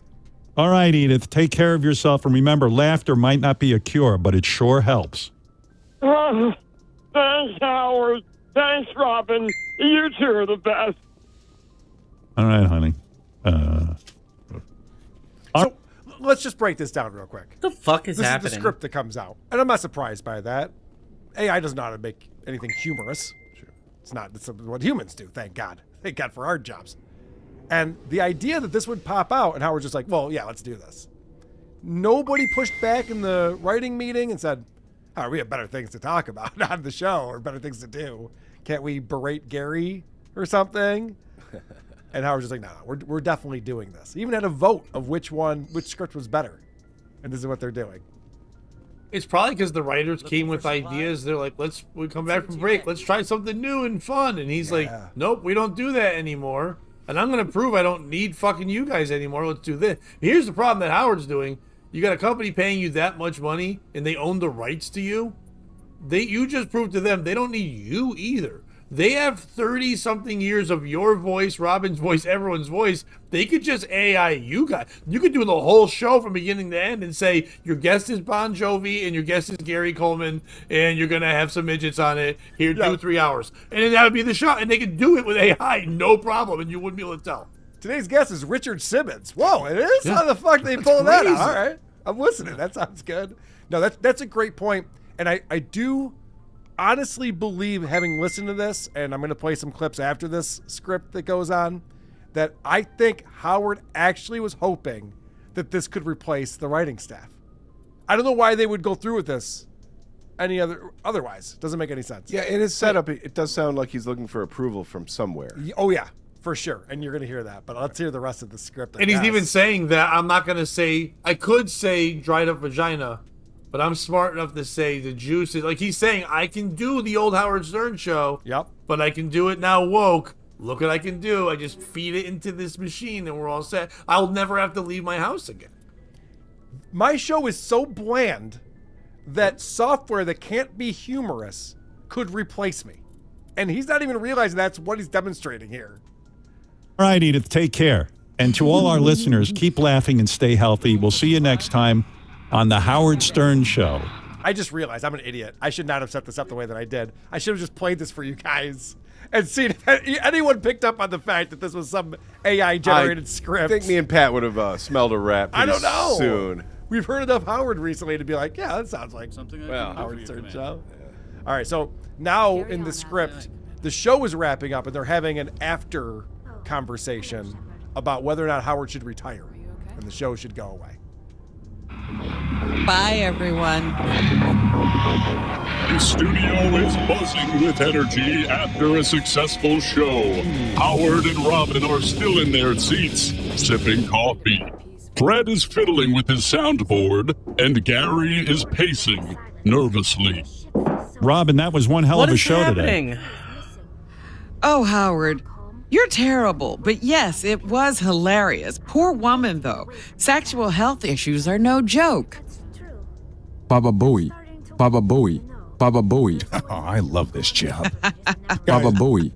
Baba Booey. Guys, we need to talk seriously. We've been doing this for decades. Maybe it is time to retire. Retire? Gary, we're like the Rolling Stones of radio. We just can't hang up our microphones. But Howard, think about it. We've had an incredible run.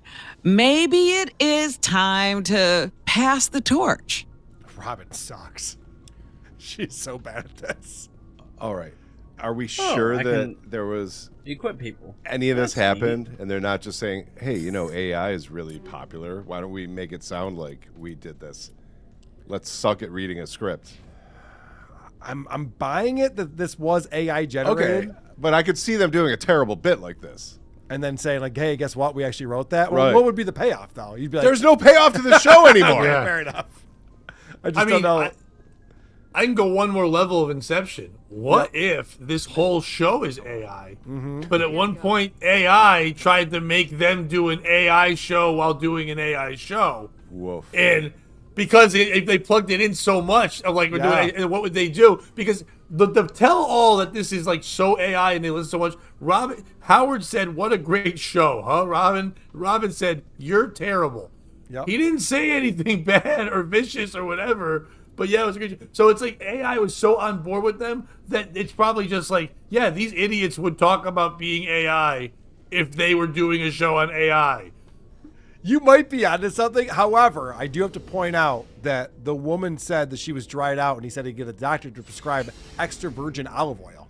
And then Rob was like, "Oh, you're terrible, Howard. That's What about prune juice? Too much." Well, I know that was also pretty edgy right there. That's the Howard I know. Dun, dun, dun. Retirement or not? That's the question.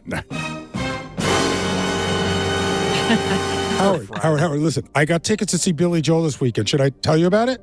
Gary! We're discussing our careers here. I need you to focus. Honestly, Howard, I've been thinking about it. We've made people laugh, cry, and cringe. But what's next? Retirement blues. Howard, I've got a beach vacation planned. Sun, sand, fun. Gary, stop already. We're talking about legacy here, our impact, our place in radio history. Brother, this guy This is stinks. crazy. I'd rather listen to an episode of Kumi's Cox than listen to this show. I can't believe Howard thought that this is something that he should put on and test out. Just the script is obviously terrible, but the acting is so stupid. And to continue it. At one point, just be like, okay, it didn't work. Let's just shit on it. But back in the day, they would just shit on it right away. Yep. Or they would say, or they would better. They'd get like Gary the retard to play Howard. They'd Right. get Beetlejuice to play Robin. And it'd be funny to hear That's them the doing move. voices. Like Yes. Bob Levy would be Baba Booey. And they'd have all different people being silly and stuff. And Yep. instead, it's them trying to be them, but not being funny. Like Howard should have been Baba Booey. Robin should have been Howard. Like even go that way and project that, and it would be like it'd be funny.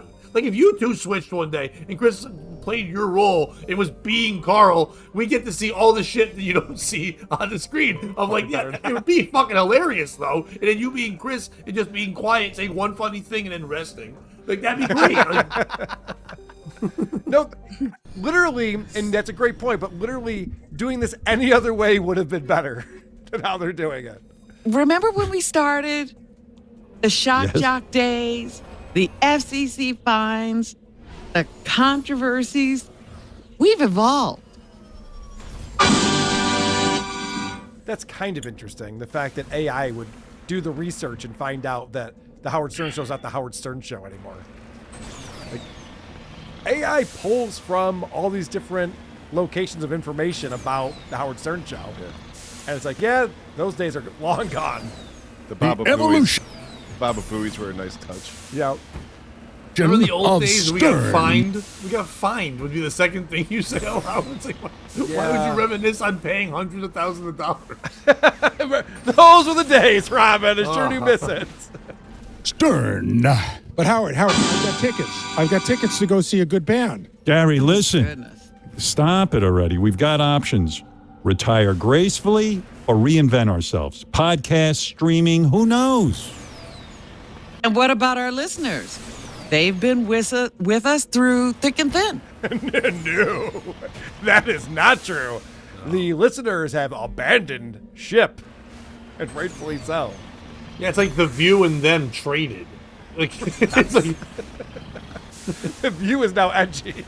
Yeah, it's edgy because those people that used to like them back in the day are now in old folks' homes and are listening to The View instead. But it's like, and art sound effects.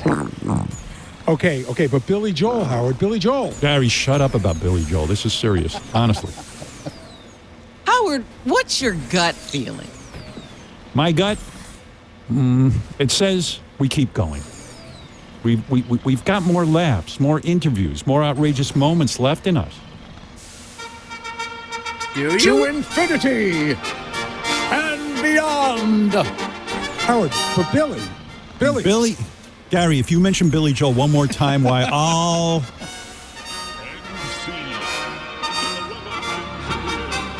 I can't hear the announcer. Start over, Steve. Fuck. Starting over. End scene. The dilemma hangs in the air. The microphones remain off, but the decision looms. Retirement or one more mic drop. Only time will tell. See?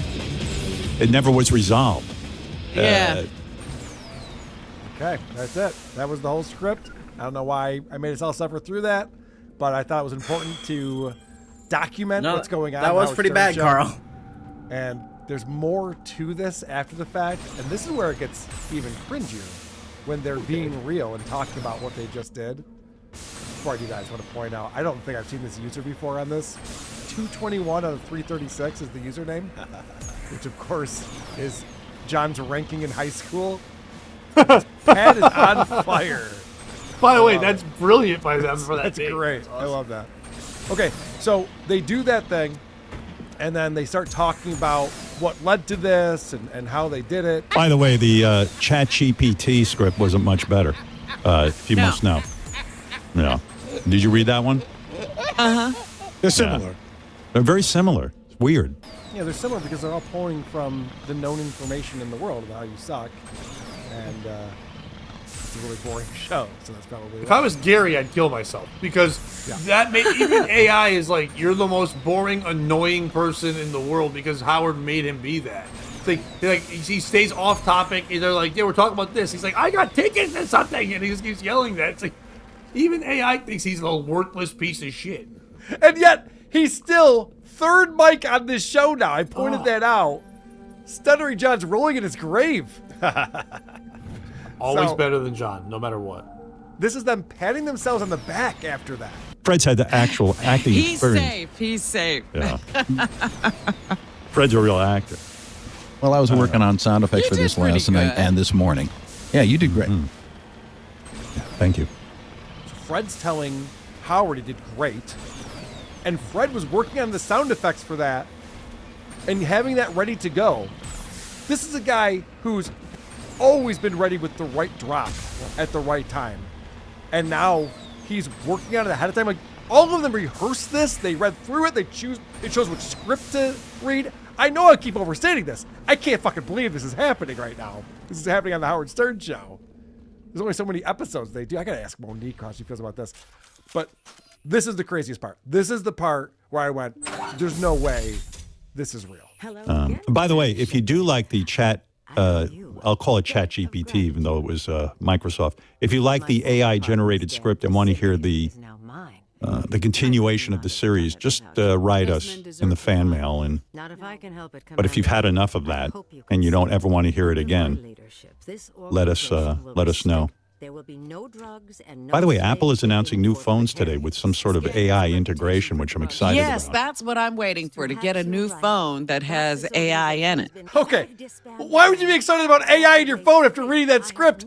And to Pat's point, that makes me think that it is AI within AI. It's like the whole AI's thing's promoting AI. itself.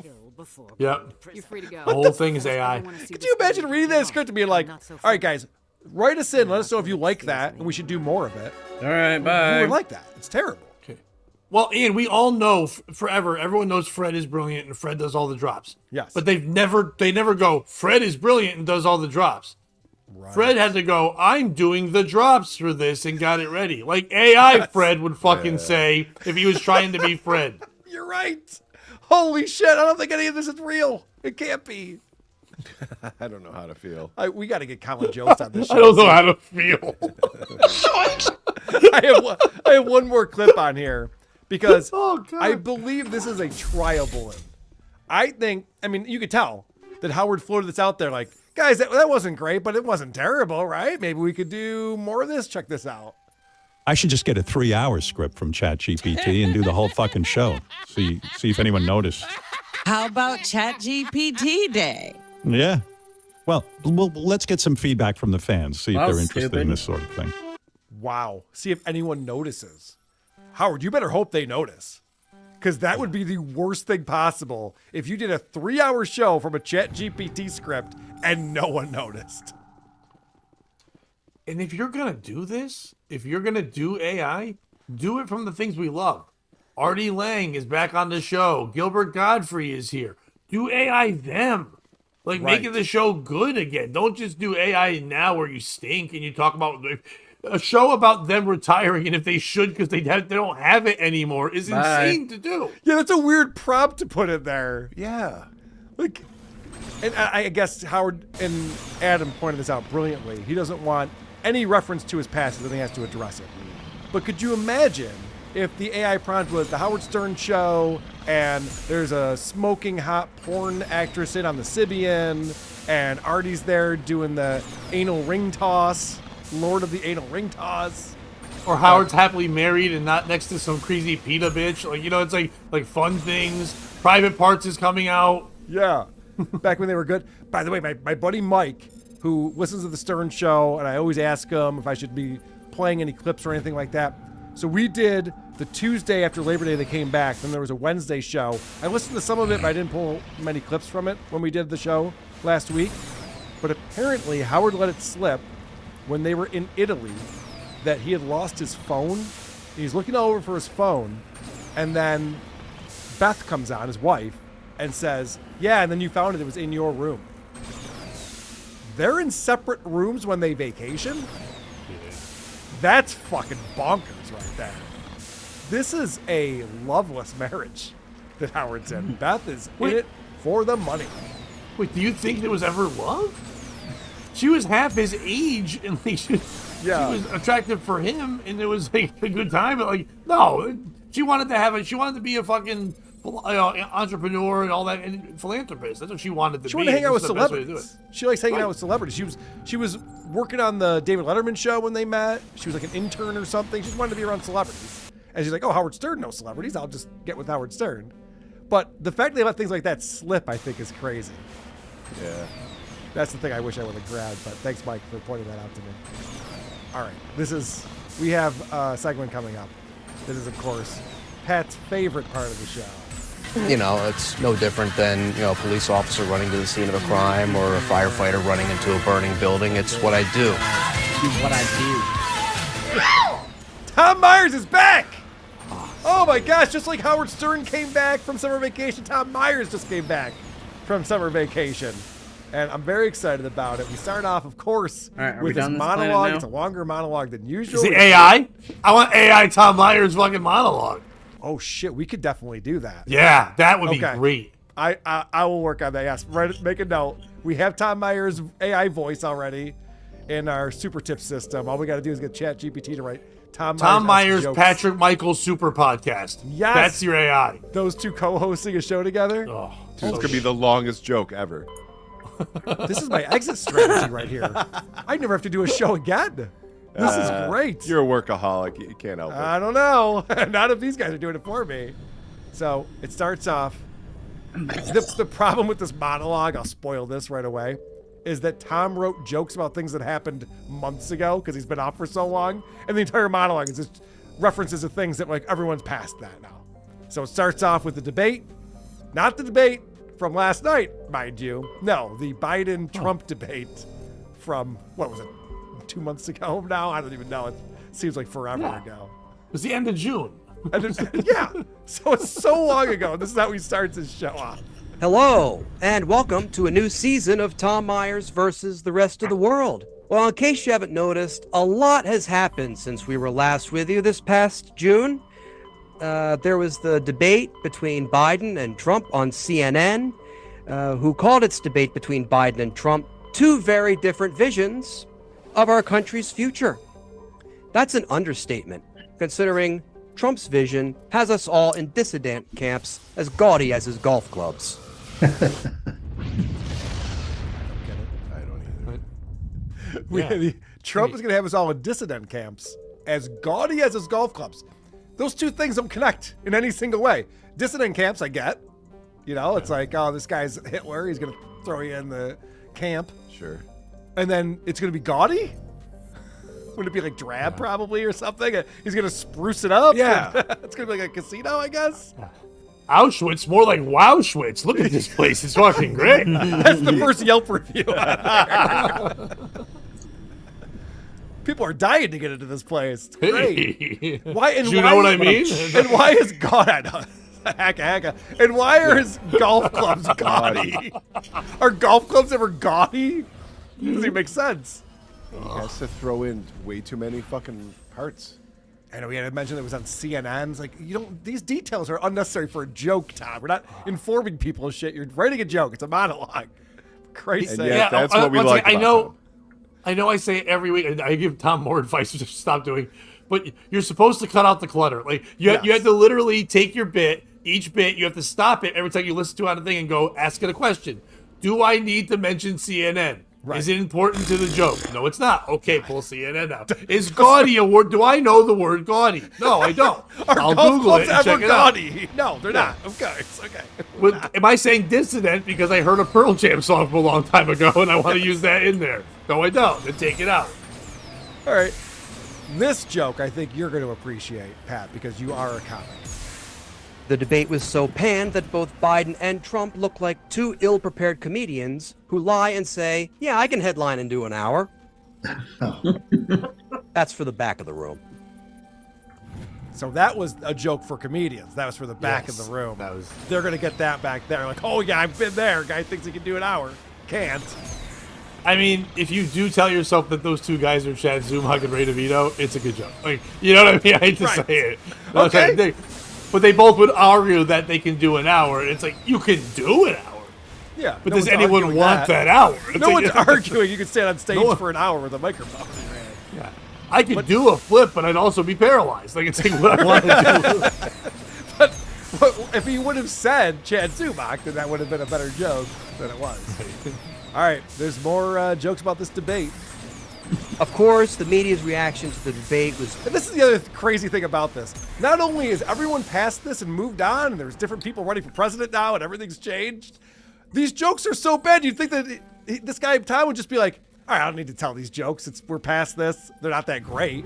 They're so bad, do you think it'd be very easy for him to just forget about them and write new jokes for what's happening He's a now? prolific joke writer and a monologue writer. Like, you would write, you'd think you'd be so happy coming on vacation. You'd be watching everything to the point where you'd have all this new shit. And it feels like they went on vacation a day too early. Yes. And he was supposed to do all these. He's like, oh, I can't get rid of these gems. He's got to do it. He writes a monologue every week on his show. And for whatever reason, during his vacation, the first week of vacation, he wrote a whole monologue. It was like, I'm holding on to this until September. I have to ask a question. Sure. What does Tom do for money? Well, the last I knew, he was a host at a Mexican restaurant. I don't know if that's still the case. I don't think it is. Okay. What do you think he does for money? No, I'm just saying, how can he afford to take the summer off? Well, the podcast doesn't make him money. When I say Well, the that's summer what I'm off, saying. His comedy can't possibly make him money. What the but the fuck podcast does he doesn't do? make him money either. I don't know why he has seasons for this show. Chris, it's screaming itself out loud. He's a teacher somewhere. Okay. Oh, you think so? And he knows that if he does the Stuttering John thing where he does the opposite and he only works during the summer and then not when he's teaching, people will know he's a teacher. Right, so he just smart. takes that off. He saves up the money. It's not like he's buying more than one jacket that he wears in every fucking video. He's not spending any cash on writers or guests or anything. So he just holds it up and sits there in a basement and comes up with all the new things for the fall season. I always wondered what teachers did. Okay. Yeah. Makes sense. Thanks, Pat. Actually, I think principal uncertainty is on the way. His parents will give him pocket money. I think that's actually what happens. I think he gets an allowance. That's what How he old is cleans his Tom? room. He's 30. I think he's 40 now. No, shut up. Yeah. He's older than that, right? No. Because he was around with Nick Mullen when Nick started and stuff. Like, see, I thought in those stories Nick would tell, it just felt like Tom was older. They were the same age. Okay. He's probably older than Nick Mullen. How old is Nick Mullen at this point? He's probably 38. In his 30s? Yeah. Yeah, dude. This guy he's got to be 50. So I'm No. 49. Tom's got to be older than me. No, he's not. I promise you. God. I'll Google it. Let's see. Wait, he's got time to get better? This is beat Tom? Yeah, I thought this was... Yes, I with thought your he was failing help, Tom. Pat. Yes, you can still coach him. Oh, Tom, if you'll let me be on the show next week, please let me be your Ed McMahon. Please. I won't shit on you. Let me be your Ed McMahon, please. That would be awesome. All right, let's hear this one. It's not going to happen. Of course, the media's reaction to the debate was tone deaf, as is par for the course. In addition to the hour of coverage of Biden's grasp on reality hosted by Katie Tur, there was the coverage of Biden's age and mental acuity anchored by Andrea Mitchell. I don't want to say that Andrea Mitchell's coverage was disastrous, but it's bad when the anchor nods off on the air more than her target audience. So the joke is that Andrea Mitchell is old, which is true. This should be the show, though. It should be him telling the joke and then Carl explaining the joke. I That would be explain why he the thought it was greatest funny. podcast. Right, you're on the panel. Yeah. I go, yeah, because Andrea Mitchell's old, right? So they'd probably fall asleep pretty easily. Then the whole It's panel like a laughs sign again. language it's a sign language interpreter, but it's It's just like when you go you see going, everyone, this is why it's funny. Oh, okay, thank you, Carl. You go see a band, and there's like a rock band, there's some sign language interpreter next to him. It's like, no one cares what the fucking lyrics are. Why does this even happen? exist? So I just looked it up. Tom Myers was born in January of '83, which makes him 41 years old. That's depressing. What was that on? was that is there a restraining order next to it somewhere? It was like, I got to give it to Google. That's their AI overview result for Tom Myers. Tom Myers is a 41-year-old man not allowed near schools over 500 feet. It says he's known for his roles in Tom Myers versus the Rest of the World 2020, Capital Comedy Connection 2011, and Schizophrenia 2012. We got to do a series where we just break down his specials. He's got a bunch of CDs out. We got to find them. I remember the first time we talked about him on here, and then every one of your fans sent me a clip about that one, like, quote-unquote famous joke he has about smoking weed. Yeah. And going to the grocery store. And Bong they wouldn't stop transplant. sending. They're like, yeah, you need to know the weed transplant. The I bong got weed transplant. transplant sent to me for 3 days. It wouldn't stop. My phone was flooded with weed. And I was like, I go, it's not going to be funny, guys, no matter how much you send it. Like, no, it's funny now. I was like, it's not. It does get funnier. It's one of those jokes that does get funnier because he always tells it the same way, too. Right. He's a pro like that. Yeah, they sent me several clips. It wasn't the same clip. It was clips from all over. He even says some purple drink. You know, he always like fills in all these details. The 41-year-old virgin. Yes, I believe that is correct. Principal uncertainty. Okay. Let's get back to this. No, he fucks. Tom Myers fucks. Shut up, Principal Uncertainty. Tom Myers is swimming in puss. That's why he took the summer off. He was in the Cayman Islands with Angel Reese, kept tying the show together, and they were fucking. You're probably right. Yeah. This is back to the Biden's performance at the debate. Remember that, guys? Oh, yeah. Where that happened? Biden blamed his debate performance on jet lag after travel for 2 weeks. I can relate. The last time I did a weekend in Tennessee, it took me 6 months to recover. I can't explain that one, Pat. You got anything for it? No. Like, that would be a Vegas joke, because it'd be like a weekend was so crazy he would do it, but like, it's because he had to, like, Tennessee's, I guess, is stupid. Are they still stupid? Did you just That was a me thing. out? Back in the day, I don't Tennessee was know. stupid, Hey, but I don't okay. think it is now because Nashville's pretty popular and like I think it's a destination. His jokes are as outdated as this monologue. Like it's like I'm waiting for like a Polish joke next. You know what I mean? It's like blondes are dumb, right? Right, but no, it was about being jet lagged. And I guess Tennessee's very far to travel to or something. But wait, where does he live? He lives in Baltimore. That's not far. No, they're in Seattle. It's much farther. I mean, I'm not. You can drive it. Right. All right. Let's hear some more jokes. Of course, the validity of presidential debates has come into question in recent years. In fact, the only thing that debate accomplished is that it made me nostalgic for the days when our leaders told me it was okay to inject bleach. Well, injecting bleach is pretty Injecting funny. Bleach joke, Tom, in 2024. All right, this next joke. Let's But it's move not that past long it. ago. But again, Tom, if I'm gonna be nostalgic, he said bleach during COVID. It's within 4 years. It's like if you said, it makes you think of the times when they said black people are free. Like, okay, it's funny. It's a long fucking time ago. It's 4 years ago. Fucking Tom. Sorry. Yeah, Tom doesn't understand how exaggeration works at all. That's not All right. nostalgia. No, it's not. This next one, I don't think he understands what any of these things are that he's going to joke about. No matter how you took in what you saw during the debate, it's uniquely American that we can all enjoy it in our own preferred way. For example, I take a lot of criticism for the way I enjoy my debate watching experience, but I say this.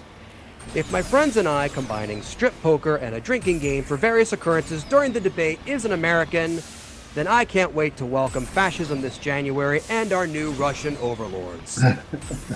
That's a joke, of course. I'm sober. I used sparkling cider. Okay. Wow. So the way he watches the debate is his friends and him combine strip poker and a drinking game. Does he know what either of those things are? Nope. You don't play strip poker with your buddies. No. That's never done. Well, and then he says he uses sparkling cider. Unless you're a big faggot. Yeah. So he doesn't know how to drink a beverage. Why did he tag it with that? How does that add to the joke? He can't help but tag. He loves tagging something with nonsense. This motherfucker never calls me one more time. The overlords are involved. It's right.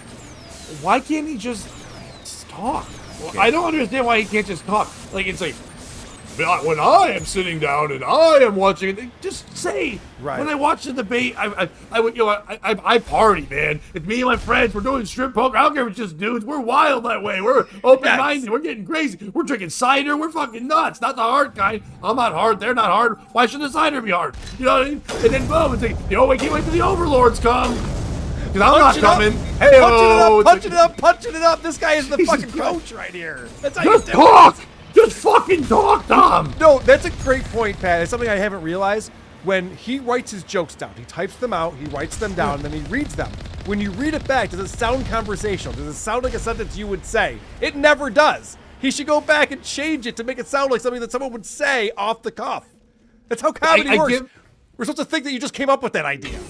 When I help out young comics all the time, they get scripted because they wrote something and they feel like it has to come out that way. And I'm like, okay, don't read it like the script. Like, if you're gonna tell me you saw Deadpool and Wolverine, you wouldn't say at first they come out scene one like this. You would tell me about it. You make little jokes in between, make it fun. Relay your jokes, Tom. The podcast should be called Tom Myers versus the Punchline. I mean, that's what it should be called because he's never gonna find it. The punchline keeps winning. The other thing too is he always comes up with the most absurd connections to things possible. There's so many things you can say. The way that I watch a debate is, now a drinking game, you could come up with some kind of angle there. Strip poker is not a TV event. No one gets together like, you want to go over and watch Monday Night Football and play strip poker? No, strip poker is just strip poker. It's not connected to television or other It shows entertainment. an insecurity in his writing because he feels like he has to add something to it he thinks is edgy. Doesn't realize how gay it sounds. Drinking games, strip poker, edgy shit. Or it sounds like if AI tried to write a joke. Yeah. Yes, he's AI too. Tom Myers is not real. Pat, you're scaring me. Is Pat even real? Well, I want him to be. I don't know what's going on Who is anymore. this? You're onto something though. This is if Pat That said, asshole guy? or Pat. Sorry, that was very mean. No, that's fine. That's if fine. Tom typed in, write a joke about the Biden-Trump debate. Right. I feel like I feel Carl created Tom Myers through AI to have something to talk about when people are like, just talk about John. He's like, nope, you're punished. Nope. Here's my AI Tom Myers stuff. Yeah, possible. Tom's jokes sound like your Patty Seacup's AI rap. Right. It started out making sense, and then it went off the rails. It still sounded like English, but barely. You couldn't tell what he was talking about. All right, so let's get a little bit more recent in our events. I don't know if you guys know this, but there was an assassination attempt on Trump. Who? And so a lot of people are making jokes about that right now. Let's see what he's got. And then, of course, there was the Trump assassination attempt. For a while, it was the only story covered on all the news networks that weekend. As grim as the situation was, it did have one unintended benefit. It pushed the Hawk girl off trending on social media. Hilarious! Yeah! Good job, Tom! Is that it pushed the Hawk-Tua girl? Tom sucks. He said Hawk-Twa. Hawk-Twa. Hawk-Twa. I guess that's the French version of her. the Push the Hawk-Twa girl. If she's from New Orleans, that's how they pronounce it. Off of trending social media. But that's the whole punchline is how you pronounce her name. Like, her name is the punch. Like, you have to get it right. She's Hawk-Tua. Like, you can't call her Hawk-Twa. Hawk-Twa sounds like a bird menage a trois. Like, you can't have that. It's Hawk-Tua. I should mention, Hawk-Tua's podcast just landed this week. Her new show, thanks. Hawk-Tua. There's an episode out. I'm sure we'll be checking in on that for sure. So yeah, even when he's trying to do these references, he has no idea what he's talking about. And this one, I gotta say, I gotta call Tom out for being a pussy on this one. As a result of Trump getting shot, the head of the United States Secret Service resigned. I'd say it's an appropriate punishment for allowing a political rally to be less safe than a Ted Nugent concert. Less safe than a Ted Nugent concert. Are Ted Nugent concerts known for mass shootings? Or assassination attempts? I mean, name a rapper, Tom. Grow a fucking pair. Name a rapper. Even the fucking country artist from Vegas would make more sense than that. Well, not even that. Name somebody from the last 40 years. Like, Ted Nugent? Ted Nugent. All he knows is that I'm a Democrat and I hate Ted Nugent, so Ted Nugent concerts are bad. Yeah, I don't think he's performing much anymore.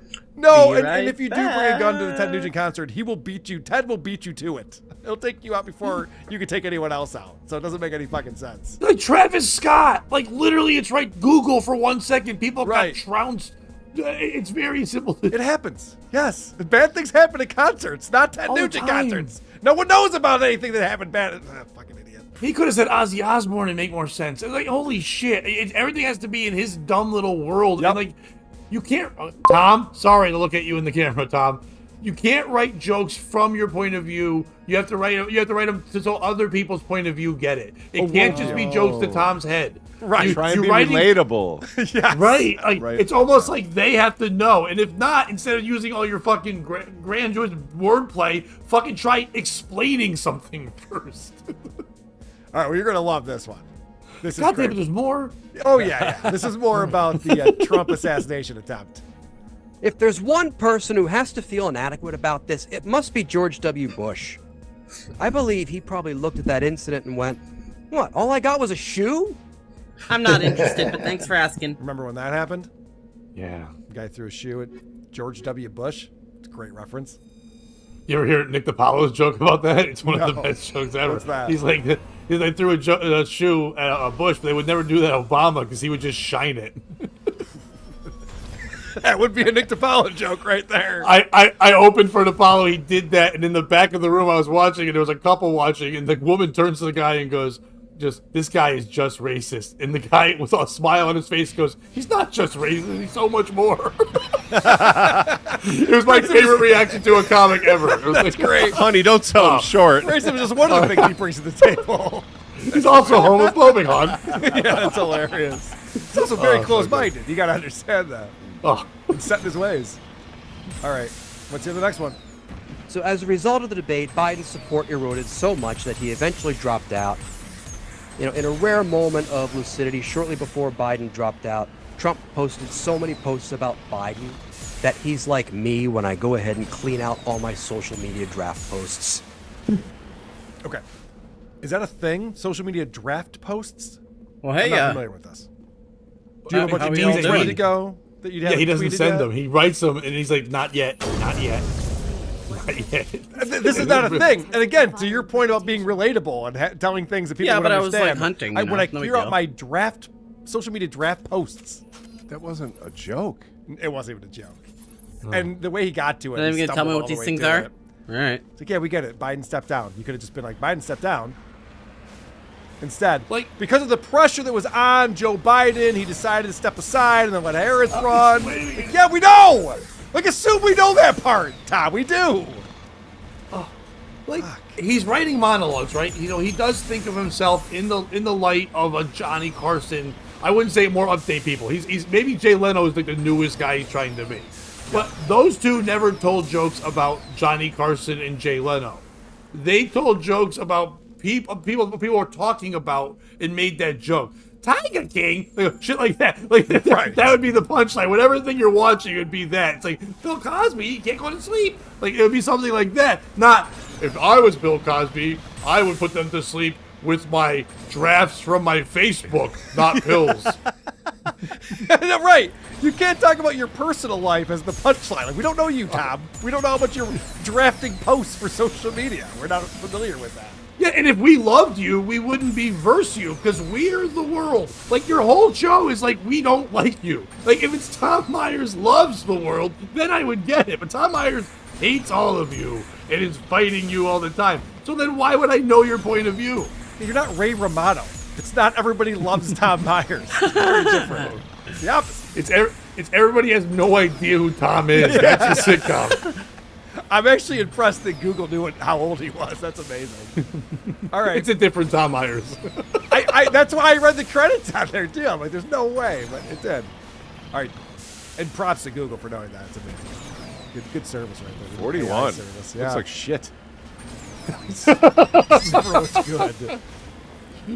This is the hottest Tom Myers has ever been, Chris. How dare you? Yeah. It's in his prime right now. Here's a joke that makes zero sense. Remember, this is a political show, so people who listen to it supposedly care about politics. That's all they talk about on there. So this makes no sense. With the nomination of Vice President Kamala Harris, Trump complained about his new opponent and how his campaign wasted so much money going after Biden. I agree, considering that's money that could have been used to pay his legal fees. That's not how campaign money works. Can't use it for legal fees. So, okay. The legal fee thing is so old. Yeah, I know everyone's past that. It's like that. Way That's past that. done. We've moved on. Do you? I can't wait for 6 weeks from now, the next time on this show, and then we finally cover like the jokes about eating animals about Donald Trump. Yeah, it's gonna be great. 4 years from now, I when can't we wait talk till about that. he talks about the first Harris-Trump debate in September of 2024. You guys remember that? Kind of? Remind us, Tom, what happened again? That's what I mean. All of this shit, if it was going to work, it would have worked In weeks that and moment. months ago. And he felt the need to hold on to it and use this for his monologue for this episode. And that's, again, making it about him because he's the one going, I took the summer off. All right, assume I don't know anything about your show. I'm the first time listening to your show, and I just want to hear a political show with your hot takes. Why are we talking about the Biden debate? What are we doing? Okay, for example, and I hate to do this about myself, but I just recorded my 4th album, which is going to be coming out pretty soon. And I did a joke about when Stuttering John was making fun of me on YouTube, and I learned because I watched Tukey watch Stuttering John. Yes. I didn't just assume everyone knew who Tukey was in Stuttering John. I break down Stuttering John and what he used to be and what he is now. I talked about how the biggest break in my comedy career is sadly when I watched a puppet watch a retard watch me. But I had to break it all down so they would get it, so now they can laugh at Stuttering John. I didn't just yell out things about me and hope they knew. So anyway, you guys know me from Tukey, obviously. But let me Right, yeah. It's like, you guys know Tukey, right? And he's friends with a potato, anyway. And Tom should assume that every viewer or listener is new. Yes. Because no one's ever going to check back in again. Yeah, it's not a serial podcast. Right. And he's a comic, so you're in different rooms all the time. You're in different states. So you walk into a room. You're walking into a room and doing a speech that no one knows what the topics are. You have to come in, and so if they don't laugh, it's because they didn't get the information. It didn't resonate. It didn't connect. He's got to give them the information. You do the trailer before you do the movie, and he doesn't do that. He just gives you the ending, and you're like, "What the fuck was the movie?" Tom, I keep calling you Tom. Pat, I have to correct you on one thing. You just said Tom is a comic. Well, a lot of people use the name. It's very easy. Comedy's easy. You go to an open mic, you write your name down on a list in the comic. That's what happens there. No, he Stuttering John's a comic. Yeah. Remember, Stuttering John's a comic and an actor and a musician, all those things. Definitely considers himself one. All right, here's the final joke from his monologue. Trump is still dismayed that he now faces Kamala Harris instead of Joe Biden, mainly because his campaign sees that the states in which he was leading are now actually competitive.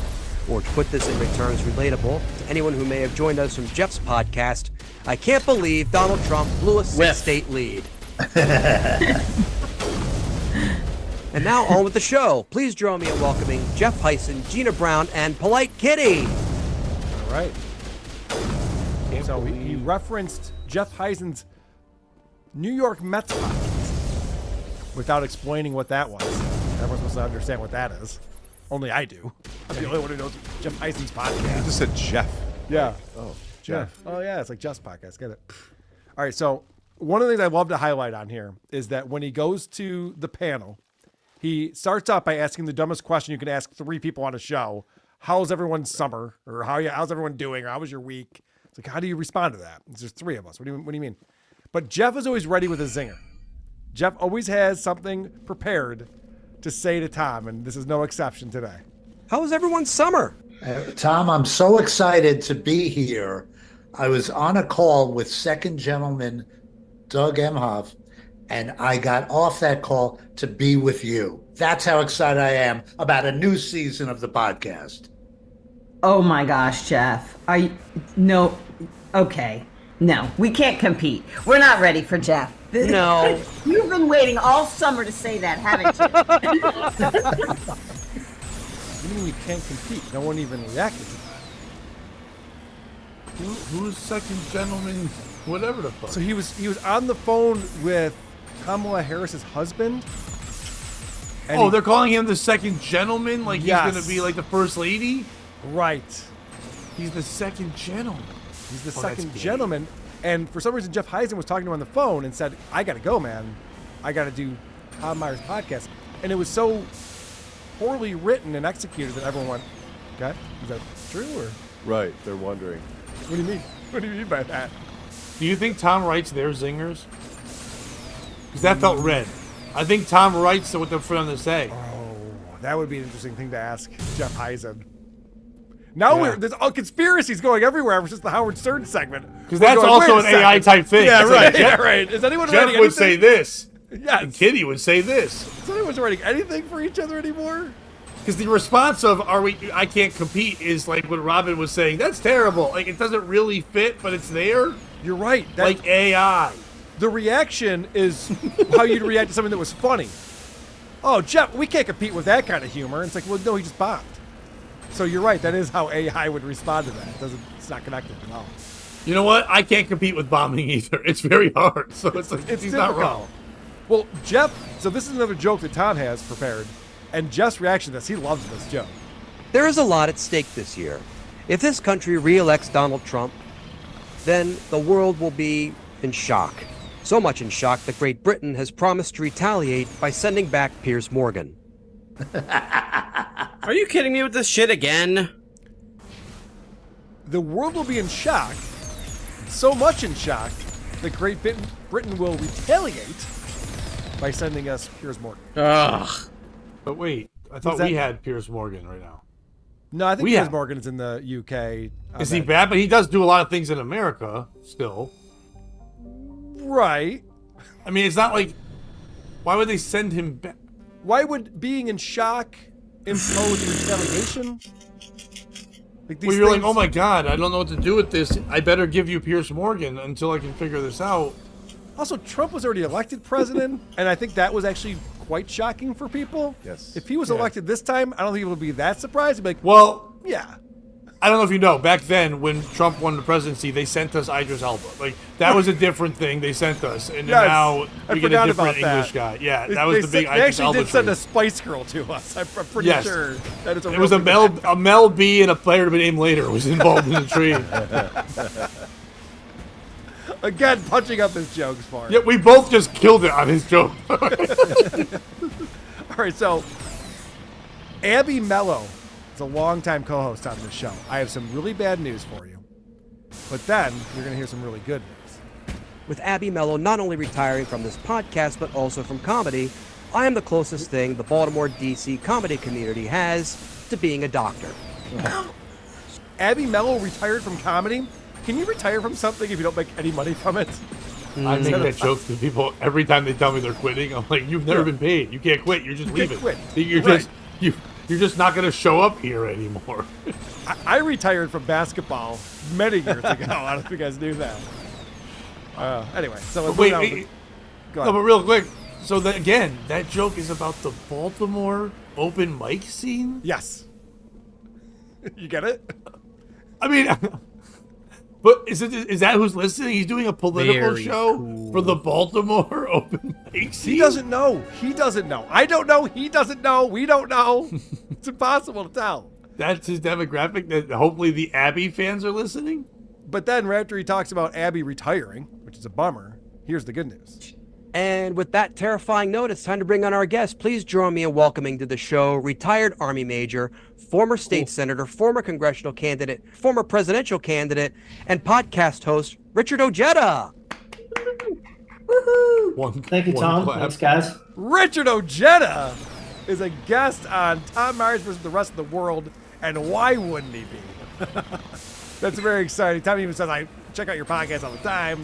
I'm a big fan.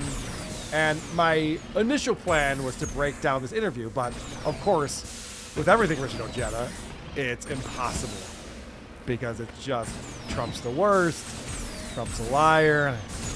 Yeah, okay, we get it. But I do have one more clip on here because Tom has an actual celebrity on his show. He's not used to this. Richard Ojeda is on his show. If you don't know this, Richard Ojeda was on Bill Maher's show on HBO. That's as big as Tom's gonna get, and you can tell he's very nervous. Tom wants to be Bill Maher. That you can tell. I'll just go through the web screen. I'm not driving back That's his up that idol. mountain. So the fact that Richard was on that show, and now he's on Tom's show. So listen to this guy stammering here. What is this? So I noticed that there's a lot of that going on, especially with especially with some.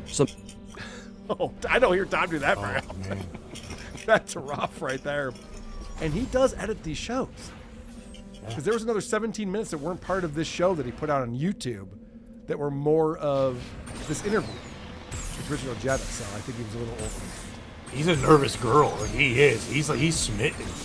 Yes, for sure. You can tell right there. What's Bill like? You smell him? You have one of his hairs with you? I have a real quick update on Patty Broken Skull, Patrick Michael. He just surpassed 200 subscribers on his YouTube channel, and he put a post out on his Patreon that I got. And it says, Capone has finally broke 200 subs in just 3 weeks. Hopefully I can keep this up and remain inspired, but I think we all know the chances are slim. I know y'all don't get motivated to promote or support my shit in a real way, but if you have been drawn to the Capone channel, I appreciate the effort. And in that post, he's already declaring he's going to get rid of it, which sucks. But in that post, he actually posted one of the comments underneath his video that says, oh, wow, your mom's house was right about this show. And that was the thing. We told people to go on there and say that they heard about him from your mom's house because it would throw him off. He hates it when people bring up WATP. Don't bring up WATP. Don't bring up Carl. Right. Just put on there, your mom's house sent you. And I think he was actually really proud of that because he posted it was under his The Shane Gillis Problem video. Oh, that's funny. Someone posted on there, so that's working. Very Except exciting. now you're announcing it on your show, which he's going to listen I to. did last time too. He doesn't listen to my show. He's told me that many times. You know that. Well, Patty, keep up the good work, man. He's so passive aggressive. It's crazy. I know this isn't gonna work out. I know you guys won't promote me. No one loves me. Get confident, stupid. Well, it's also this thing where he wants to make sure that when it does fail, he was predicting it all along. Sure. It's like when Stuttering John was being catfished, and he was recording the calls to be like, "Yeah, I know this is a dude. I know this is a dude," hoping it's a chick. Yeah, but just in case. He'll never have to show those videos. Right. But then when it turns out to be a dude, like, I knew that all along. It's like, yeah, but you were engaging for weeks. So, He's putting And his you dick in sucked there. his I hope dick, this so- is a dude. I know it's a dude. Yeah, I'm saying. All right. I have to talk about, and I appreciate Eric Zane sent this over to me. Hoppy Radio, Hoppy Hour with Ryan Hoppy. Does anyone know who Ryan Hoppy is? No. Okay. He used to be on Rover's Morning Glory, a show out of Cleveland that was syndicated to my hometown of Rochester. And it took over for Howard Stern when Howard Stern went to satellite. And let me read you the description of this guy's podcast, because it is a doozy. Step into the electrifying world of Hoppy Hour, a captivating and nationally syndicated in-studio circus led by none other than the charismatic Ryan Hoppy. Prepare for an exhilarating roller coaster ride through the very heart of celebrity news, where scathing satire meets the cutting edge of entertainment journalism. But that's just the tip of the iceberg. Hoppy Hour delves fearlessly into the deepest trenches of human experience, engaging in unscripted and riveting conversations about topics ranging from the sultry realms of sex and dating to the profound insights into mental health and the evolving landscape of marijuana culture. But there's more! Ryan Hoppy is your trusted guide into the fascinating world of planet Earth's finest talents, spanning the realms of hip-hop, comedy, radio, and even the unexpected corridors of the adult entertainment industry.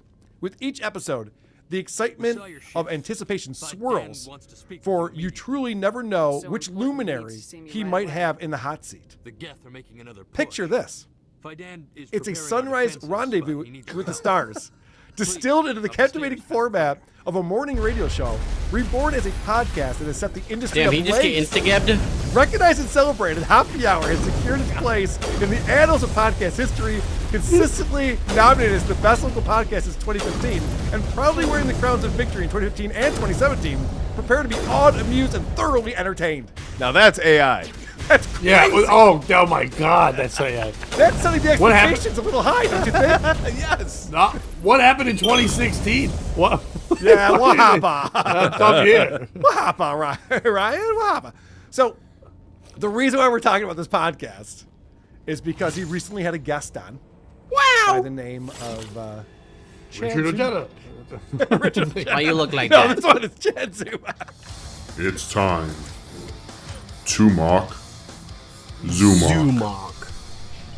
So Chad comes on the show, and they start doing this interview. Now remember, in that description, we talked about, I mean, you never know which luminary is going to be sitting in the hot seat next. It's crazy, the guests that he gets on the show. Too easy. And not to be, Too easy. not to let us down, here we have Chad Zumock, and it turns out, Chad used to work for the Alan Cox Show, and this guy used to The next work game, I'm definitely for going to play on harder Rover, difficulty. This game's and easy. there's some type of rivalry because they're both Cleveland everyone. shows. And it seems like Everyone doing good? Ryan and Chad have a lot in common. When you have a dirty personal life and you're talking about others, like when I got fired from Rover's show, Alan was the first one to announce it. He views my LinkedIn all the time, Hi. but he's a bitch because he doesn't reply because he knows that he's a coward. These are the same guy. Yeah. That sounds like something Chad would say in a different voice.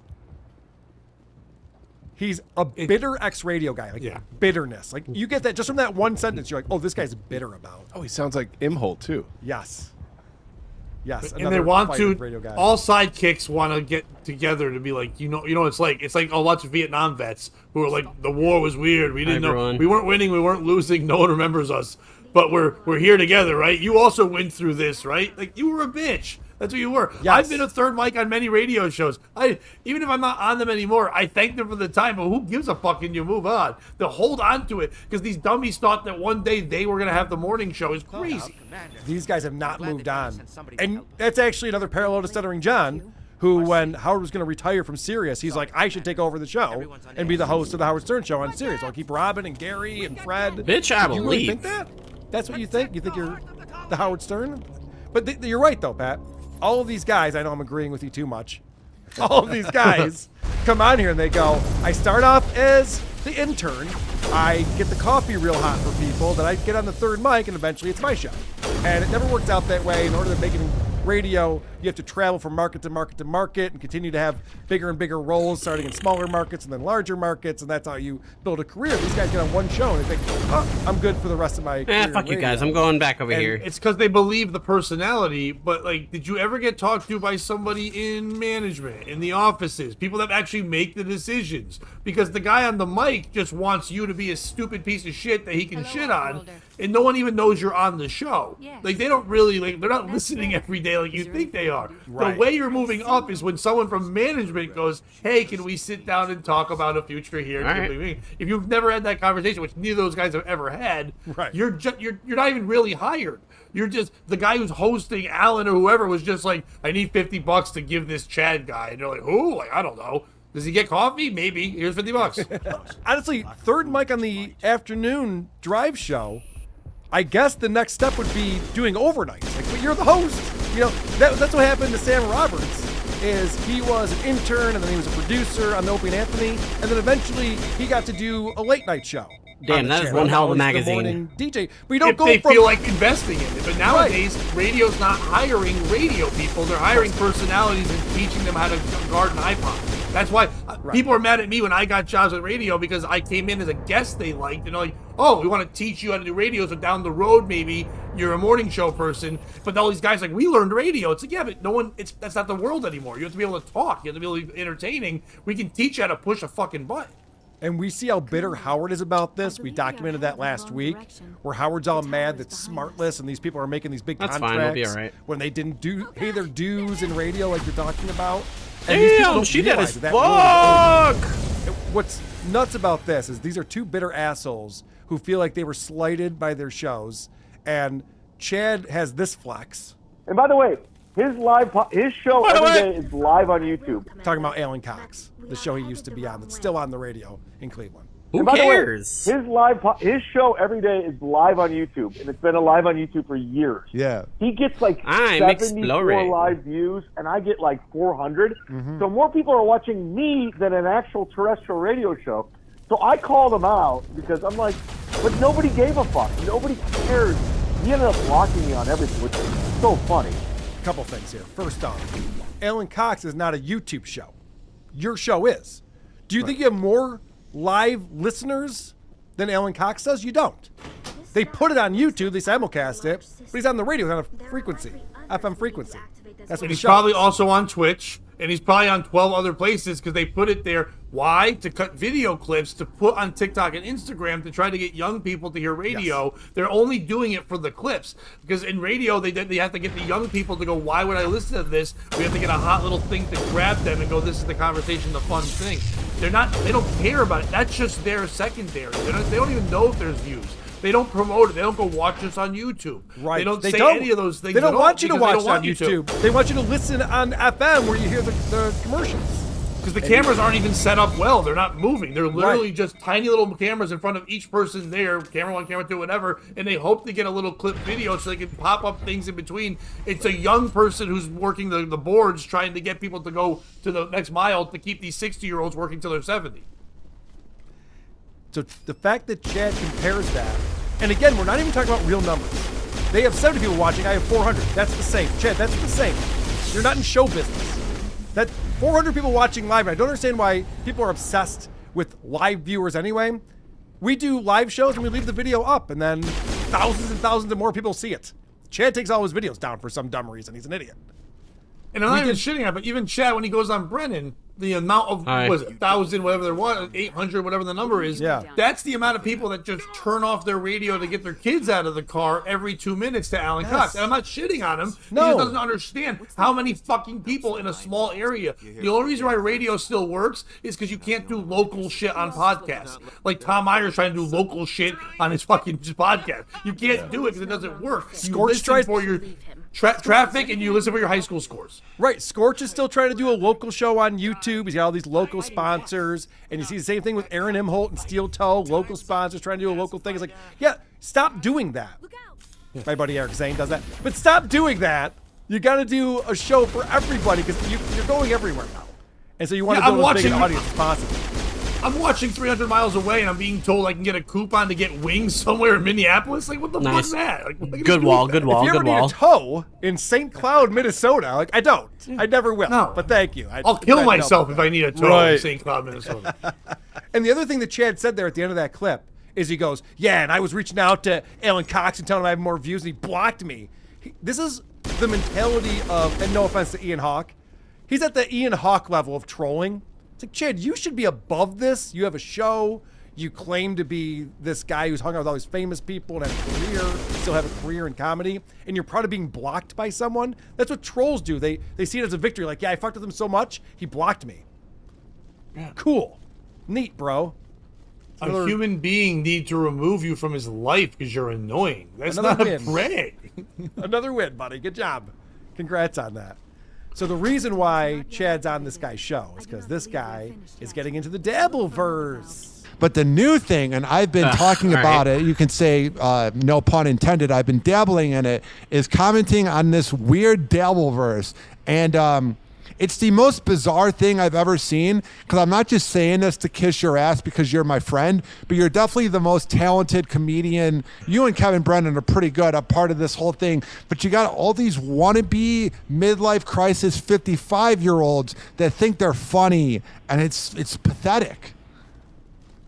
Dude, I don't even know how this all happened for me. I literally fell into it. Yeah. But I know for a fact, on record, clip it, put it out there, like Big J. Okerson, the Legion of Skanks, all these comics are watching. Annie Lieberman, they're all watching what we're doing, and I don't even know how it happened. Yeah. Well, actually, I do know how it happened. How did it happen?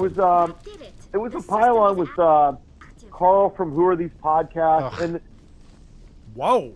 Did you hear that little reaction? Yeah, Hoppy doesn't like you. This guy's like, oh, I'm all into the Dabbleverse. I can't stop talking about it, checking it out. And then he brings up my name and he goes, ugh. Okay. So Ryan Hoppy has a problem with me. But not even that. Okay, even if it's, say, like he's a Chad fan and he's trying to be supportive and all that. Yeah. If I'm going to get into the Dabbleverse, so when people say to me, hey, I mentioned it, something, what is this? I'm like, listen, it's too long to explain, it's stupid. You got to go check out this clip and this clip from Carl, and check this clip and this clip from Shuli. And then you'll kind of get an idea if you're going to want to get involved in this or not. So even the shit on you, it's the only way to get into it is to you got to watch The New Hope if you're going to watch all the Star Wars. You can't just start with the black kid one. You know what I mean? Like right.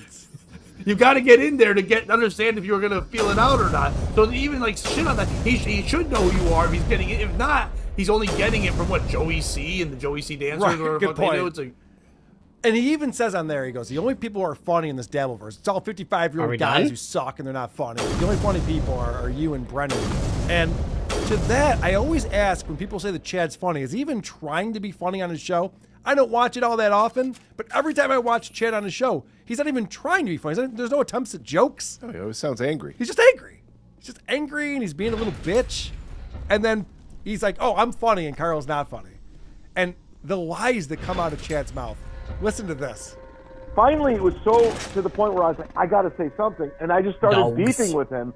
And honestly, it put me in another stratosphere, another income bracket where, like, I'm not joking, like, the revenue I generate from these losers is fan-fucking-tastic. He's explaining that when he got into the Dabbleverse, it changed his world, another income bracket, into another stratosphere of income. Now, I just got an email from Chad bragging about the fact that he got $345 in Venmo payments. As if I was going to be upset that much money was being exchanged between him and his listeners. That's not a lot of money. What from one person or overall? He got from overall from all the different people who donated. Oh my God, that's not good at all. He met the goal. He got $345. Imagine being 50 years old and thinking $345 is a lot of money. This is the guy who's just bragging about being in another income bracket, going through the stratosphere with the Dabbleverse. I can't imagine what he thinks good money is, because we heard him brag about getting money back from his taxes. He literally said on MLC, he's like, oh yeah, I do so good with my taxes, I'm actually getting a bunch of money back. You pay quarterly, Jeff. You don't work for anything. You shouldn't get money back. That's retarded. You don't even understand how the tax system works saying that. He also bragged about getting approved for a credit card with a $15,000 limit. Right. This is what a 23-year-old guy would say. I got a credit card, I'm getting money back on my taxes, I'm doing really well. $345 came in. Yeah, I got 15 CDs for a penny. Right. I've got this timeshare you're not going to believe. I can go on vacation once a year. I can stay there for 5 or 6 days. It's nuts. You can't believe it. This is what Chad is proud of himself with. And the fact that he would boast about it in that way tells me he has no money. Anyone who actually makes a lot of money does not talk like this. Correct. It's never happened once. You're just like, oh, yeah. I'm in another stratosphere with my income. So now I know I'm dating myself on this reference real quick, but okay, so in Caddyshack, Ted Knight. Yeah. Everyone loves that character. Judge Smales, he's hilarious. But his character is funny because he's not trying to be funny. He's walking around life being this annoying, weird thing. That's what Chad is in the Dabbleverse. Chad's not trying to be funny. He's just being Chad, and you watch his frustrations and go, that's funny. But it's not on purpose. It's just the character you need to move the story forward. Chad is very important to move. Chad, we need you to break your arm again because Stuttering John hasn't farted in a while. Okay, it's like we need you to get attacked outside because Ray DeVito hasn't stolen a blanket from somewhere. He's always just the thing that moves you forward. He's not funny or fun. Right. We need people like him to fill a specific role, and just like the world needs ditch diggers too, Danny. You understand how this works. So let's find out why Ryan hates me. Because I want to know when he scoffed at my name. What's the deal with that? I'm very indifferent on Aaron. I don't love him. I don't hate him. But you know who? There's two people in this dumb universe that I can't stand, and we agree on this. I can't stand. Sounded like Stan's sister. But I did. This is a radio guy. I can't stand him. There's two people in this dumb universe that I can't stand, and we agree on this. I can't stand that creep Patrick Meldon, and I have always hated Carl from Who Are These Podcasts because he's just some Opie and Anthony nerd that knows all the keywords about Prep Burger and all these words that they said, but he's never worked in radio. He's a loser. Oh, the truth comes out. I haven't paid my dues. Oh. That's why he's mad at me. I never worked in radio, and yet I'm way better at this than he is, and way, way, way more successful than he is. That's why he's mad. So it's jealousy. It's envy is what it is. Yeah, it comes down to. Why don't you pay your dues and not do well instead of adapting to the times and doing radio, but the way you're supposed to do it now, which is in this format? And Chad used to go after me for the same thing. He's like, dude, you live in Rochester? Like, what are you going to do living in Rochester? Like, I don't know, start a successful podcast. It's way better than yours and where people watch and listen to. You don't have to move to new markets. Right, because people don't even understand. Like, Chad tried to get out of Cleveland, go to LA, and then go to New York. He's trying to make a name for himself. You don't have to do that anymore.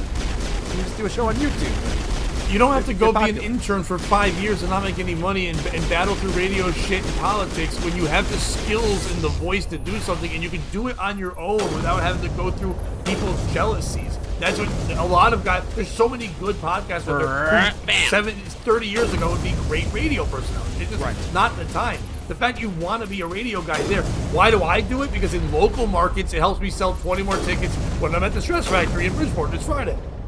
Shit like that. It's like, helps me sell tickets. I don't use it for anything else. I go, oh, that guy on the radio sometimes? So old people go to my shows sometimes.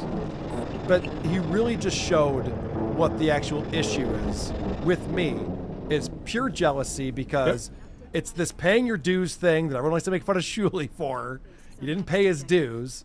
And let's find out what the assessment is of me coming from Chad, who's obviously going to agree with him.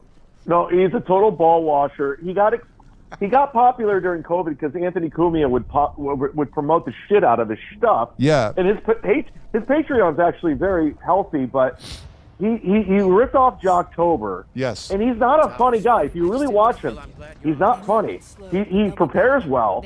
He prepares very well, but he copies off everybody. He's not a funny guy. He's not funny off the cuff. He's not a good impression. There's nothing funny about him, but he's managed to make some money doing it.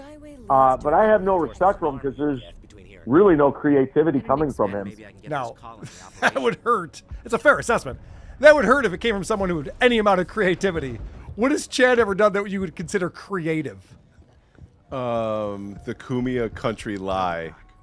The whole even that was done by the asshole from Empire. Oh yeah, you're right. Before Chad ever did it. He ripped off the bleach incident. Yeah, pretending he was jumped and all that shit. I have to go. Chad's never done anything original at all. Now he does Cumia's Cucks, which is just watching clips and responding to it like everyone else is doing. And that's his concern. I'm not which he got from watching you. No shit. He does it worse, but they all got it.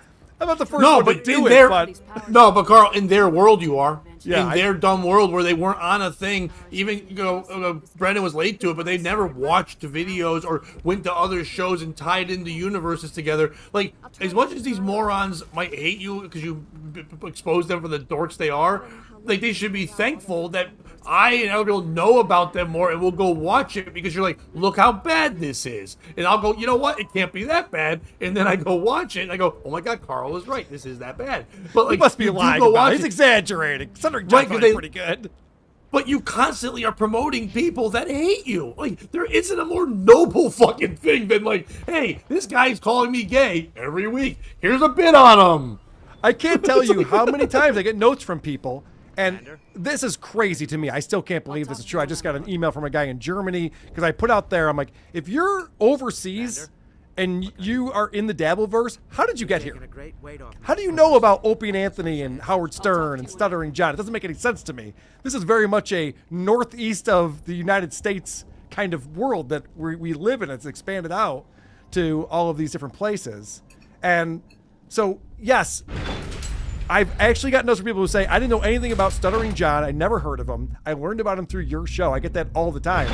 And Stuttering John should be thankful that he gets insulted for money on his show every day, because that would not exist for him if we did not review him on his podcasts. Yeah. Oh, like, yeah, you like for every couple of months there'll be a guy from Germany that's on everyone's show, and you're like, how the fuck did this guy get in here? Right. But like, here's Husey. It's like, you're from a different land. Oh, I'm doing Husey's show. Doing Husey's show tomorrow, right? And he's great. I think I love Husey, but he's very funny when he comments, and not when he's not shitting on me, but he's great. But like, they shouldn't even know about this world, but you are that hub that does that. And someone in the comments said it, but I'll trumpet. All right, I'm gonna hop off because WAP is about to wrap up. Smart enough to have a Thanks funny for guy on joining. your Have a good show, day, too. everyone. You're probably be back on later to pick up some more Mass Effect. So talk to you later. Out loud about Scola. Like, you have someone else funny on the show. All right, so let's find out. Apparently, this guy Ryan isn't a big Opie fan. Let's find out why that is. The thing with Carl that irritates me is like the jumping on Opie. Like, listen, I'm indifferent on Opie because he lied to me and said he would do my podcast, but then ignored my DM. These guys can't stop talking about how they're losers. Yeah. They can't stop themselves. Look, I don't like Opie because he said he would do my show and he didn't. Why would Opie do Happy Hour? Why would he possibly go on your show, Ryan? That's the quiet part loud. Yep. Fucking idiot.